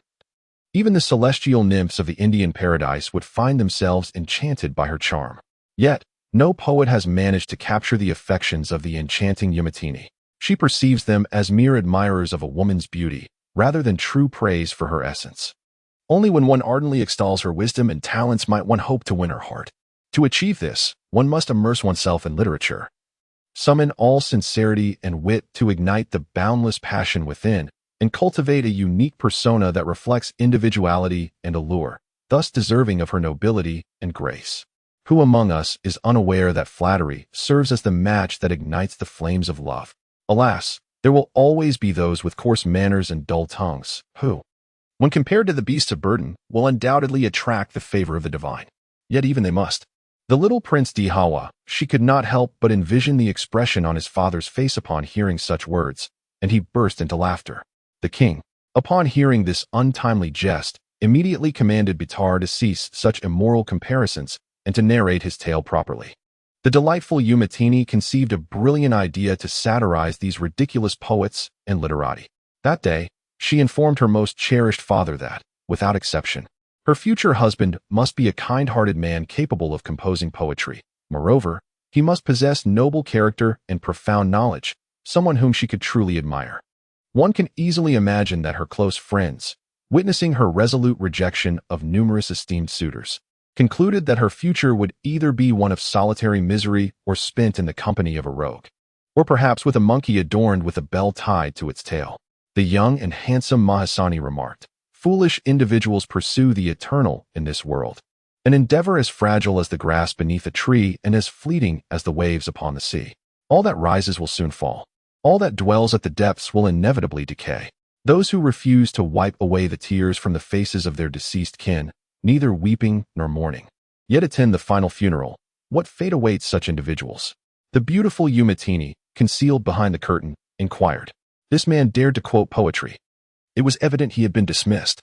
The second candidate proclaimed, "She is esteemed as a virtuous woman, a lady of pure lineage. He shall devote himself wholeheartedly to serving her parents." The scripture explicitly states that a woman who spends her life with her husband must become a devoted believer, willingly fasting and rigorously dedicating herself to the church, even shortening her own life for the sake of her faith. It is said that a woman's greatest blessing is not manifested in her sweet smile, but rather in the reflections of her parents and friends, rather than herself. Her husband is her sole companion, her only heaven thereafter. Obedience is the primary emphasis, yet our enchanting protagonist is not fond of such terminology. Nor does she take pleasure in allowing others to scrutinize her faith and loyalty so readily. She harbors no desire to be wed to a young man who speaks so lacking in grace. She wishes never to behold him again, for in her eyes, he is more foolish than an elephant. The third suitor, Ganaka, remarks that a mother nurtures her child in infancy, while a father disciplines him in maturity. However, a man of warrior lineage must constantly safeguard his brethren. This is custom, and it aligns with my beliefs. I hold my steadfast convictions in high regard." The words of the young man clad in velvet commanded respect. The fourth candidate, Divashima, listened intently to the discourse of the other three, seemingly awestruck by their sagacious words. When it was his turn to converse with the princess, he succinctly uttered a single phrase: "Silence is golden." In elucidation of his statement, he remarked, "A wise individual. Regardless of whether they are affluent or have faced adversities, or suffered familial misfortunes, or are ensnared by enchantments, the affections between spouses, prescriptions from physicians, religious obligations, innate talents, or the indiscretions of a wife, would never disclose their age nor entrap themselves in any pitfalls." Thus, it appears that Ganaka and Divashima harbor significant potential. The following day, as they entered the grand hall of the palace and took their seats as instructed by their host, the benevolent host proclaimed, "This time, we shall put your intellect to the test. Reveal all your capabilities, so that I may render a fair judgment." Ganaka was the first to speak. "I possess a magnificent four-wheeled chariot that can transport you wherever your heart desires." Divashima countered, "I wield extraordinary powers of the death spirit, capable of bearing a corpse aloft, and can bestow such strength upon my companions as well. Oh, esteemed King Vikram, might you now divulge who among these two young suitors is more suited to be the husband of this fair maiden?" Betal inquired. At that moment, the enchanting Yamantini unveiled her true visage to both suitors, though she kept her gaze lowered and remained silent, her eyes lingering upon Divashima. Consequently, Hypnotize invoked the adage that pearls must always be strung together, and formally betrothed his daughter. Meanwhile, the rejected warrior's suitor, inflamed with indignation, felt his face flush and clenched his sword hilt repeatedly. However, he was, after all, a person of high standing. A nobleman could not engage in actions that would tarnish his dignity. Before long, he regained his composure. He cursed the priest and his descendants, particularly Divashima. The poet's words incited public outrage, and the onlookers condemned his behavior. He showed not a hint of remorse. Rather, he intensified his invectives. Hypnotize was indeed a coward, watching this man act with such impunity that he began to tremble in fear. Ultimately, the poet issued a venomous vow, declaring that all betrothed couples were his targets of disdain, and unless Yamantini became his wife, he would take his own life and return as a restless spirit, ensuring their family would know no peace. The valiant Ganak warrior admonished this shameless individual, urging him to end his life swiftly if that was his intent, rather than wreak havoc here. Yet, Hypnotize reproached the warrior for his inhumane remarks. Mahasani, incensed by the rival's love, the animosity of the people, and the peculiar attitude displayed towards a hero's demise, stormed out of the hall, retrieved a rope from his pocket, and resolutely hanged himself from a nearby tree. Just as he had foretold, at midnight, he transformed into a colossal and terrifying specter, arriving at Hypnotize's home, driving the occupants into a panic, seizing the beautiful Yamantini, and delivering a message that to confront them, one must ascend to the summit of the Himalayas for a reckoning. Let us engage in profound contemplation, as we invoke the supreme ruler of the heavens, the sun god, who, with his sacred radiance, illuminates the beacon of our wisdom, fostering understanding among us. The ancient sages, wielding their inexhaustible wisdom, guide us to present offerings and praises, rendering the utmost reverence to the sun god. Under the protection of the five-armed deity, Kama, the group eventually emerged safely from the dark and terrifying jungle into the expansive plains. However, one fateful night, the enchanting Yamantini experienced a most dreadful dream. As foreseen by Divashima, calamity swiftly approached. That very night, coinciding with their arrival on the plains, the wild Claudish tribe ambushed them from the forest. A diminutive yet muscular figure, bearing a bow and several arrows crafted from vines, stood before them, signaling them to halt their advance and lay down their weapons. As they persisted, this small man incessantly screeched like a frightened bird, his blood-red eyes ablaze with fury.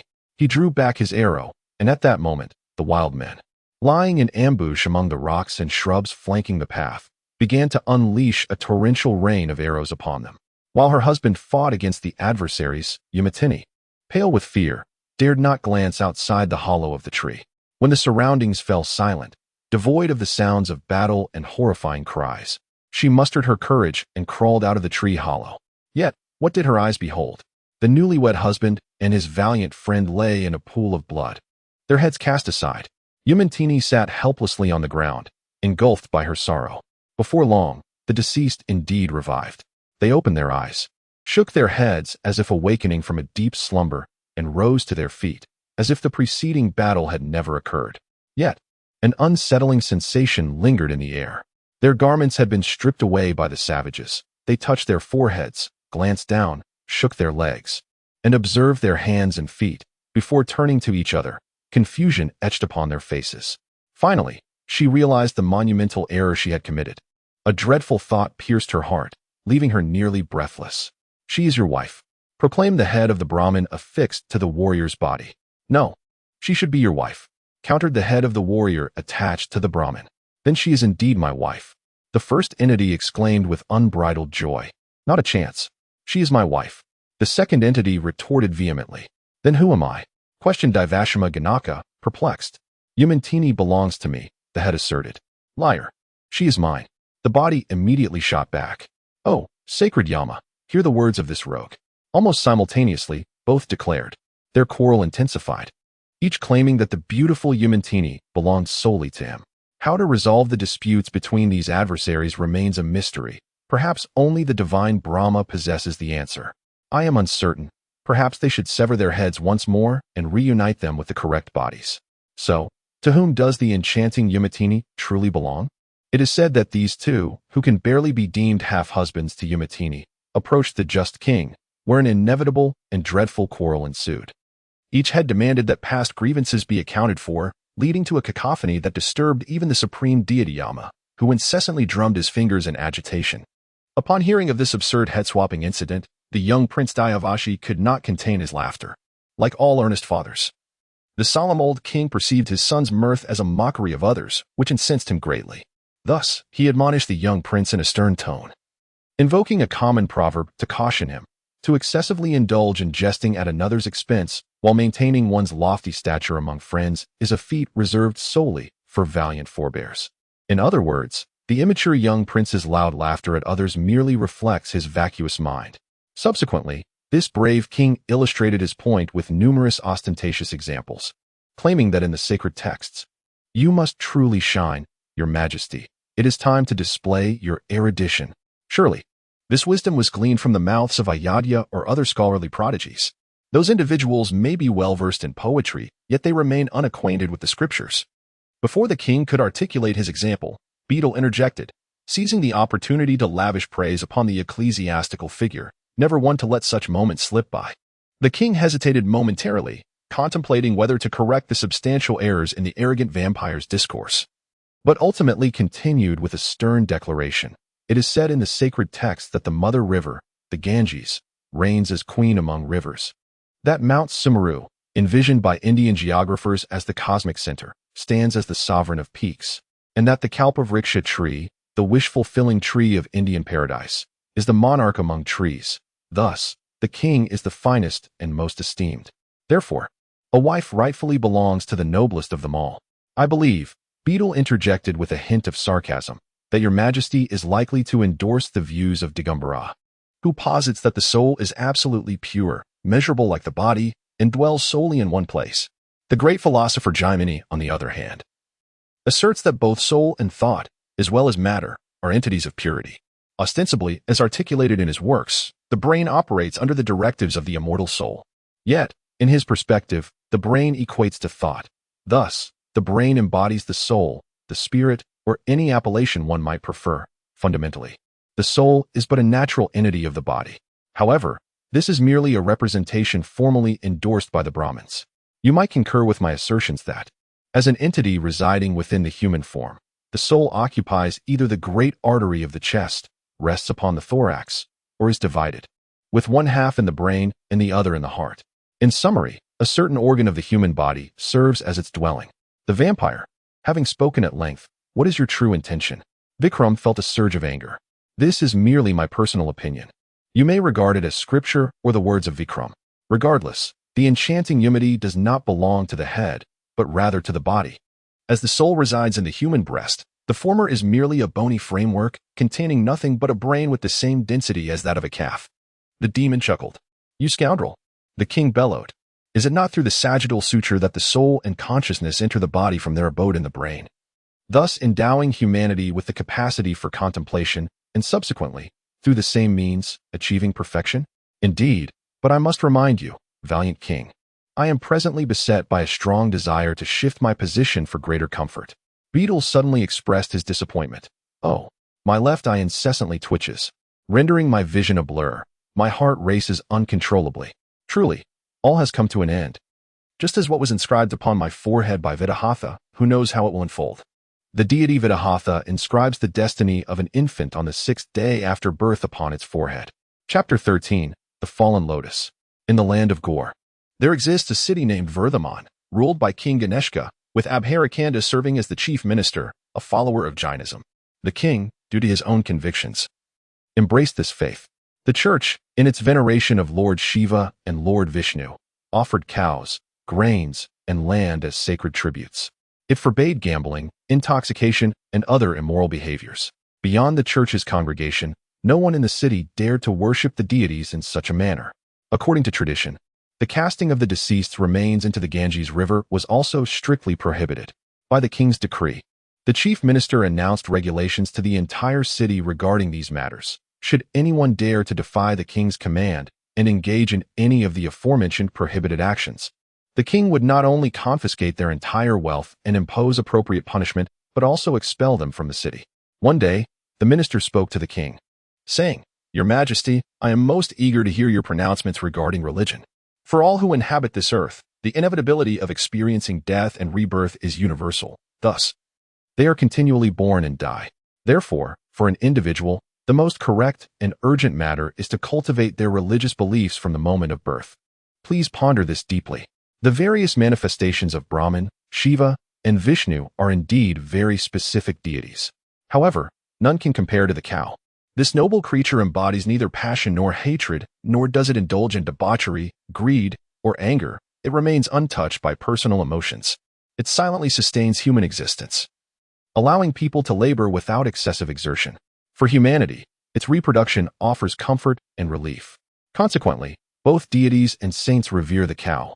Brahma declared the cow to be the mother of all gods, as he is the foremost among the trinities, followed by Vishnu and Shiva, both of whom are revered by the people. Based on this, I contend that the worship of deities is detrimental. In this earthly realm, people are more inclined to venerate the cow, from the protection of elephants to that of ants, wild beasts, and birds, as well as humans. We bear the responsibility to safeguard all forms of life. True equity is a rarity in this world. Those who consume flesh, transforming the meat of other creatures into fat and thereby augmenting their own mass, are destined to face the retributions of Naraka, one of the many realms of punishment in India, said to be adjacent to the abode of Aganya, and thus, Jainists typically refrain from venerating this realm of suffering. Those who profess wisdom often adopt a disdainful attitude toward ancestors, souls, and the sanctity of all religious rites. Therefore, articulating one's views on life is a practice that everyone ought to engage in regularly. They fail to comprehend the suffering of other beings, slaughtering them indiscriminately and endangering their existence. In fact, while they massacre these creatures, they also incur their own detriment. Furthermore, the act of consuming alcohol stands as a grievous sin among humanity. It is evident that both spiritual and physical torment should be eschewed. After this sovereign of the Dvaita kingdom expressed his perspective, he led the individual to the land where Jainism is practiced. The king heeded his words and complied with his every request. Over time, the Brahmins, Jains, Agnavesh, Samamas, and religious mendicants found their following dwindling. George refers to the followers of the Yoga or Patangala sects, who acquire their skills through ascetic practices. However, this term is often a collective designation for itinerant charlatans and devotees of Lord Shiva. The Jains and George worship the same deity. The Sevis are Jain beggars who regard thieves as the supreme gods of other sections. Sannyasis are beggar devotees of Lord Shiva who shun contact with metal and fire.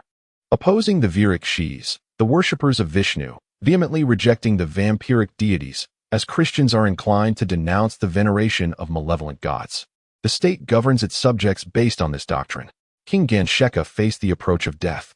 Subsequently, the throne was inherited by his son, the Emperor Tahamataiaway, who then ruled the kingdom. Before long, he apprehended Abrahakander, blackened his face with soot, shaved his head save for 7 strands, and paraded him on a patched donkey through the city, accompanied by the clamor of drums and gongs. before ultimately exiling him. Thereafter, this king began to govern the realm in his own manner. He plucked a beautiful lotus, intending to present it to one of his beloved consorts upon reaching the shore. However, the flower fell at her feet, scattering its petals. The king promptly leapt back into the pond to retrieve another flower for her. As night gradually descended, the silvery moonlight enveloped the tranquil land. The light upon the second queen appeared as glistening bubbles of water. Suddenly, a series of rhythmic thuds resonated from a distant dwelling. At the sound, the third queen was seized by a fierce headache, nearly succumbing to unconsciousness. After much discourse, Betal suddenly inquired, "Oh, esteemed king, could you enlighten me as to which of the three queens is the most vulnerable?" Chapter 14. The fierce struggle in the jungle. Much like the elders who endlessly recount tales of their glorious past, filled with antiquated narratives, one might ponder what one could articulate if granted foresight into events centuries hence. The Brahmins of the warrior class would feel a profound sense of shame if vanquished in battle, while slaves would harbor feelings of humiliation for merely contemplating rebirth. In truth, signs of a grand unification within human society loom on the horizon, where individuals will advocate for themselves. In such an era, courts will be rendered obsolete, and humanity shall no longer engage in what are deemed significant pursuits of peace. The warfare that endured for 6 weeks proved utterly futile. The so-called useful arts and esteemed sciences will gradually fade into obscurity, and the celebrated scientific prodigies will vanish. The dethroned monarchs will be rehabilitated within specialized reformatories. In the absence of kings, the innocent shall no longer face the guillotine. Without Vikram, the vampire, momentarily shaken, fell silent before resuming its discourse. Ultimately, everything serves the Brahmins. People may lie at their leisure, and the horrific practices of burying widows or children alongside the deceased will cease to exist. Indeed, Prince Dhyavashi interjected, there is a saying that aptly captures this notion. Anyone will lie about what they have witnessed. The vampire, seemingly oblivious to the young prince's words, continued its narrative. In the depths of the jungle, one may encounter individuals who roam in a state of undress, relegated to the status of pariahs in India. Yet, it will not be long before they transform into an extraordinary breed of white pariahs. No one forbids them from indulging in a variety of culinary delights, including poultry, onions, and the swine, monkeys, horses, rabbits, and the sacred cow, the most alarming of all. They may even partake in the consumption of bitter watermelon flesh, a remarkably effective purgative, which, when imbibed with its juice, produces a rare frothy liquid accompanied by a searing sensation upon the lips. Fruit juices are seldom drunk. Rather, they are regarded as medicinal concoctions. These individuals place great importance on shaving, yet pay little heed to their hair. They sit upright and prefer to squat upon wooden platforms rather than on carpets. When venturing outside, they don garments of black and red, reminiscent of the children of Yama. They never offer tributes to the souls of their ancestors, and upon their departure from this world, their bodies languish in the searing heat. Strangely, they engage in incessant quarrels and skirmishes over matters of faith, their tempers exceedingly volatile. At the beach, children amuse themselves with a game reminiscent of pudding, wherein they pile sand high and then engage in a contest of boxing to determine the victor. Of course, this is not a formal boxing match. The children merely clench their fists and strike each other's heads. Among these white individuals, there exists the possibility of female rulers, perhaps indicative of their accustomed submission to women, or perhaps reflective of their own regression and uncleanliness, which invites reproach from the fairer sex. Noble thoughts have never graced their minds, and they do not pursue the cunning wolf. They excel in the art of dance, gracefully twirling with unfamiliar women, and take pride in their ability to play musical instruments. This is indeed a prevalent form of entertainment, particularly among young girls. Undoubtedly, women find themselves liberated from the modest principles that typically govern them, due to their leaders being of the same gender, before their husbands and other men. They can disregard their own image, dining and conversing freely, yawning with abandon, and exposing the nape of their necks. In the midst of debates, they may even resort to coarse language. Should men confine women within the home, even under the watchful eyes of the most diligent guardians, their safety remains tenuous. However, if they are protected in accordance with their own preferences, the scenario alters significantly. A poet once remarked that women hold reverence for but one word, their heart. They prohibit their husbands from taking additional wives. Even when married, a husband cannot treat his wife as a mere servant during times of need. She must not be compelled to ceaselessly earn money or fulfill her marital duties as if preparing for a ritual of purification. Nor should she be burdened with the endless tasks of daily meals and the washing of dishes. As for Rama's own spouse, he expressed, "If I were to lose my temper, she endures my impatience without complaint, akin to one suffering from illness who refrains from vocalizing their distress. In my moments of need, she envelopes me in her embrace, much like a loving mother cradling her child. During my hours of repose, she is my confidant. In my joy, she transforms into my dearest friend." It is said that a devout wife supports her husband's beliefs, dedicating herself to ensuring his happiness. She remains utterly loyal, as inseparable as a shadow from its body. She respects him, regardless of his wealth or poverty, virtue or vice, handsomeness or plainness. In times of his distress or illness, she recounts joyful tales to uplift his spirits. Should misfortune claim her husband, she willingly accompanies him in death. Due to the virtuous fruits of her fidelity, he cherishes the promise of paradise. Yet, if she were to be a wicked and unfaithful woman, he would suffer greatly in life and beyond. However, in contrast, there are women who raise their voices boisterously, reprimanding others with a sound akin to braying donkeys, creating chaos within their homes.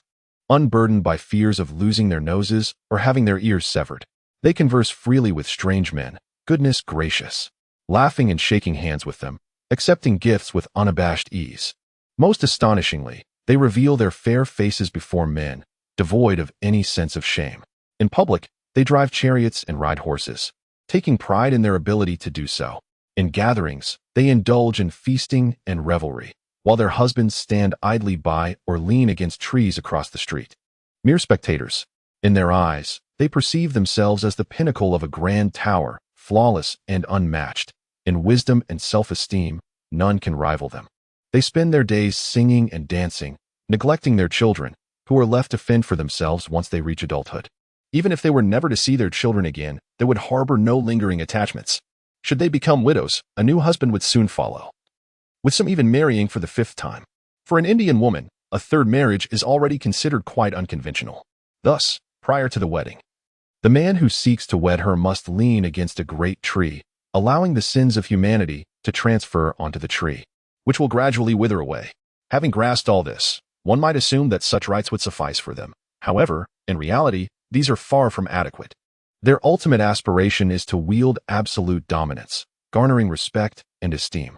They will magnify any slight, and should any man dare to punish them, even if it is deserved, he will be labeled a coward and brought before a judge. When such upheavals befall them, they are engulfed in panic, desperately seeking to flee, akin to locusts in the autumn of India.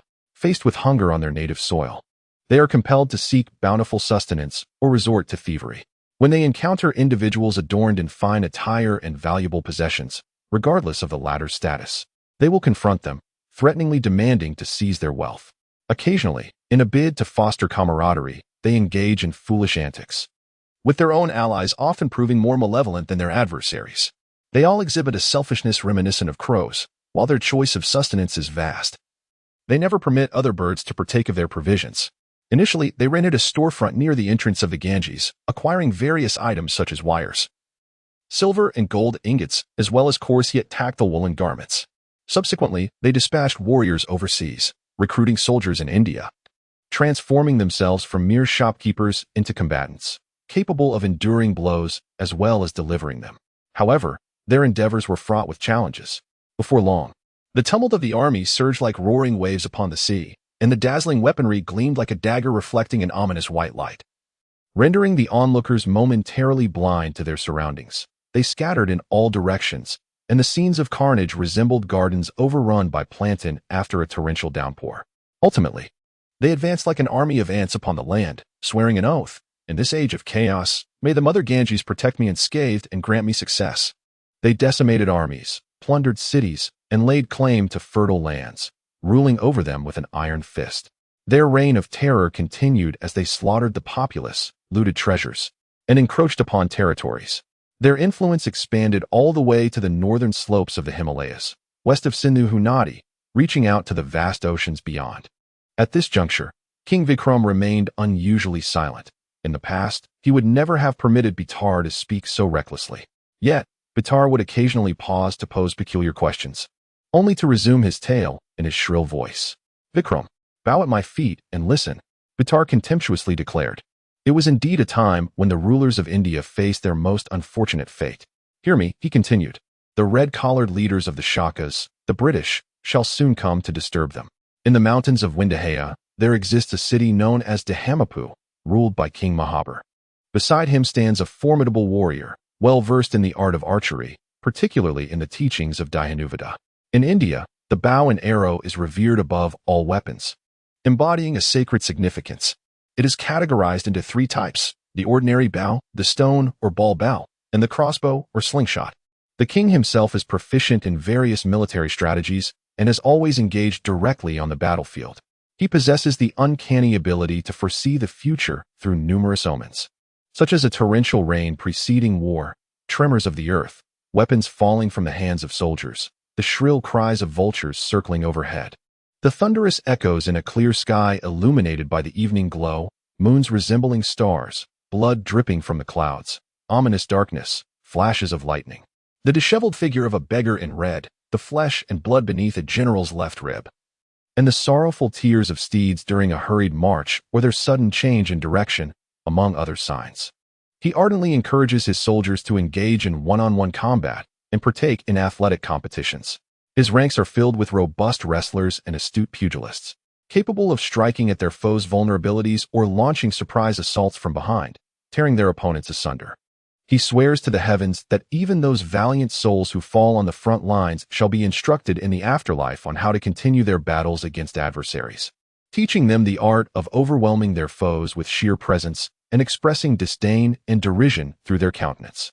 Undoubtedly, honor is not solely bestowed upon the fallen. Those who embrace death with unwavering resolve, tireless warriors who instill fear in the hearts of their enemies, equally deserve the highest accolades. In every battle, these individuals exhibit unwavering courage. When confronted with perilous situations, they become increasingly valorous, akin to the midday sun at its most resplendent zenith. Mahabharata is renowned for its valor in combat. The king himself leads his forces into the fray, emerging from the city to confront those adversaries of the Caucasian descent.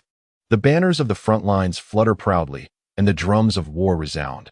Behind them, troops emblazoned with symbols of Garuda, the divine steed of the second deity among the Hindu trinity, the bull of Shiva, the sacred banyan tree, the monkey god Hanuman, lions and tigers, fish, plates, and 7 palm trees array themselves. Infantry armed with cannons, swords, shields, spears, daggers, and clubs follow closely, trailing behind the steeds, war bulls, camels, and elephants. Lastly, soldiers beating the war drums, water bearers, and logistical support bring up the rear. The Caucasians, wielding fire-spewing weaponry, voluntarily enlist, bringing with them arms capable of unleashing flames as fierce as those of the famed hot springs of Javarlamukh near the Caspian Sea. Under King Mahabharata's command, a formidable army marches forth to meet the enemy. The king meticulously strategizes, arranging the main forces in a circular formation, with smaller contingents shaped like a crescent, and a third squadron resembling clouds, while the remaining troops bear the insignia of lions, tigers, war chariots, lilies, giants, and bulls. Alas, how unfortunate are those 3 individuals. Thus, they became separated from the main force. Deep within the dense jungle, they subsist on roots and wild fruits. At times, when such sustenance proves elusive, they are left with no choice but to consume the raw flesh of wild beasts. After evading capture in the jungle for several days, they unexpectedly stumbled upon a village. Mahabhar, yearning for sustenance, wished to enter. At that moment, the indigenous Bair tribesmen surged forth, encircling them and demanding that the king relinquish his weapons. The prepared King Mahabhar had ingeniously set traps for aiming, shooting, and placing his arrows, thereby ensuring he remained beyond the reach of the enemy's crossbows while swiftly retaliating. Thus, none of the tribesmen dared to approach. The battle raged for 3 hours, leaving many of the tribesmen lifeless upon the ground. Yet the valiant king was struck in the head by an enemy arrow. One tribesman rushed over, witnessing the king's demise with wide eyes. The vampire continued her tale, describing them as possessing crystalline eyes and beautiful hair cascading like the tail of a cow. The rooftops were thickly thatched, smooth as oil and dark as ominous clouds. Their faces resembled freshly bloomed lilies, while their eyes were akin to unripe mango seeds. Their lovely noses resembled the delicate beak of a parrot. Their teeth, like coral beads, peeked from alluring lips, exuding the essence of life itself. They were irresistibly charming. Their pert bosoms seemed like boxes filled with exquisite perfume, emanating an enchanting fragrance. Reminiscent of unpeeled bananas and sealed crabs, their waists were as slender as the middle strings of a cello, their legs supple like an elephant's trunk, and their feet akin to golden water lilies. In the dimly lit jungle, thorny shrubs proliferated, while vines densely populated every corner, creating an ominous and oppressive atmosphere. The long tendrils climbed high, intertwining with one another, and the colossal trees emitted terrifying groans as the night breeze swept through. However, what instilled the greatest fear in them was not the towering vegetation surrounding them, but rather the savage Bill Savages. Should they unfortunately fall into their clutches once more, an even darker abyss would utterly consume them. As the sun rose again, the white men proceeded with their customary treatment of the deceased. They severed the hands of the dead and hacked off the heads and feet of some. What a grotesque spectacle unfolded on the beautiful land of Bihar. The clear river waters were stained crimson with blood, as wolves frolicked in the sanguine streams. Predatory birds perched upon the treetops, indulging in the human blood flowing through the creek. Their delight in the repugnant scent of blood was disturbingly exuberant. A white man and his son led a group into the forest to cleanse the remnants of slaughter from the battlefield, preparing for an imminent ambush of the women who would soon pass by. By discerning the footprints, they could ascertain the whereabouts of tigers, leopards, bears, wolves, and wild dogs. Eventually, they also developed the ability to identify the gender of passers-by through this method. How does one distinguish human footsteps in this forest? The father inquired. The sound was indeed unfamiliar, and the elder white man nodded in agreement. You are correct. Such delicate and faint footsteps could hardly belong to a man. They are approaching from the left. The son continued. Listen, this is a married woman, walking with the inner sides of her shoes. Oh, her foot has twisted. The sound of the queen's footsteps was discerned by a young Caucasian. Come here, child. Let us search this forest. The father exclaimed. Ah, what a rare opportunity. A woman has conveniently presented herself. No, you are mistaken, he said, glancing at the path indicated by his son. Let us imagine her as a housewife, observing another individual. Compared to the previous one, this one had longer strides, her toes touching the ground, and her heels pressing down firmly. Indeed, this must also be a woman. The elderly Caucasian man recognized the footsteps of the princess. His son, who favored small feet, joyfully declared, Very well, let us first find them. The woman with the small feet shall be mine, and the other shall be your wife. Although these two unions were rather peculiar, the wedding of the father and son proceeded as planned. According to their mutual agreement, the father married the long-footed princess, while the son wed the small-footed queen. Within a few months, the elder Caucasian, who had married the princess, celebrated the birth of yet another son. Meanwhile, the son who had taken the queen as his bride was content to welcome the birth of a daughter. King Vikram's brow resembled two charcoal sticks in a furnace, dark and gleaming. Such matters once again stirred his displeasure, yet undeniably captured his attention. He turned his head towards the direction where Betal was speaking, displaying an expression of confusion. Clearly, he was at a loss on how to interpret the incestuous relations presented in this tale. The brave king cleared his throat, feeling a tinge of nervousness. However, he recalled that it is often best to remain silent in moments of panic. Oh, esteemed majesty, are you finally prepared to speak? The vampire inquired, fawningly. After a brief silence, Betal impatiently coughed twice. Ultimately, he asked Vikram if he wished to hear another intriguing tale. The king remained silent. He had been walking at an unusually swift pace for quite some time, and, upon noticing worshippers in the distance waving torches, hurriedly made his way toward them, nearly breathless. Thus, even if he yearned to listen to a story, words eluded him. The astute Chronophagy also chose to remain silent. Chapter 15. The death of the vampire. Vikram's silence astonished Betal, who was equally impressed by the king's bravery and loyalty to the heavens. Nevertheless, persuading him to forfeit this contest was no simple task. The courageous king furrowed his brow, yet continued to hold his tongue, pressing his lips together to avoid uttering anything inappropriate. Prince Chronophagy tugged at his father's sleeve, but Vikram remained utterly unresponsive this time. Betal glanced at the king, eager to hear his thoughts. The king wore a stubborn expression. A wicked smile crept onto Betal's lips as he remarked, Brave Majesty, now I implore you to lend your ear and heed my words. Do not say, I did not warn you.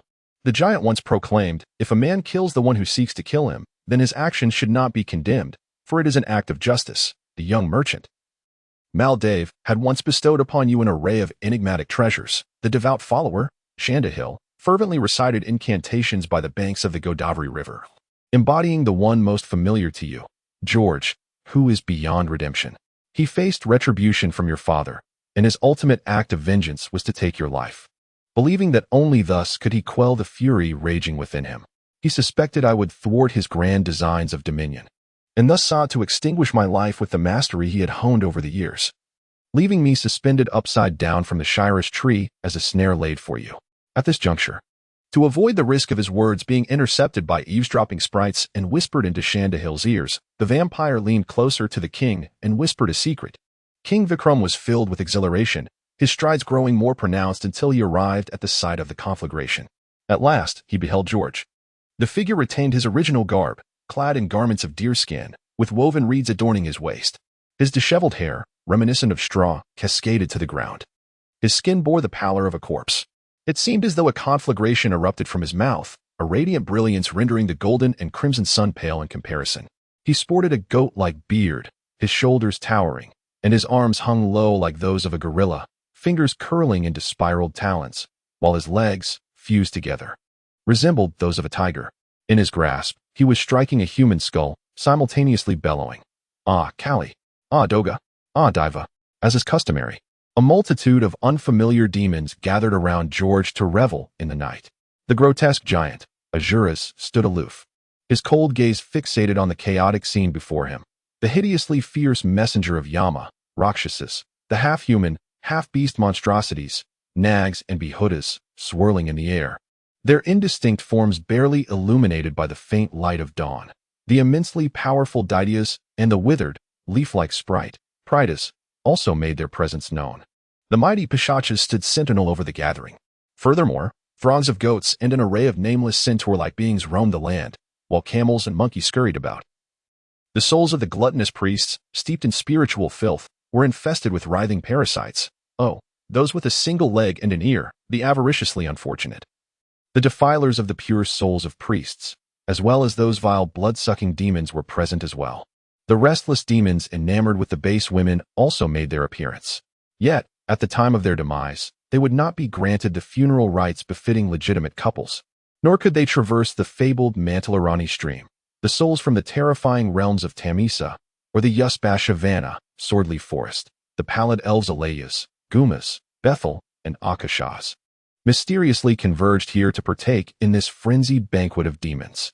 A peculiar and eerie spectacle unfolded before George's eyes, with the haunting cries of eagles and wolves, the cacophony of cats, crows, dogs, donkeys, and vultures, and the jarring clatter of bones reverberating painfully against his eardrums. A severed head lay before him, while a colossal cauldron nearby erupted intermittently with blue flames. As he raised his long arm to reveal the silvery ashes, all the demons scattered in terror. After a brief silence, chaos erupted once more, with the ferocious roars of tigers and the thunderous trumpeting of elephants piercing the heavens. The brave Vikram stepped into the inferno, and in that instant, the surroundings fell into a profound hush. A chilling autumn breeze swept through, laden with a dampness that permeated the air. The towering, desolate trees emitted a terrifying, mournful wail, their once mighty trunks now resembling submissive slaves trembling in the wind. In the vast, inky expanse of the sky, swirling violet and pallid clouds churned violently, accompanied by the deafening rumble of thunder striking the earth, followed closely by crimson lightning and howling gales. Rain descended like surging tides, ruthlessly battering the ground. Occasionally, the distant sound of gurgling waters could be heard, soon drowned out by the thunderous cracking of the riverbank. At that moment, George raised his long arm once more, and everything around him seemed to hold its breath, awaiting his command. The valiant king approached him slowly, loosening the pouch on his back and partially unfastening it before placing it upon the ground. The bag revealed the terrifying eyes of a vampire, followed by the sight of a corpse. At this juncture, the body had regained its original visage, a robust young man. Upon witnessing this scene, the devout worshipper fervently extolled the king, proclaiming that no monarch in existence possessed greater courage and valor. Subsequently, in accordance with the words of the vampire, he stood facing south, incessantly reciting the same incantation. The corpse was roused by the spell, sitting rigidly in place, It was destined to be offered as a sacrifice to the goddess of George. The goddess was entirely clad in white. No one knew why Shiva adorned herself in such a hue, a trait also shared by her consort, Gauri. All other offerings had been meticulously prepared: wilted leaves, fresh blossoms, agarwood, newly harvested rice, fruits, perfumes, and the glistening flesh of humanity. He collected the ashes from the burnt offerings into his skull, igniting it to use the crimson flame as a guiding beacon, leading the king and his son in tow. The trio ventured into the shadowy thicket where the diminutive shrine of the destroyer resided. Passing through the square exterior hall of the temple, they entered a dimly lit corridor. Indian temples are typically modest structures, comprising two compartments, an antechamber and a sanctum, wherein the idol is enshrined. Silence enveloped them as the king and his son silently surveyed the confined sanctum. Under the guidance of Shanda Hill, King Vikram stepped into the antechamber. Thereafter, Shanda Hill struck the gong thrice to signify their arrival. They crossed the threshold, peering inside.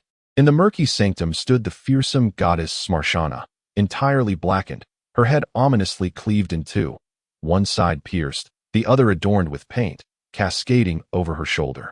Her tongue lazily protruded from her yawning mouth. This goddess was notably particular. When parched, she indulges solely in the juices she relishes, as she dances with her husband. Onlookers may catch sight of her expressionless visage, her elongated tongue protruding. Her copper-hued eyes and crimson brow suggest a state of inebriation. Her unkempt hair cascades like desiccated straw, resembling a cloak draped upon her shoulders. An outer garment fashioned from elephant hide clings to her frame, dry and shriveled. Adorning her waist is a belt strung with the hands of giants she has slain in battle. Earrings crafted from human skulls dangle from her earlobes, while a necklace of bleached skulls encircles her neck. In each of her 4 hands, she wields a curved dagger, a rope, a trident, and an imposing scepter. Leaning against her husband, the god Shiva, she supports herself on one leg. Before the idol, offerings of plates, lamps, water jugs, incense, copper cups, and gongs are arranged, all exuding a metallic scent of blood. King Vikram and the young prince stand entranced, gazing fixedly at this terrifying creature. Meanwhile, a devout worshipper places his skull lantern upon the ground, then retrieves a sharp sword from within his crimson attire, a weapon he had long concealed behind him. Upon hearing George's words, the king suddenly recalls the vampire's whispered counsel.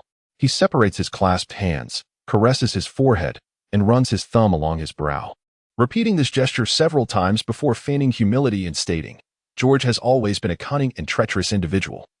Yet today he is destined to be ensnared by the very trap he devised." As he ceremoniously bowed to pay homage to the goddess, Vikram swiftly drew his sword and forcefully struck at George's neck, causing his head to roll to the ground. The young prince, Dhyavashi, was momentarily startled and clutched his father's arm, only to be brusquely pushed away by his father, who feared that his son might be overwhelmed by the headless specter. When George's head fell, the temple floor trembled as if struck by lightning.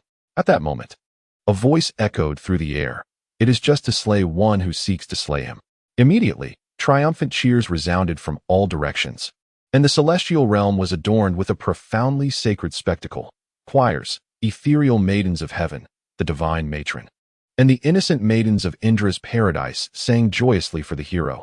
The beds of the deities were adorned with gold and precious stones. Resplendent thrones shone like sunlight, and crystal-clear canals sparkled. Lush, fragrant groves swayed in the gentle breeze, and gardens blossomed with myriad flowers, all bestowing blessings upon the valiant king. Ultimately, the omnipotent Indra awakened his millennia-old eye and descended gracefully from the pagoda tree. The rich fragrance of the pagoda blossoms wafted through the air, and a mist enveloped the earth. His servants, responding to the celestial drumbeats, summoned a timely downpour, filling the atmosphere with the freshness of earth and the sweetness of flowers. Indra commanded the heroic Vikram to make a wish.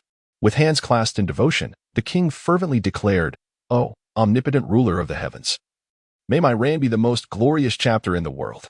Indra, with a serene smile, proclaimed that as long as the sun and moon endure, the heavens shall embrace the earth. As long as your deeds are celebrated by the people, you shall govern your subjects with benevolence.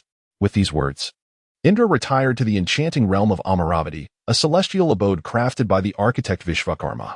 At that moment, Vikram raised the lifeless forms beside him and cast them into the great furnace constructed by Shanda Hill, whereupon the 2 heroes were resurrected. "When I summon you, come forth without delay." Chapter 16. Epilogue: It is a treasure of the Eastern world. A renowned authority has made such an observation regarding Indian mythology. In ancient times, countless individuals dedicated themselves to the creation of these tales. The peoples of India, Persia, and Arabia are celebrated globally for their mythic narratives. We have also encountered the mythologies of Ionia and Miletus in the annals of ancient Greece, yet these stories have faded into obscurity, leaving only fragments. Even among those that have been recorded, lexicons define the myths of Miletus as free verse, tales of love or desire, or as ludicrously indecent dramas, while M. Delrigue refers to them as artistic embodiments of a dream. In my view, the interpretations of Blair, the dictionary, or M. Delrigue may not be entirely accurate.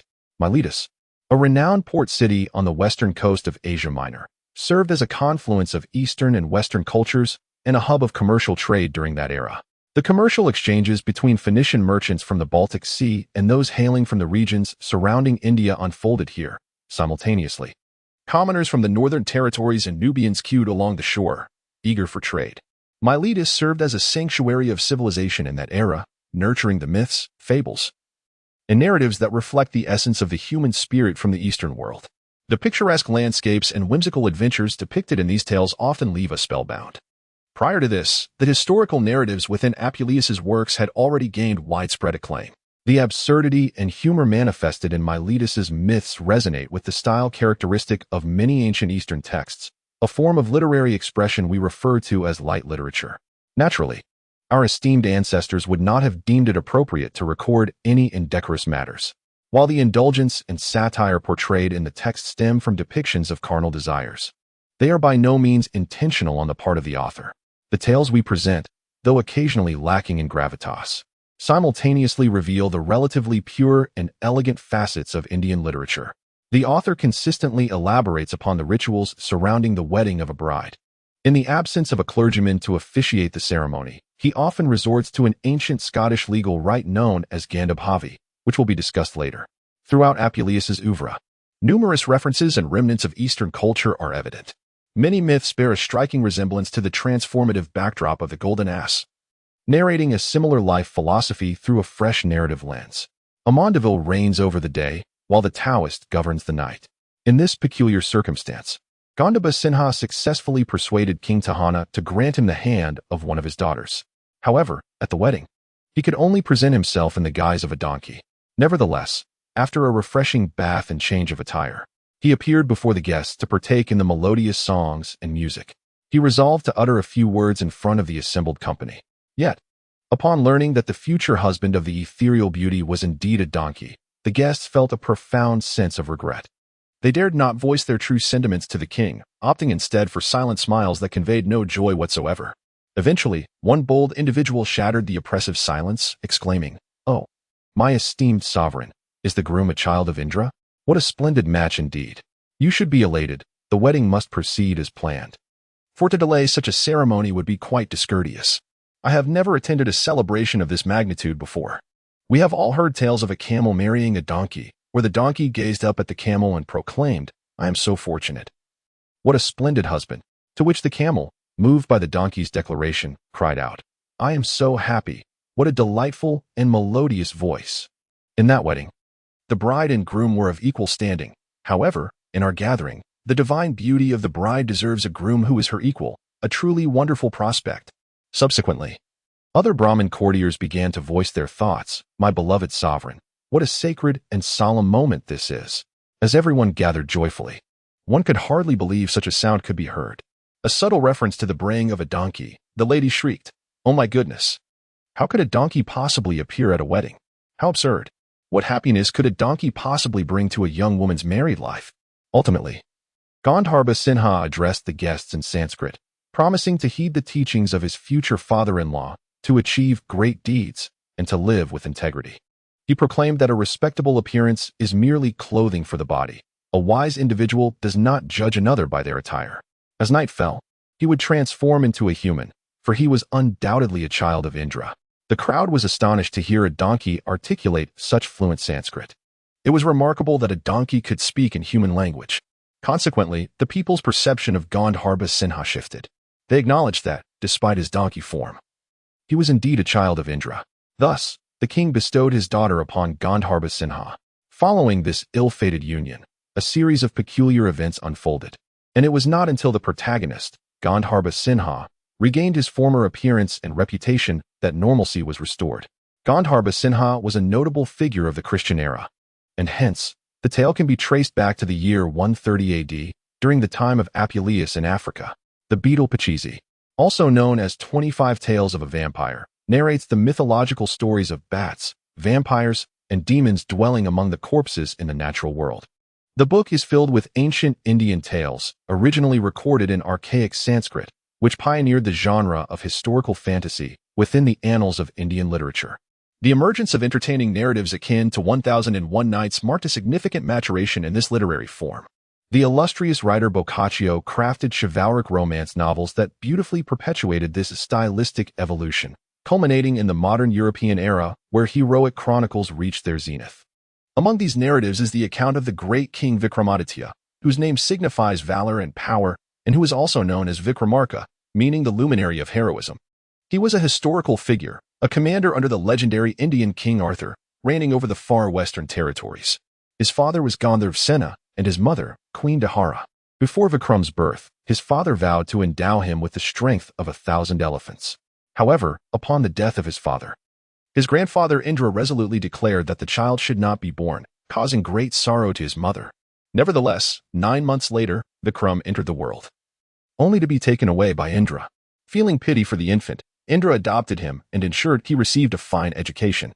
There are numerous accounts surrounding Vikram's ascension to the throne. However, it is indeed true that he once ruled over the island of Malaya, now known as the Malwa region, a province located on the western bank of the upper Indus River.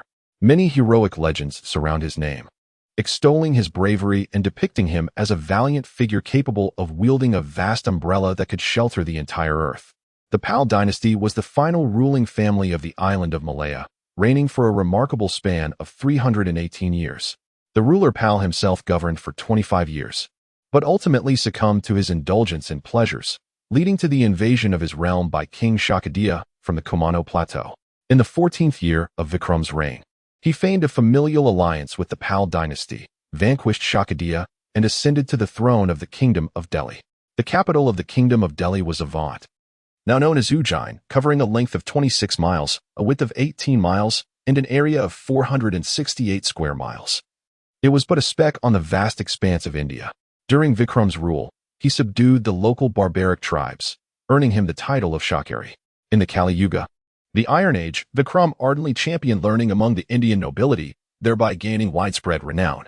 In India, 9 scholars attained the esteemed title of the 9 great scientific geniuses through his vigorous recommendation, rivaling even the 7 sages of Greece.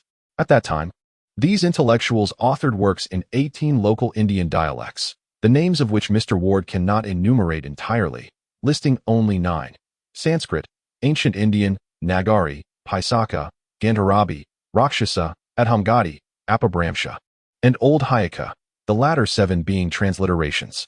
Explanations regarding these languages can be found in Pingola. Emperor Hantwantarui is regarded as the progenitor of medicine.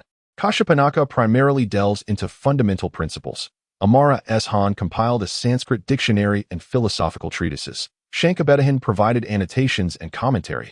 Gohat Kapila, a poet of modest disposition, authored Mahara, a work now seldom referenced. Varha's 2 treatises on astrology and 1 on arithmetic constitute his principal achievements. Balaka's contributions chiefly lie in the standardization of grammatical usage, and he is also known for a poem extolling King Madhava.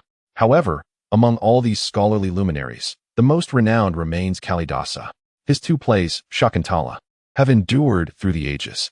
Additionally, he penned a poem, a treatise on astronomy, a poetic drama chronicling the deeds of deities, and numerous other works that are widely celebrated. During the time of the Savannas era, when Vikramaditya was still alive, another king, Magha, aspired to compose a poem bearing his name. It is said that each line of this poem would exalt the illustrious experiences of erudite individuals, spanning an impressive 280 verses, surpassing Paradise Lost in length.